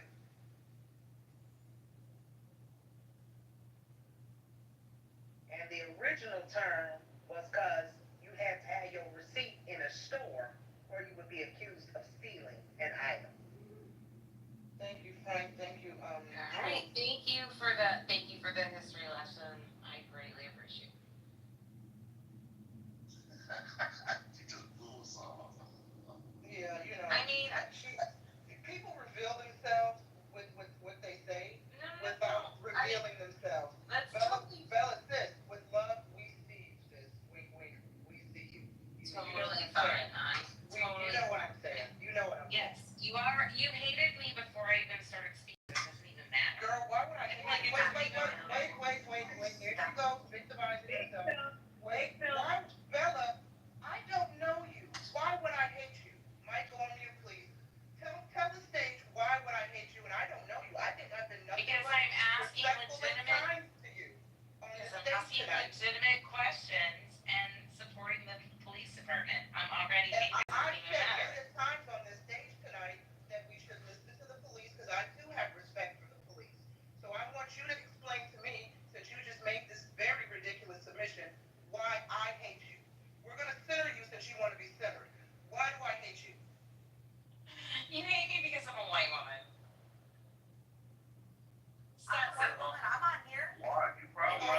Girl, pause. Everybody go on pause. Because this trick doesn't know me from a bag of dicks. She doesn't know my past, doesn't know my friendships. She doesn't know who I rock with. She doesn't know who I've made love to, who I've had dinner with. Nor do I care. And you actually think, that's because, you know what? Now I'm about to turn into a glass of whiskey and a pack of Newports. You don't care because you're very racist to your core and anti-black. Oh, there it is. Yes. But you've already revealed this about yourself, Bella. Yes. You've already revealed this about yourself. Please tell me, Nye, how am I racist? Tell me how am I racist? How am I racist? Please, I want you to school me right now. I want you to tell me how I am racist. No, Tell me. cunt. You're gonna tell me why I hate you. That's what we're gonna do first. Okay? No, you just told me that I'm a racist. I want to know why I'm a racist. Please, You're gonna answer my question first. I already told Why you. do I hate me because Why I'm do a I white hate woman? I don't hate white because I'm a white. Well, I don't hate white clearly people. do. First of all. Clearly you do. And definitely truth does. So, like, most black people hate white people. Most white people don't give a shit. I just proved that Dizzy has brought to the audience. We're not doing that tonight. We're not doing that today. One mic on the mod. Jess, I gave you a chance to speak. You didn't want to speak, so you're not going to interrupt me. Okay, now when I'm done, I'll give you the mic. But this Dizzy ass broad, you could tell by the things that she was saying that she's anti-black. I wasn't going to go there. That's why I said, Wink, sis, I see you. I think a lot of us see you. I've shown this woman nothing but grace and respect. As a matter of fact, I agreed with her comments about police. Okay? Hate her because she's white? I don't hate white people. I was about to say something, but that's too personal. Anyway, she's got to go. Anybody else on the stage feels like I hate white women, state your piece so I can put you in the hallway with the rest of the peasants so you can go scroll and find a white supremacist room and y'all can go cry about black people. Jess? I love you so much. I'm living my ass off. You were so not that way. She was rough. Wow. Wow. Well, piece of work. I love being in your room. The hoe is probably drunk. She's Move on. drunk. Wow. I was literally thinking that. I was literally thinking she sounded like she'd been drinking. And she sounds like the type of white bitch that gargles on black dicks. So we're just gonna move on. Mike, let's pass the mic to the next person. Who would like to speak? We have Mike. I know Mike, you were trying to speak earlier. You're back. Not Mike Allen, Mike with the MYKE. Go ahead, Mike. If you want. Yeah, he was saying good stuff. All right, and I just want to salute to the title, man. Salute the room. I've been here for a while listening. I want to just start saying, just to the title, racial profiling, real hell yeah, on crit. Like, I be banging. Like a nigga said earlier about gang banging, which I don't really necessarily think is true, but just on some real shit, like a nigga could be posted on the block, you feel me, sagging, and a nigga get pulled over, cops start frisking him, all types of shit. Like, you got white folks, you feel me, you in the grocery store minding your business, they following you. So, I mean, to act like racial profiling don't exist, that's crazy on crit. Like, that's really all I gotta say.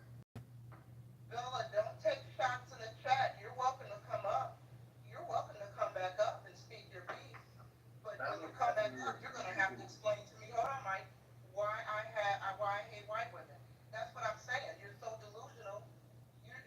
You have no original thought that you resort to being a whiny Karen. You resort to being. I'm surprised you didn't start crying on the stage, to be honest with you. Elsie, Ellese. I don't know if I'm pronouncing that right. But you got the mic. Go ahead. I want to just get some new voices on the stage. I'm gonna go with Elise there.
story. I think it got convoluted with receipts of paper and when Bella asked for receipts of the story. Did it come off weird? Yeah, I think that Bella didn't help herself here, but I think it was all kind of harmless here. Now, Jess, I want to say something to you, Jess. I've heard you say it twice, and it kind of harkens back to what Truth was saying. In Truth's scenario, Truth said there was Black Americans that owned the shop, and no one believed them until a white guy came over and told the cops, and they ever believed the white guy. And the very first thing you said when you got here, Jess, you said to Bella, you go, Bella, you are racist. I'm a white woman, and I'm saying it. And then I heard you say it again. You go, as a white woman. So I think that a lot of y'all need to be wary of people like, I think Jess is the most harmful people to the Black community, people like Jess, because basically what Jess did inadvertently was basically saying, guys, I'm the white woman, so my voice speaks louder than everybody else, and I'm calling Bella racist, so now believe me because I'm the white woman and I'm saying it. And I think, Jess, you're inadvertently not understanding what you're really doing here. Is you're basically saying, Jess, you're basically saying that because you're a white woman, you have the authority over everyone else to call someone else racist. And it kind of came off kind of weird here. And I didn't really understand that whole part of it. But we'll move on from it, from all of it. I mean, it doesn't really matter. I think that what we're missing in this whole conversation is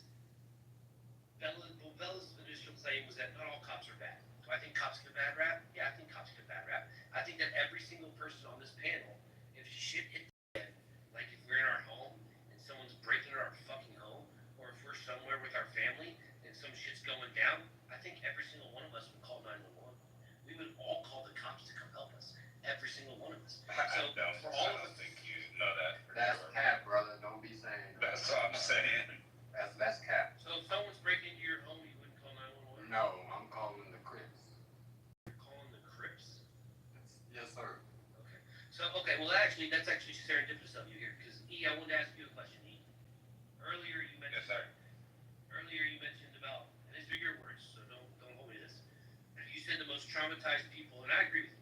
The most traumatized people are gangbangers and cops. I think is what you said. Bro, stop speaking on gangbangers, bro. That shit not true, bro. Y'all steady speaking on gangbangers like y'all. Bro, he said this, dude.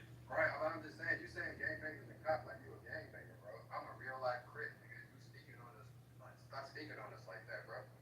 Real talk. Bro, whatever, Mike, I will put you through. I mean, y'all steady. So, E, Let's let one Mike and Mike, hold on, gentlemen. One Mike Allen, let him land, and then you guys can respond. Let's let Mike Allen land. Go. So anyway, so E, and again, I don't want to misquote you here. I think, and I agree with you. The most traumatized people are you use the word, not me, gangbangers and cops. I'm not misquoting you, right? Correct. Okay, so you use that word. So now I just want to ask you a hypothetical situation. Let's say, because this is going to harken back to the whole ID thing. Let's say you're walking down the street, and again, these are your words.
don't see how the comparison that you're making holds any water. Well, like, But I mean, I kind of want to understand where you're going with it, but like you're walking down the street and the cop walks up to you like, hey, you fit the description of a suspect that's named Josh. And you're like, yeah, I'm not Josh, dude. And the cop's like, well, let me see your ID so I know you're not Josh. You'd be like, fuck you, cop. I'm not just that's violation of my rights. But if the gangbangers walk up to you, they're like, hey, dude, yeah, I know who you are. You look like this dude Kyle that fucking I had beef with. And you're like, bro, I'm not Kyle. And the gangbanger's like, well, let me see your ID. I bet you pull out your ID, you show the gangbanger, you're like, dude, I'm not Kyle, bro. Here. well, a gangbanger would never ask you for an ID. That's correct. Just to be real, a gangbanger would never ask you for an ID. And if they really, I was some nigga who really did some shit that I wasn't supposed to do, I'd probably be dead before I could really even explain myself. You know, so just I don't. That's a non-answer. I get what you're saying. It's not a non-answer. I feel like it's a false, and I'm pass right back to you. In your defense, it's a trap I feel like it's a falsehood. It's a trap question. Well, I feel like it's a false equivalency in that sense because obviously I'm going to deal with a situation in the streets very different than I'm going to deal with a situation with a police officer. And Mike, just out of respect to you, brother, I just wanted to clarify something that I said when I said the gangbangers and police officers are the most traumatized people. What I'm really saying is that people who are caught up are people who are in gangs. At the end of the day, they see a lot more shit than the average person is ever gonna see. They got people. You say you're crib. You know what I mean? No hate on you. People who are in that type of lifestyle, they're gonna see shit that other people haven't seen. You got people. You got ops very likely if you're involved in shit like that. That's fair. So Yeah, that's obviously that shit is going to change the way you look at shit. If you go to certain places, I imagine when you go out to a bar or a club or something, you're looking out for shit that the average person ain't necessarily looking out for. You're looking out to see that if somebody, if somebody's looking for you or somebody's hunting you or some type of thing. So when I say that gangbangers and cops are the most traumatized demographics, I'm not saying it as an insult at all. I'm saying that they go through the most life-threatening situations on a regular basis. So I just wanted to All right, brother. That's fair. That's a good one. Okay, hold on, one mic. Please, one mic. Probably. That was a solid answer, brother. Hold on. See, whoever moved her, thank you, because I don't understand what's going on, or maybe she moved herself. People come up loud and proud and wrong on the mic, and we can't hear, we don't know what's going on. It's 12:03 my time, it might be time for some of y'all to take your meds, just in case you're not looking at the clock. Go ahead, MYKE, Mike. All right, I just want to say I appreciate that, brother, clarifying, man, because you feel me? It's always a bad look or a bad representation on gangbangers, man. That shit not always true. And like y'all said earlier, if a nigga had to call the police, or if I was gonna call, I'm gonna call the Crips, because at the end of the day, I know they gonna have my back regardless. Why would I call the police? And they gonna fuck around and arrest me. They gonna start harassing me. That shit dumb. I'm gonna call the Crips. We got guns. We got everything we need. Thank you, Mike. Okay, for those in the room that aren't Crips, That's why we have I police. really want to move on from this. Brother, you were Karen on my mama. I want to move on from the gang talk, okay? Because I don't want no smoke with the Crips, the Bloods, the BLM. I don't want no smoke. I've already been cursed out twice by a Crip on this day. Why? You We're not doing it tonight. We're not doing it tonight. I'm done fighting with thugs, okay? But we So not. we're done with the gangs. Leave the gang members alone. Y'all better go hire a gang member for protection. Point blank, period. Now, Bella, did you get the rabbits out the house? I did. Okay. You I got had to chase her. No, I totally had to chase her out of the house. It was totally. She's the Betty. Yeah, she's a pain in my ass. those fuckers shit everywhere. They do, and she lives outside, so she's fine. But like, I'll open up my back door and she'll sneak in, and then I have to chase her out of the house, which is what was going on. She's Mike, I'm not seriously- scared of Crip. I'll put you through a fucking You wall. scared, nigga. Drop your location then, nigga. I'll pull up on you, nigga. Come on down Or here. I'll drop my location, Hold on. nigga. We're not gonna do this. Let's space opportunity. Then tell Mike Mike and Mike. Y'all can't. Yeah, the only. What are you fucking from the fucking Nigga, night? drop your location, nigga. I'll slap the shit Here we out of go. you, nigga. I'll drop my location. Here we go. I keep telling y'all. Well, you better stop playing with me. I'll put you through a fucking wall. I'm not no motherfucker. Okay. Nigga. All right. I'm not no I need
do just gotta say that, okay, if somebody comes up here and they say they're Crip immediately, I do expect, a certain behavior. But from the other mic, who gave me like a very long lecture about law-abiding citizenship, to then say that I'm gonna put you through a wall and everything, it just wasn't exactly what I expected. It feels like it kind of contradicted a lot of the.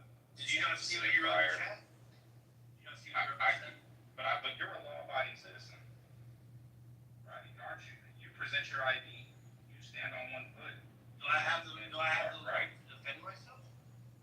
Do you have the right to defend yourself against police? I just think it goes against the narrative of what you were saying prior. And then it was like, fuck all that shit I just said a moment ago. Are you serious? This mic on mic violence has got to stop. Bro, the dude wrote in the chat that I'm fucking terrified of Crips and I'm gonna get what's coming to me. Bro, I'm not scared of any fucking gang members. If that dude's gonna go call the Crips and be like, hey, Crips, there's this guy on the internet that we need to go handle because he talked shit about me. Go ahead, bro.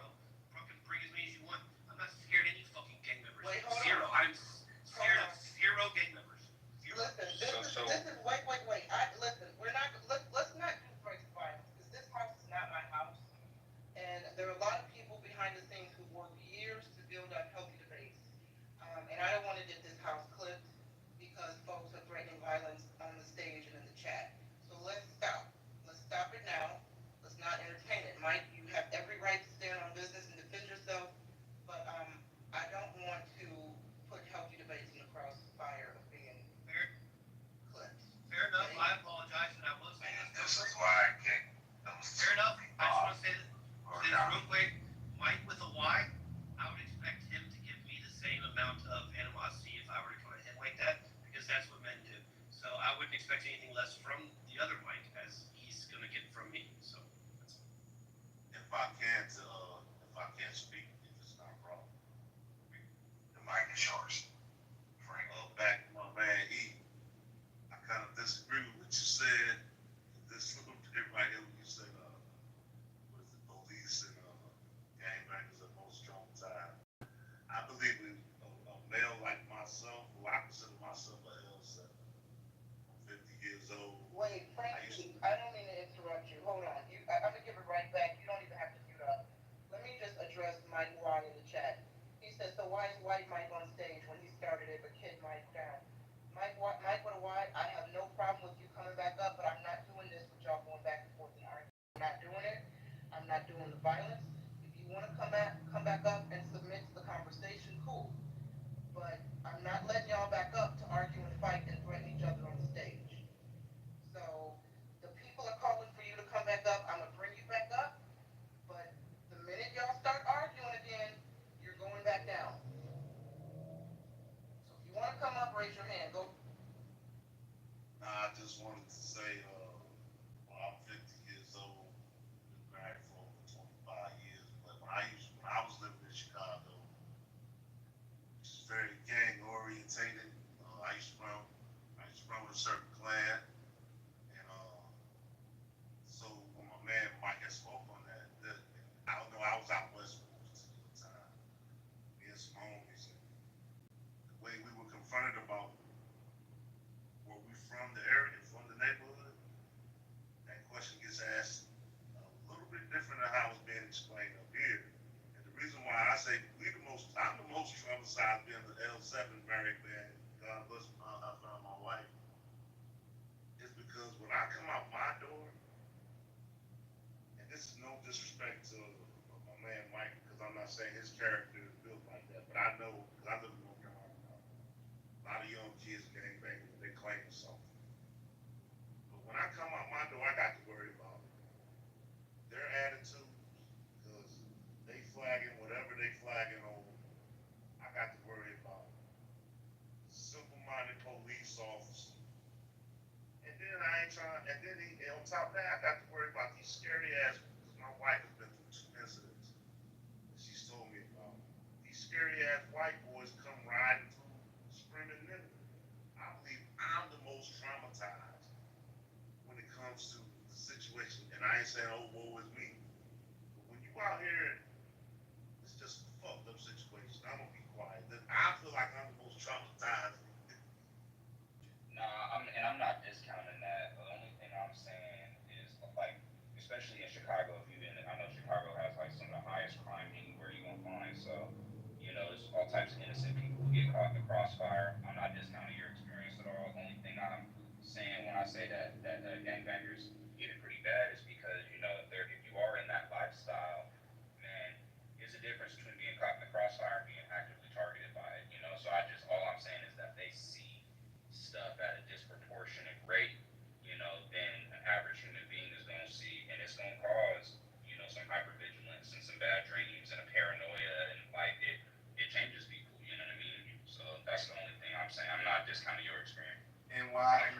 bothers me about how people really view gang members and Crips and shit. Like me personally, I have a whole college education.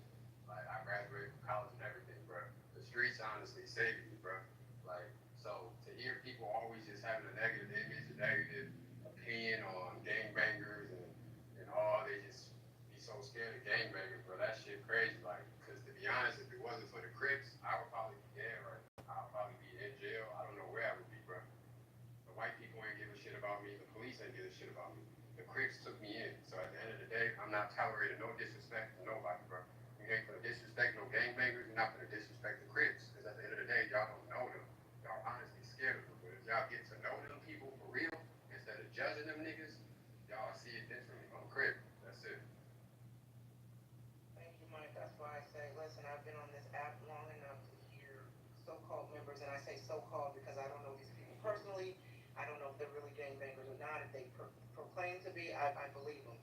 And I've heard enough of them crash out, pull up, and in one instance somebody got shot. So I want no smoke with the gang members.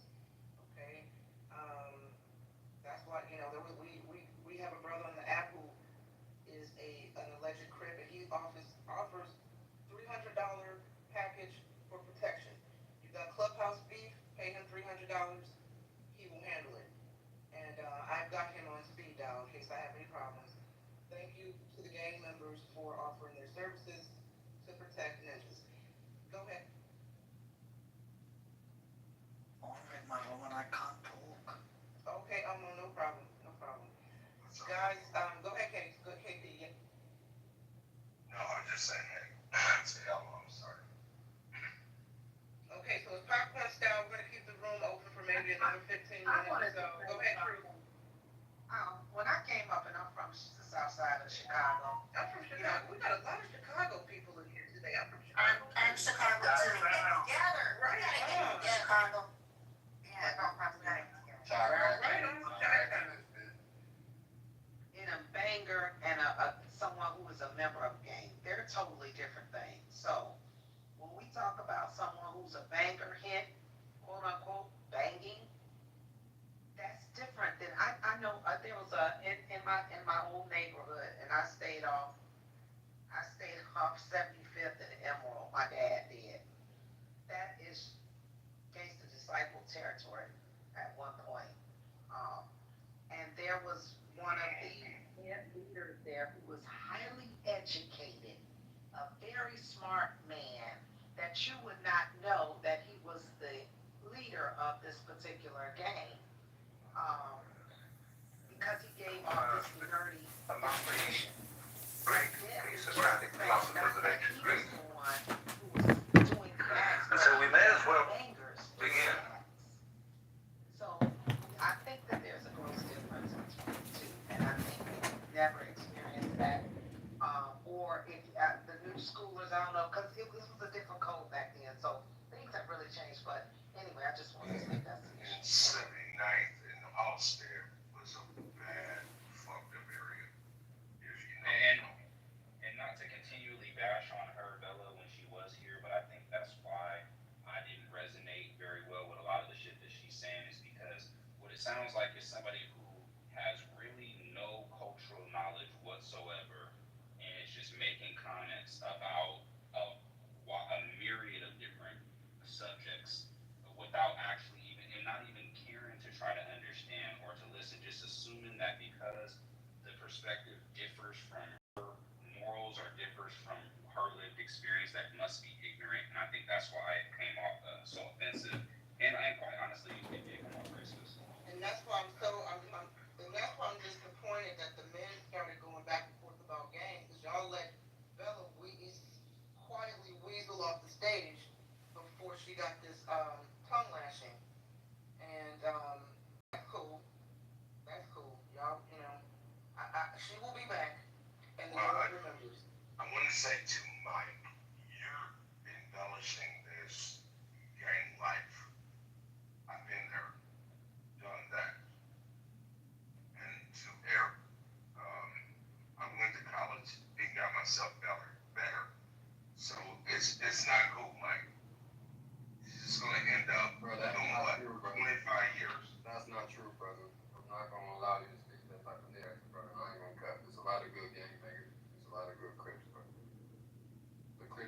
life, like I said. Okay, cool.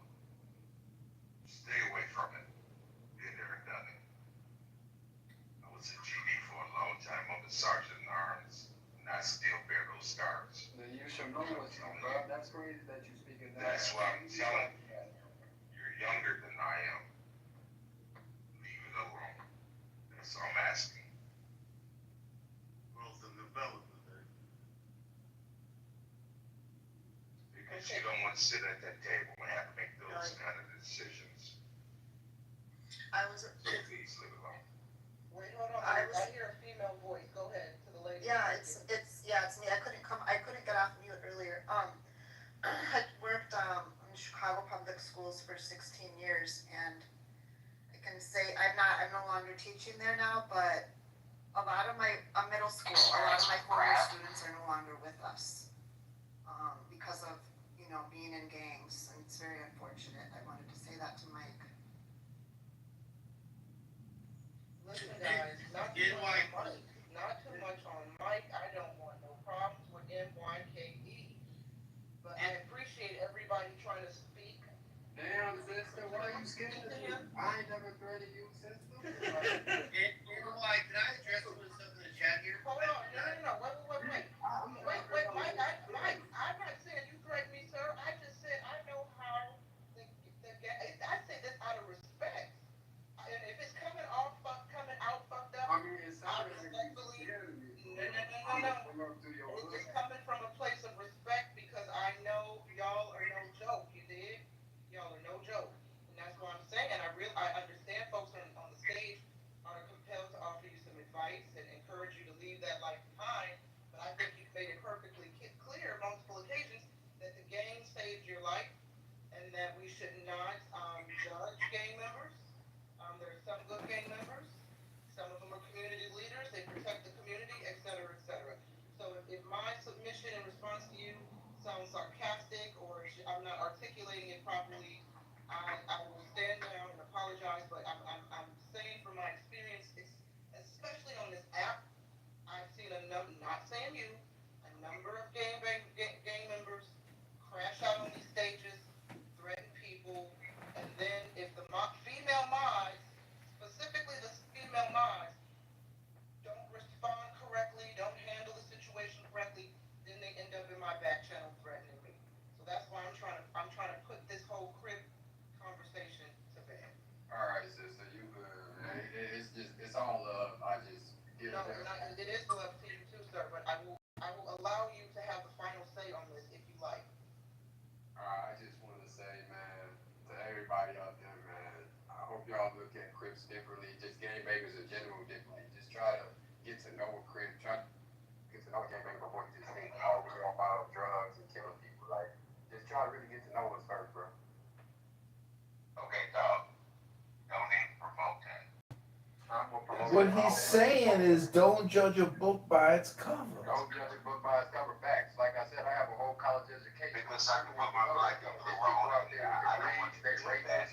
There's cops out here killing folks. But yeah, we want to judge gangbangers. Come on now, let's be honest. Hold on.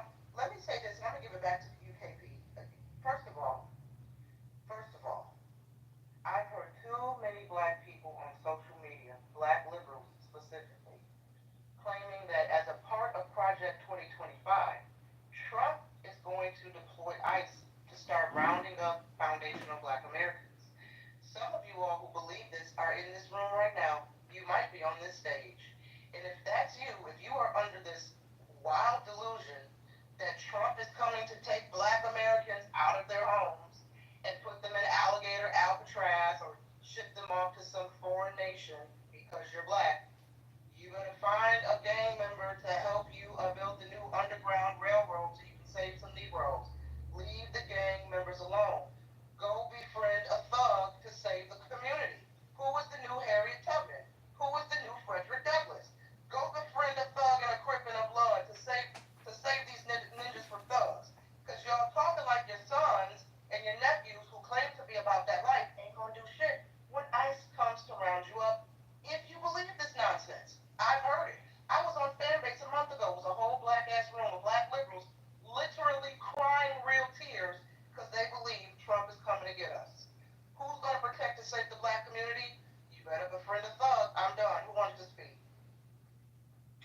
say to Mike real quick, and I'll end on this on the subject, and to everybody else. I think exactly what you're saying is valid.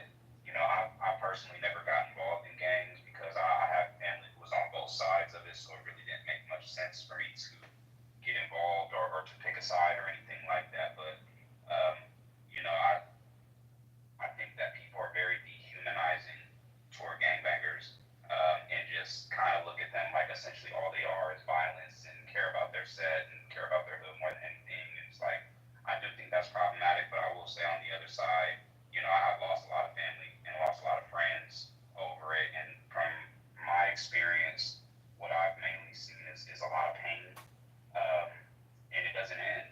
You know, the war never ends because people don't get over shit. And then somebody kills somebody, then it's a whole nother thing. And then sets keep breaking up into more sets, and it's more and more cliques. And then a bunch of people you were cool with, you're not even cool with them no more now. It just is so ugly and it's so tragic, you know what I mean? And so it's nothing to dehumanize the person who's in it. And a lot of times it's tough because, you know, my auntie was the first gangbanger I ever knew, and my auntie, her mom was a dope fiend, you know, and she started selling crack when she was like 12 years old. So she got clicked in with some Crips, you know. But at the end of the day, it's like her life didn't turn out. She ended up doing time, and her life was hard, and now her daughter's life is hard. And like, you know, it's all I've seen come from it for the most part is pain, and I've seen it be used as a coping mechanism for difficult upbringings. But you know, I respect you, and I respect where you're coming from, and I got a lot of people in my family and friends who are involved in that type of shit. But for the most part, what I feel toward them more than anything is concern generally, you know, because I don't want to lose them, you know. So I hope that while I respect that it saved your life, and I respect that it plays a large sense of purpose, I hope that the violent aspects that are associated with it, the aspects that could put your life at risk that are associated with it, I hope that becomes less prominent in your life. So that's all I can say. I agree with you, because I made mistakes in my life and lived that life. It's not, nothing comes from it, man. Nothing at all. And I just want to say this though. I was black and blue to the day I died because I took that oath to make it up to be a sergeant. Leave it alone, man. And I had to walk away when my children was born because I saw life. I said, I'm done. How are we gonna do this to get out? Okay, cool. And guess what? No one challenged me. I'm just vanished because I said no. I want to do something better because I'm having a family. Walk away from that shit, man. Alright, I just want to say this, bro. I don't really want to center myself too much, man. You feel me? I want to try to get back to the topic for real. But when you really sit down and think about it, though, like, you feel me? There ain't really no Crips, no gangbangers. That's when you really think about it. Like, who's out here being pedophiles? You got your rapists. You got your weirdos. You got like all those people. They're not Crips. They're not gangbangers. Those are your normal people. So at the end of the day, yeah, gangbanging is a dangerous lifestyle. You feel me? But anything is dangerous, bro. But at least we not doing none of that weird shit. Most of the time, we standing on business and we only do shit if it's out of disrespect. Like niggas in the chat that be talking all tough. Bro, drop the location, gang. Like Mike Allen. You get a scrap, we could scrap it out. Nah, hey, look, hold on. 06 Crip, I nigga. want you to What's your violence, please. Oh my God, let's let it I go. want to say something too, because I moved to Chicago 8 months ago. And Okay, go ahead, I live Jack. I live on the west side in Chicago. And I have a gang in my neighborhood. These guys are at the end of my street every single day. One time I got in a little altercation outside. Who came in at my back when the cops came trying to get all tough? The Bloods down the street. They all surrounded the cops. They had the cameras out. They were talking shit, put that pressure on them. They literally saved my life that day. So I owe my life to the Bloods. This is what it is. That's real shit. People don't want to understand that though. They just see red. They just see gang. Never told you that shit in the media. They will never tell you about that. I know I'm old because when I left Chicago, won't no bloods in Chicago. But I want to say, hold on, I want to say, what is the calendar? I could put them on the phone right now. Okay, let's go somewhere else. Come on, guys. Yeah, Seneca. You wanna hear Seneca? Y'all want to keep talking bad on Christmas shit and gang? We're not even talking about anything gang-wise. No. Like, I just said no. We're done with that. We're done. We're done with the gang talk, guys. We're putting a button on it. Crap. We're gonna talk about what we're gonna have for breakfast in a couple hours. Something. As a matter of fact, you wanna hear Seneca? Seneca spoke a lot tonight. You missed it, you gotta get a ticket for the preview show next time. I don't know, okay? If Seneca has any final thoughts, that's cool, but we're slowly about to shut the room down. But Seneca provided a lot of commentary this evening, very spicy.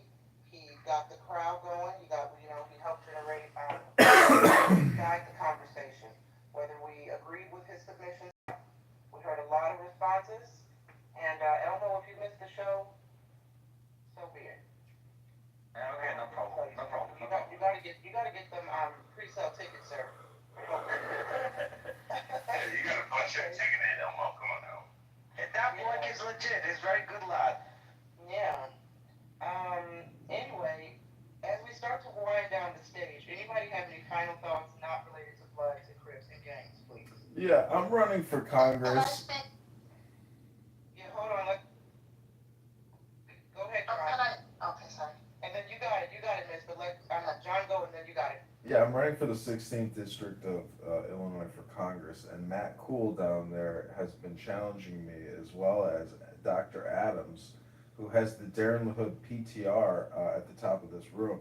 I just want to challenge these green bean moderators and super Darren LaHood fans to create a room after this healthy debates is over, and I will answer any questions, debate, and upset any super LaHood. That was last night, John. You missed it. Oh, it's going tonight. John, we're going to bed, John. I got a single vote on it, so. We are going to bed, John. Nobody's hosting a room afterwards. We're gonna have to do that. No, it's too late. During the day. It's not too late. Matt Cool is in the chat right now. Look at Matt Cool. Matt Cool is going to organize it in one house. Dr. Adams has been. They had a whole room last night. 2 rooms that your name was brought up in. You did not appear in any room. So you missed that one. No, he was probably there. He was just not there on stage. But John is here, there, and everywhere. He's got 100 phones recording every room on this app. So he was there, no doubt. He and one of his iPhones was there listening. He physically was probably just not on stage. So if you want to have a set up a room that you want to have a discussion with these people. Y'all are doing it That's right. all. Don't go down. Listen, Matt Cool, if you set up this debate this week, if you actually do it, Matt Cool in the audience, please be sure to pay me. And I'm pretty sure I don't want to miss it. Matt would do it. And if Adams is there, John is there, make sure the team is there, Matt Cool, I have no doubt is going to be very, very entertaining. Yes, we cannot miss it. Okay, so this is, yes, I meant to do that. Mike with Wyatt, let me go and add you because you might come in handy one day, sir. You might need me. I might need you for some protection services or some ice to help. I need ice to stand down when they come knocking on my door. Mike with Wyatt, we're gonna have to create a Negro bat symbol. You know how Batman had the bat symbol in the sky. We're gonna have to create a so foreign niggas with ice on the way. We call it our neighborhood heroes. Like Mike is a legit neighborhood hero. I said that's what he is. If there are any thugs in the house tonight that are from the Shy, add me. So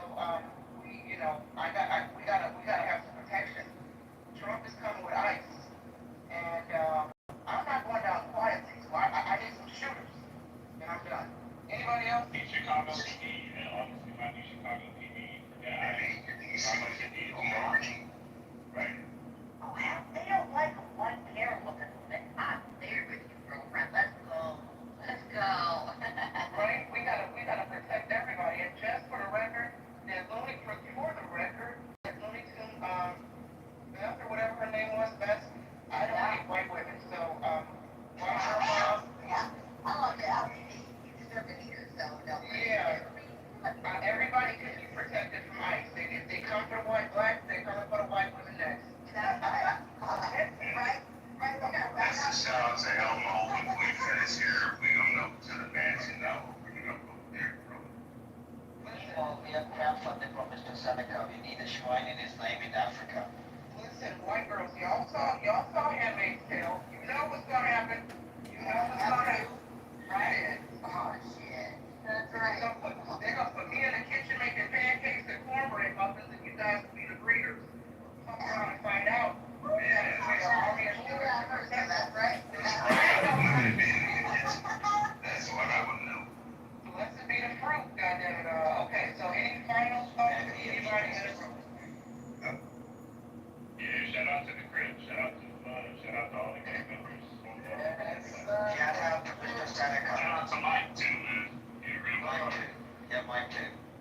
I was gonna say, NY, thank you, and your banter is unmatched. And, it's been a lot of time laughing pretty hard while I got this mic on me, so I appreciate that. And I appreciate all of y'all just, having, y'all made my day. Well, I appreciate And we're gonna go to the masculine mansion. Yeah, hey, Pete, go ahead and plug your house right quick so people did it. We haven't even Yeah, we're run gonna out. go to the masculine mansion for anyone who wants to stay up and have some conversation. It's gonna sway left, sway right, but guess what? We gonna stay center. Masculine Mansion, ladies and gentlemen, go ahead and search for the house at PP.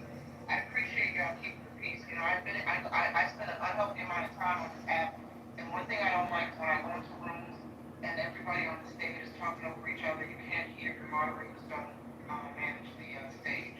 So it's just when I'm modding, it's just that JB's like this too. Healthy debate is not my rule, it's the healthy debate policy. We have one mic policy for those women. And I just like to let everybody say their piece. Whether I agree with their submission or not, it doesn't matter. Everyone has to say, everyone has a voice. Black, white, gay, straight, it does not matter. Male, female. I just ask you, right? When you come in here, just be peaceful. Try to be respectful. Don't hurl any, death threats. And, just let people say their piece without being, interrupting them, and we can move along. And I appreciate everybody for being overall respectful on the stage. And so shout out to everybody in the audience and everybody in the chat. And if you have not joined the house, cash in your pink tickets. JB usually hosts rooms early in the morning, so he'll be back in a few hours. And if that's it, oh, and by the way, if anybody likes entertainment, for those who don't know, I work in the film TV business for the past 20 years. I run a house here, Clubhouse called Press Hollywood. If you like entertainment news, we talk about entertainment news, conspiracy theories, UFOs. We like to put on our tinfoil hat and go down the rabbit hole of conspiracies. Any actors, directors, writers in the room. We also do how-to sessions, how to land an agent, how to, land a job as an actor, how to work with media, how to get spots on podcasts, et cetera, et cetera. So follow me if that's your cup of tea outside of talking about politics and racial profiling. And when you want to keep it light, fun, and conspiracy theory kind of conversation, go ahead and give your girl a follow. Other than that, MG, thank you. Adams has been asleep, but we love Dr. Adams, and that's it. I'm going to end the house now, and we'll see you guys next time here in Healthy Debate. Bye, everyone.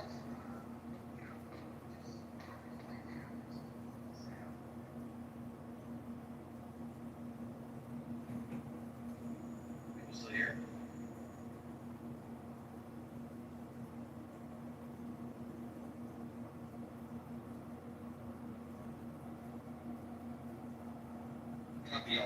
Hey, Angelica gonna come by and pick your ass up. That nigga keep thinking right. Oh, shit. Oh, what's wrong with this nigga?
job as a tester for being a loser. And just look at me. Women on the app, my KK, we're all lies. It's all lies. In prison, the other fucking speaker, I brought so much. Got it. One of the women on the app, the other fucking. Fuck this bitch. I really know people that. You're a fucking loser. No, there's not a father on this fucking planet. You would want him near their fucking daughter. You piece of fucking shit. You know it. You're a fucking cockroach. We need this shit. Addresses and social security numbers. Okay, I'll wait. This is against me. Hold on, no, stop. I'm in the middle of something. Dude. Okay, I gotta go to the other because I can't be involved in this conversation. So I literally, I put $1,000 on if any time where I ended up giving up somebody's social security number or address or family member. It's not happening. Find the fucking clip, and I'm leaving this on. Replay. Okay, find one fucking clip. Years I've been here, where I did that. You're not gonna find it. I did not do it. So once again, this pathological liar doing this same usual bullshit he does. He even, a couple of years ago, he was doing this shit. And it's funny because it's like, he has to sell this scenario, like, oh yeah, he was doxing Roger, he was giving out addresses, no I didn't, motherfucker, I gave out his goddamn screenshot of a picture from YouTube, dipshit. But you have to feel like the hero, you have to feel like the good guy.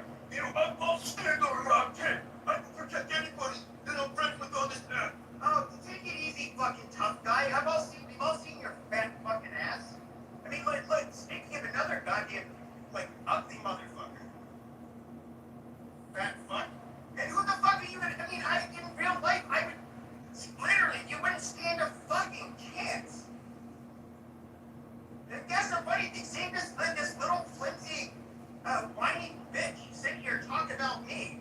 Motherfucker, you would not be able to do anything to me in real life. I can literally do what I want to you, and the only thing you can do is say, please stop. Motherfucker, how many fights have you actually fucking been in? I mean, it's fucking stupid. But it's easy to act like a tough guy online. And that's another thing I don't do. I don't go around challenging people to fights. That's fucking pathetic. But you want to act like a fucking tough guy online. Be my guest. Fucking loser. But he's everybody's hero. So let's look more at this mental health. I got some clips of you from last night, Pepe, because I cross-streamed your room into Roger's room. And so, we were all listening to your room last night, but I'll play those clips in a minute. Go ahead. Amazing. The one thing that you can do to pay the bills is just show my intelligence. And people like fucking Pepe, I'm telling you, you guys gonna fucking hang out with that dude until he turns on you. You need something. Guys, come in my rooms. Please don't go in these rooms. I need the attention. I'm the top dog. I'm the one that needs the audience. I'm the best model the app. Best model the app? What kind of gay shit is that? Best model? What the fuck? Any of the people who have big rooms on this app that can actually do it on themselves, they didn't suck people off in order to get a fucking audience. Like me, motherfucker, I got this goddamn app. I was Clubhouse famous, bitch. All my life to himself. You stupid, goofy motherfucker. What have you done? You end up leeching off, you end up finding the Million Man Marathon. You end up weaseling your dumb, narcissistic, antisocial ass onto the Healthy Debates admin team. And you moderate. You don't produce content. You don't have an original of your fucking own, bro. But then, and I'm sure you're glad Roger's gone. Now you can help you debates all to yourself. You get that narcissistic supply. You get to tell everybody how smart they are. Oh, my wonderful friend, I have to introduce her. Oh, you look lovely in your PTR. Dude, do you understand that you do that to everybody on your fucking stage? You fucking creep. You're funny. I mean, the sad thing is that people with J's, you can look this up, narcissistic personality disorder, antisocial personality disorder. People with his ailment, those are not treatable. And they're lifelong. This motherfucker can't change. He's always going to be a parasitic person. He's always going to be a person that charms and haunts his way into whatever he wants. He's going to seek excessive validation and praise and attention. Because that's how he's wired. And so, you know, and I kind of hate wasting time on this sick fuck. All right, you're going down the arguments. It's projection. And speaking of mentally ill, I mean, John, look at you, dude.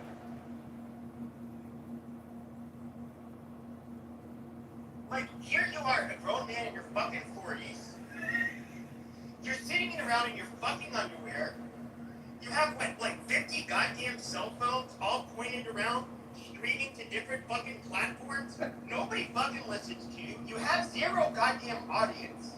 You sit there and respond to one of your accounts with all of your other accounts and vice versa. And you just say stupid fucking shit. You can't string along a fucking coherent opinion or belief or anything. You don't, and you're barely even funny. Sometimes you have your moments. Like, what the fuck are you doing with this? I mean, in all reality, John, what the fuck are you doing? What the fuck are you doing, Pepe? You just annoy everybody on here because you're constantly fucking streaming their rooms. Everybody on this app looks at you as a mentally ill, deranged fucking person. John, you're not fucking normal. I mean, this is fucking stupid. But I'm actually one of those people, John. I agree. That despite how much you told me I'm a dumbass, I'm a piece of shit, I don't read books, I don't do any of this shit. You know, I never cuss you out. I don't, the most I usually do is put you in the audience. And you're getting played for a fucking fool by Roger. Where's Roger now? I mean, but I'm guessing you're smart enough to know that, but you're willing to utilize the attention and the platform for whatever fucking reason. But dude, whatever the fuck you're doing, John, why? Like, what fucking future? Why am I doing what I'm doing? Because I'm wondering, why are you doing what you're doing? You have it. It's like seriously retarded. I'm a retard recording retards. But let me look at another fucking clip. More clips. Saying,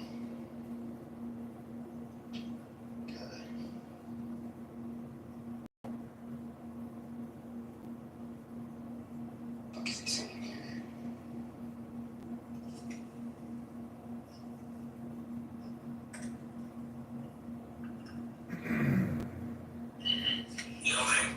Just wanted to put you on point. That was my bite.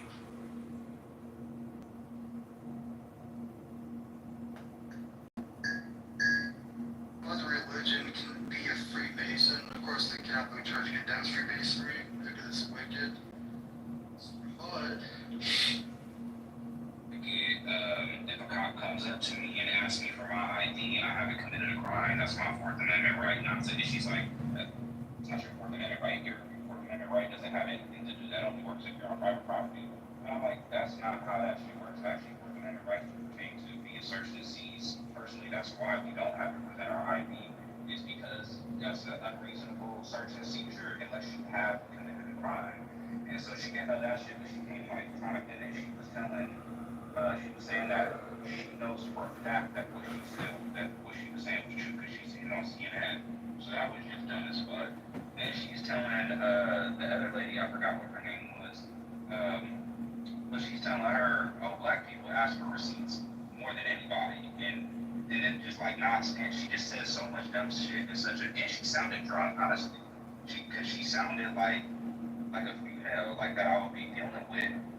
while she ain't been drinking, and then I have the realization while I'm in the argument, like, fucking, I'm talking to this bitch for, like, it was just so very tracking, and why I just had, and all the information that comes out, all the news, even more so we see the model, this amazing plan, it's exposing the evil, and also, through exposing the evil, folks are looking for good, they're starting to turn to, just like the quarterback shared, he's addicted to reading. I just looked it up again, like, a lot from the homicide rate so much wisdom from you, so much power, like, and also we're learning. I mean, I guess, like, if you believe in Trump's vision, like, this makes sense to people, but it doesn't make sense to me. I mean, it doesn't make sense. Ice makes no sense.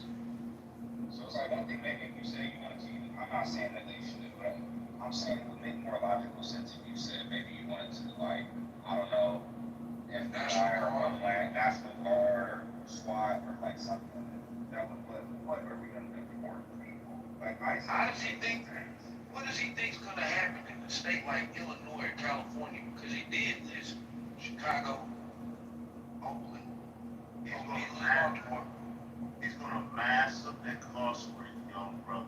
So that's exactly what's gonna happen. And look at it like look at it like this. The more you can, this, I know this will sound fucking crazy, but the way you looking at it, hey, the more we throw in prisons, the more taxes we draw, what public, so it's a profit. That's for you to eat. It's a profit regardless. It's a profit. I'm saying, like, if we're really serious about crime in America, there's certain things that will be done independent, like for them. Like for them, that's right. You can think they're wrong, but they think they're right. You think that your God is the right God. So people have their own personal, what you call God. You need to understand that first. So when you talk about a personal God, just like they think the black woman of God, if I say, well, there's a power that is energy, and they be like, and I say this energy. Yeah, so you're not gonna put it on me and back, we're gonna get too far. Yeah, because we call us. CJ, can you explain to us what the fuck is going on? You've been breaking the internet over there on the dark side. They've been whooping your ass for about 4 days straight. What the fuck did you do over there, CJ? I don't know. I don't know. I'm trying to get to the bottom of it. I mean, I don't know. Anybody in here knows the 411 on Brother CJ? Yeah.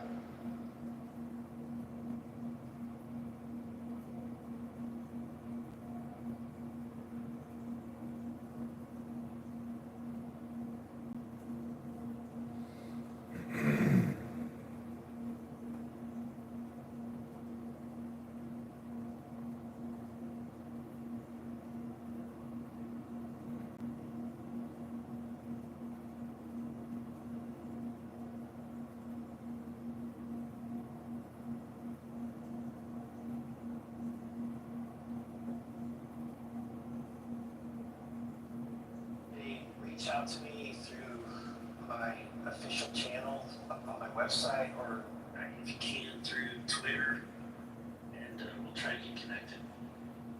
I have tried to reach out for you for Twitter. I don't know the proper channels to get a hold of you, sir. Anything that you can do to help would be appreciated. Give them a follow. Okay, I'm putting the website in the desk right now for the office locations with the phone numbers. I was actually, in college, I was staffing there for a little bit too. So I've been on the other end of those phone calls. Thank you, Panda. Right. If you guys can get me that info, I'd really appreciate it. We'll do it. They deactivated a bunch of really old accounts that hadn't been used for a while. I had a couple old accounts that I got a message that it was suspended for violating blah blah blah. Oh, unless you're a speaker, then.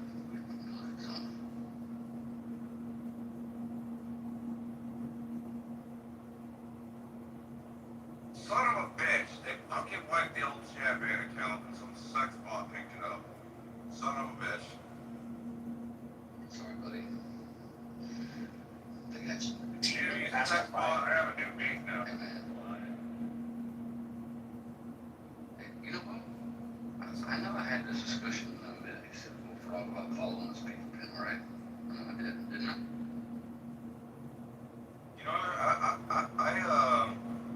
I believe you did, and I think the error judgment has been corrected, and you know, maybe people will maybe learn a lesson around these parts, and maybe they'll. I don't know what he thinks is going on here, but apparently people lost their goddamn mind. Think they come up here. Enough fucking shit! And right across the fucking space! The cells is burned down every fucking night!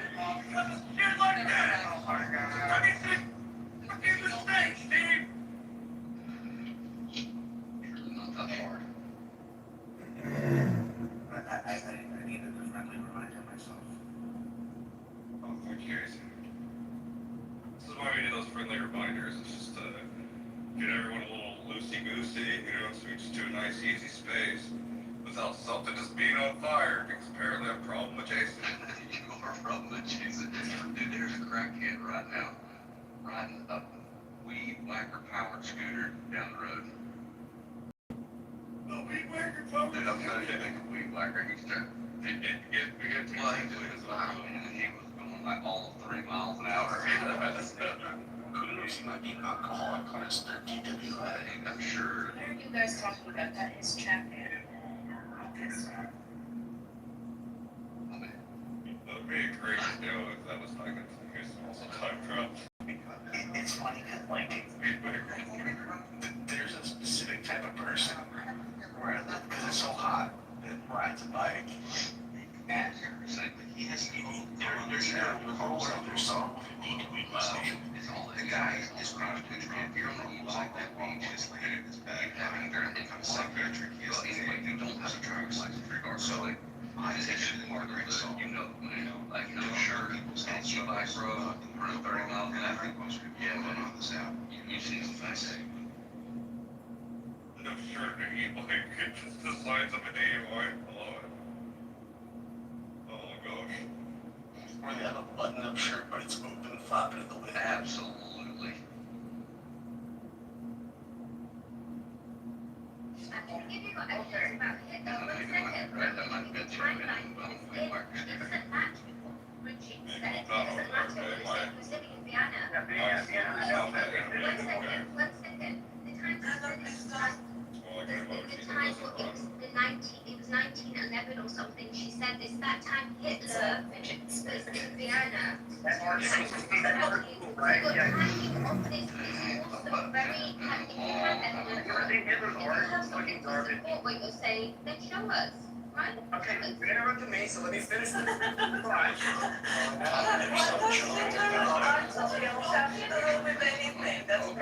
Okay, so no, you're right, you missed it. Okay, go ahead. I mean, like 20 years, I think, is what it was. They broke up in 1914, because that's when it went back. No, well, that puts it down. That's what happened. It wasn't 20 years, you just lied.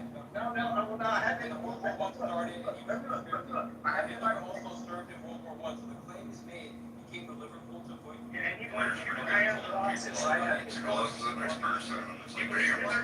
Hitler actually won 2 Irish. Stop interrupting. Yeah, because he became leader of the country. Chasing himself, though. Yeah, he's next.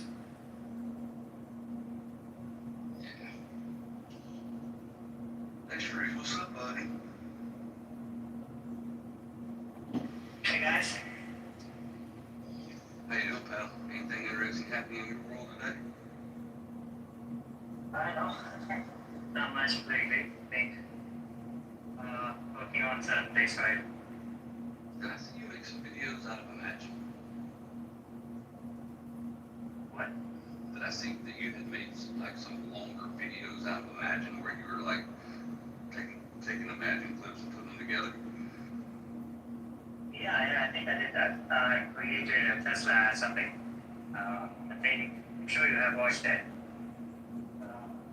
It's cool. I use like I think add cinematic shots with the prompt and like a few things and made a video. It exactly looks like a Tesla ad, like logo, text, and everything. Extremely accurate. Yeah, I saw it. I thought it was really good. It's Imagine still a little bit clunky in like in how it moves, but I think that'll be resolved relatively. I think the prompt to direct is a little bit hard for Imagine right now, and I'm sure they're improving that.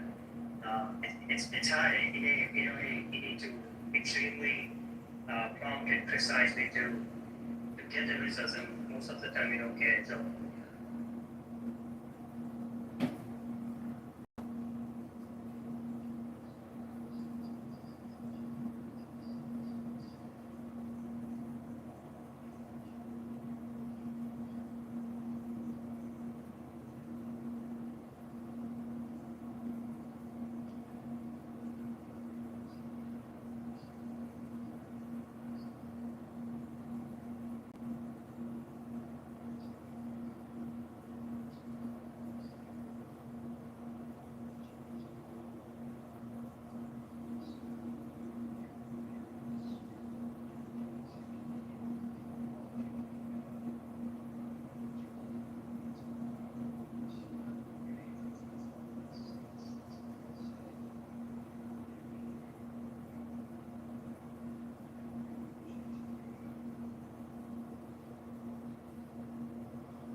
domestic concerns, it just seems like it should be integrated into, you know. There be some fine ass inmates. It's a damn shame that they. No disruptions compared to chillism. I like chillism more than them rooms though, right? But I'm saying that to your point. 130 people on the fucking stage, right? We're talking about fucking Diddy. We're talking about things that people can disagree about. And nobody's coming off mute because of the threat of being glued, first of all, right? And the conversation is going so you can it's progressing to the point where people don't. Yes, Jack of Congress.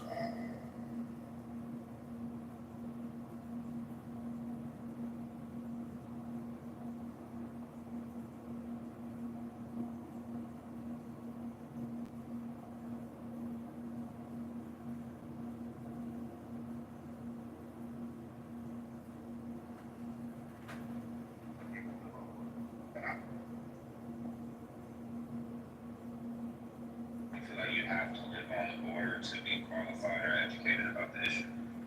No, it's, so for the people on the border town, it would seem more impactful if you live by an area near the civil over.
Mexicans. You take your legs a little, kind of like a shock absorber. And by the time the punch makes contact to your glove or to your arm, now your job is to Into the intent of people pushing out the term like opium and spreading that, and specifically using that particular term to attack people like LT and attack people like Dave from the X-22 report. Step back and just think about that. You see the nefarious deep state media operations. They infiltrate the alternative media space too, and they get people pushing these things, these narratives. It's bad. Hope is bad, right? Too much hope here. Well, I'm here to tell you that you can't have too much hope. The opposite of hope is despair. So you have these people telling you hope is bad. They would rather you be in a state of despair, apparently. Apparently. So they're pushing all this negative connotations associated with the people who are giving us this hopeful message. And they're calling it hopium. Right? And they don't want us to listen to hopium. Why? Interesting, right? What do you think about it from that perspective, Dr. Paul? You know, a couple of years ago, someone came up to my campaign lockdown, and she grabbed him while they were protesting on the stage. Parliament said, "You have an obligation. You have to listen to me. I'm going to come out and I'm going to protest. I'm coming to this one. I'm going to tell you something very important. You have an obligation, never to steal hopelessness." And it's still all about principles, you know, not to sell hopelessness. And I remember the people in COVID were sitting around people who were, what you call blue pillars, but they were all sitting there telling me, resistance is futile. You know, there's nothing you can do. That's good. You know, No, Dr. Paul, those we call them black pill.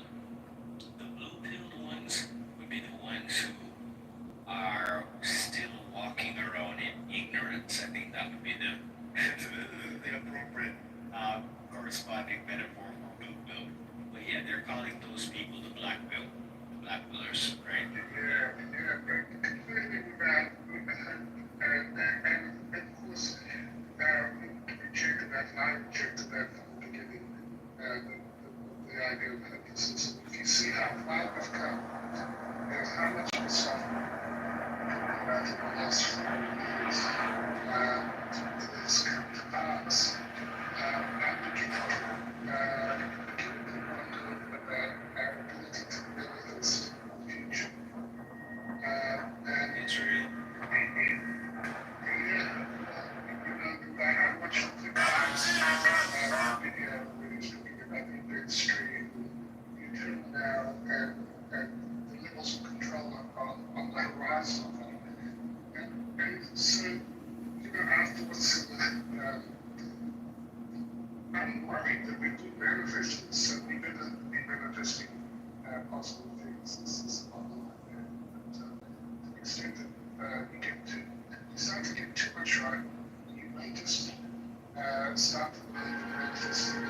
And so there's the obligation to also manifest the good will not for the situation. And how can we manifest a better world? Well, by giving it attention. What is attention? Stretching out your mental energy in order to grasp concept. Attention. So, how can we continue spreading a positive message while also seeking truth, covering some of the dark topics as well, because people need to know certain things, unfortunately. It's the reality of the situation. Crimes must be exposed, right? Truths must be revealed. People must be held accountable. Now, here's another interesting thing, Dr. You know, the people who get attacked with the opium, well, of course, it's because they're pushing a positive message, but why are those people pushing a positive message? Well, let's take a look at LT and Dave. Both get attacked with this narrative, right? You know, these guys are opium pushers. Oh, you listen to X22, all these people are cute people, right? And little did they know laughing at us years ago, right? No, no, they're seeing the pedophiles get arrested, and they're like, wait a minute, are they pedophiles? They're seeing the Lionsgate Coke stuff come up, and they're like, holy shit, there's collusion. They're seeing the Panic in DC, and they're just like, holy crap, no, I understand. This is all been planned. It's the largest sting operation you guys have ever seen. Global operations in effect. Assets have already been seized.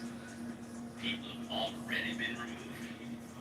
The public will be briefed on certain things, as it's appropriate.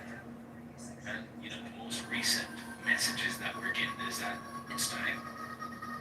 Right? You guys have seen so much movement as it relates to the declassification of files recently. And there's a lot more coming. They're just getting started. When it started, people were like, oh my god, they're gonna get shit on mortgage fraud. And I was just like, just wait. Yes, hold on. Sure enough, what happened? Oh yeah. Ships in a whole lot more trouble right now than just mortgage fraud. All the Russiagate stuff is connecting back to him when he was on the Senate Intelligence Committee. Eric Swall was getting implicated too. Told you. Right? So, who's in control? Well, right now it looks like the Patriots are in control. But the battle has always been for control. Was it obvious that the Patriots were in control? Probably not.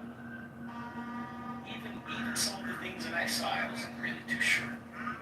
But, I had seen enough in the past to be a bit reserved in my judgment and watch and see how things play out so I could make a better assessment. Well, I had my speculations that they were gathering evidence in the background and they were waiting on the right time to move, and all those speculations were confirmed. Now we have multiple grand juries that have been convened.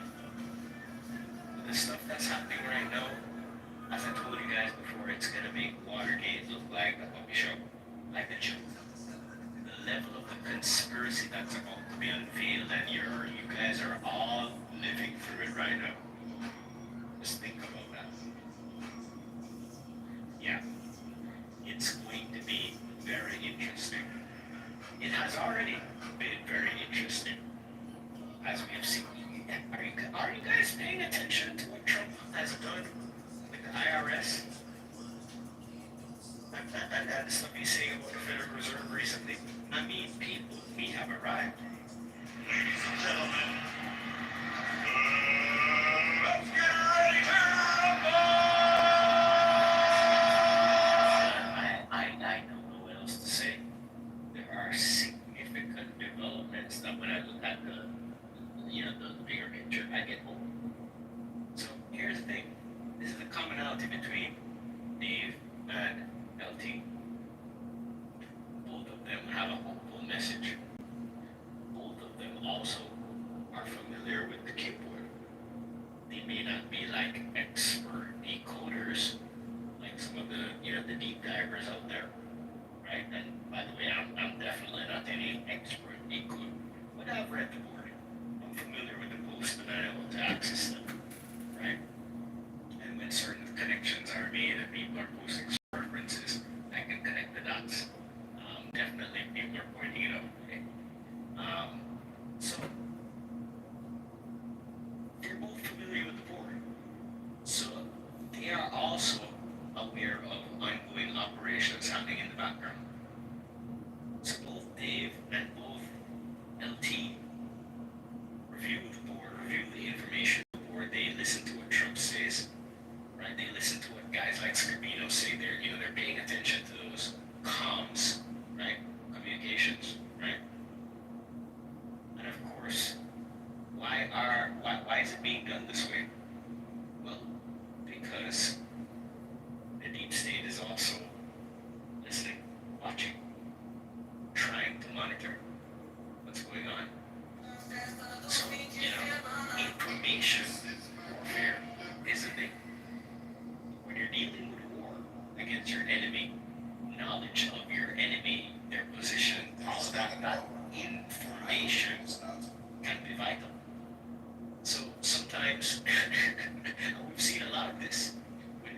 guys saw Trump go in the second term.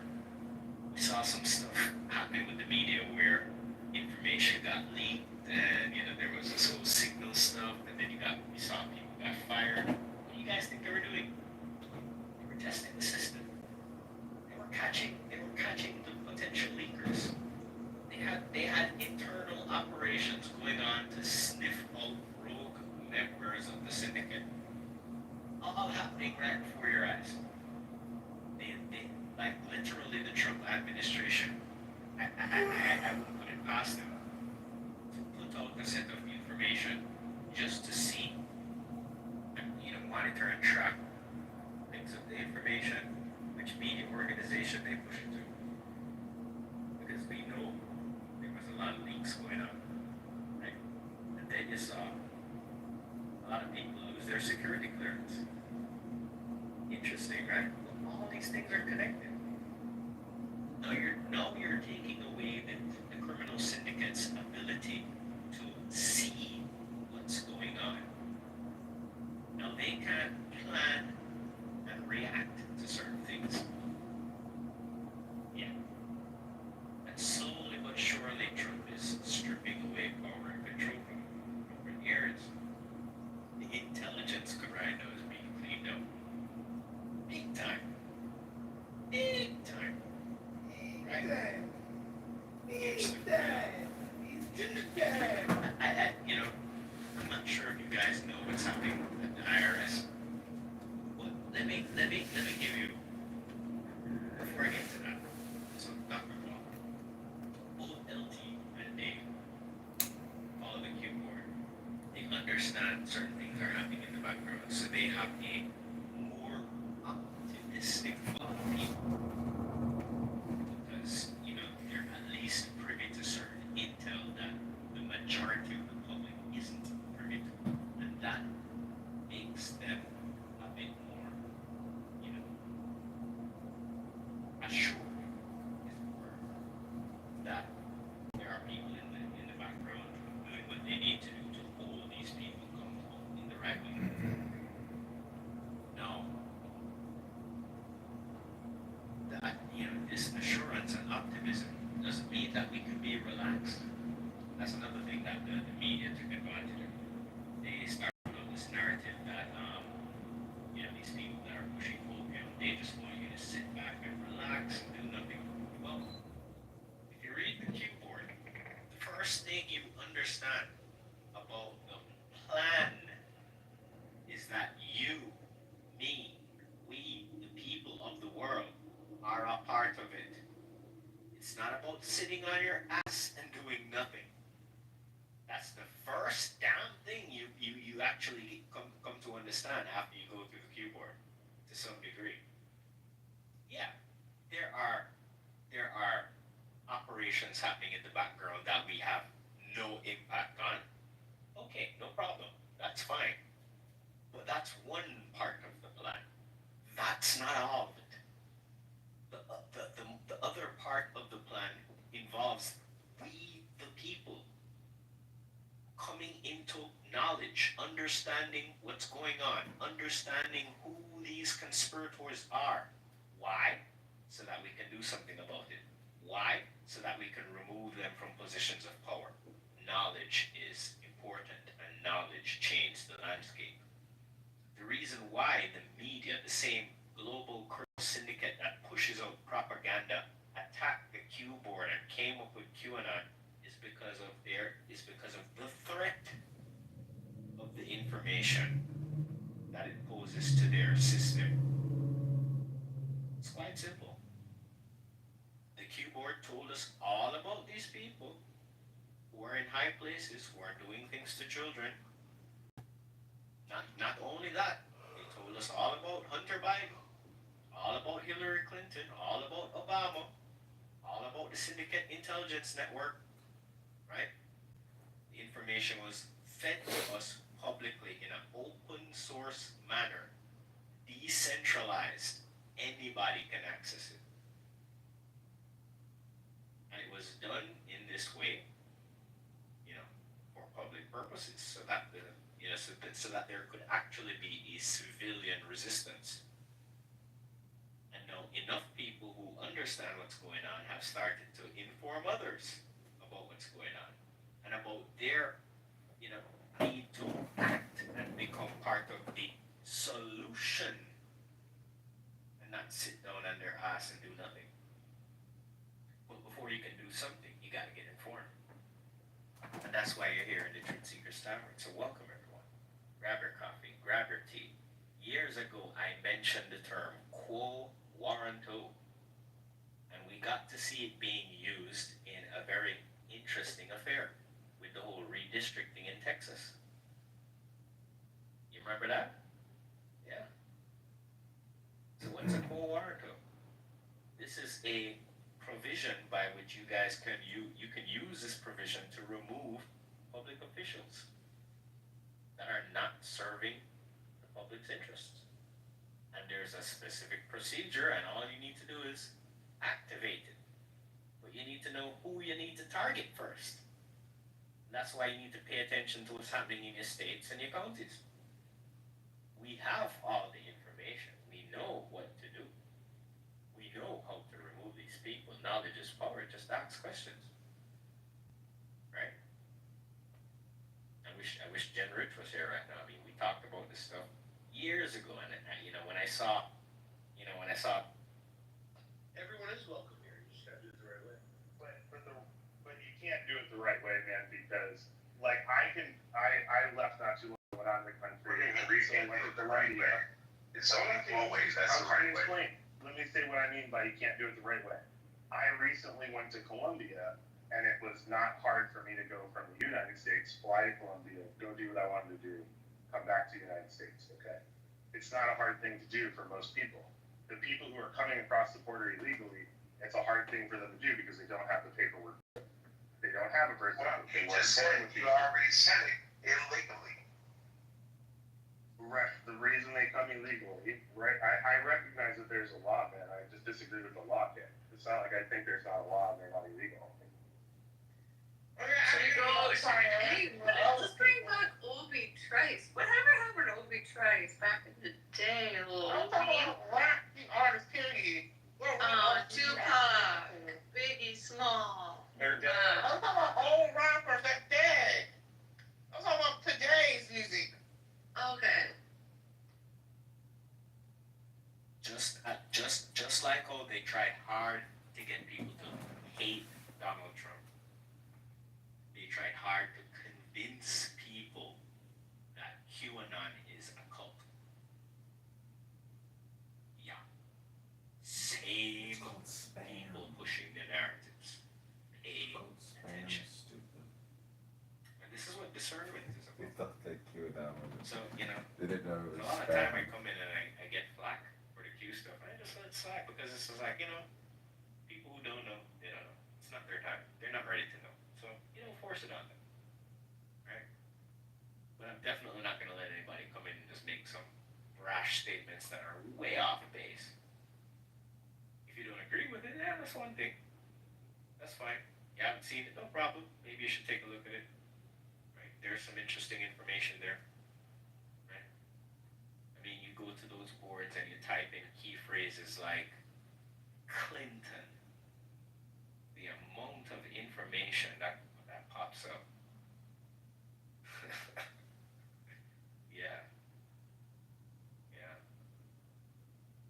Well, the Clinton body count is definitely something the public is aware of. The Clinton email scandal is now coming back into the forefront. So, I have no idea what's going to come next.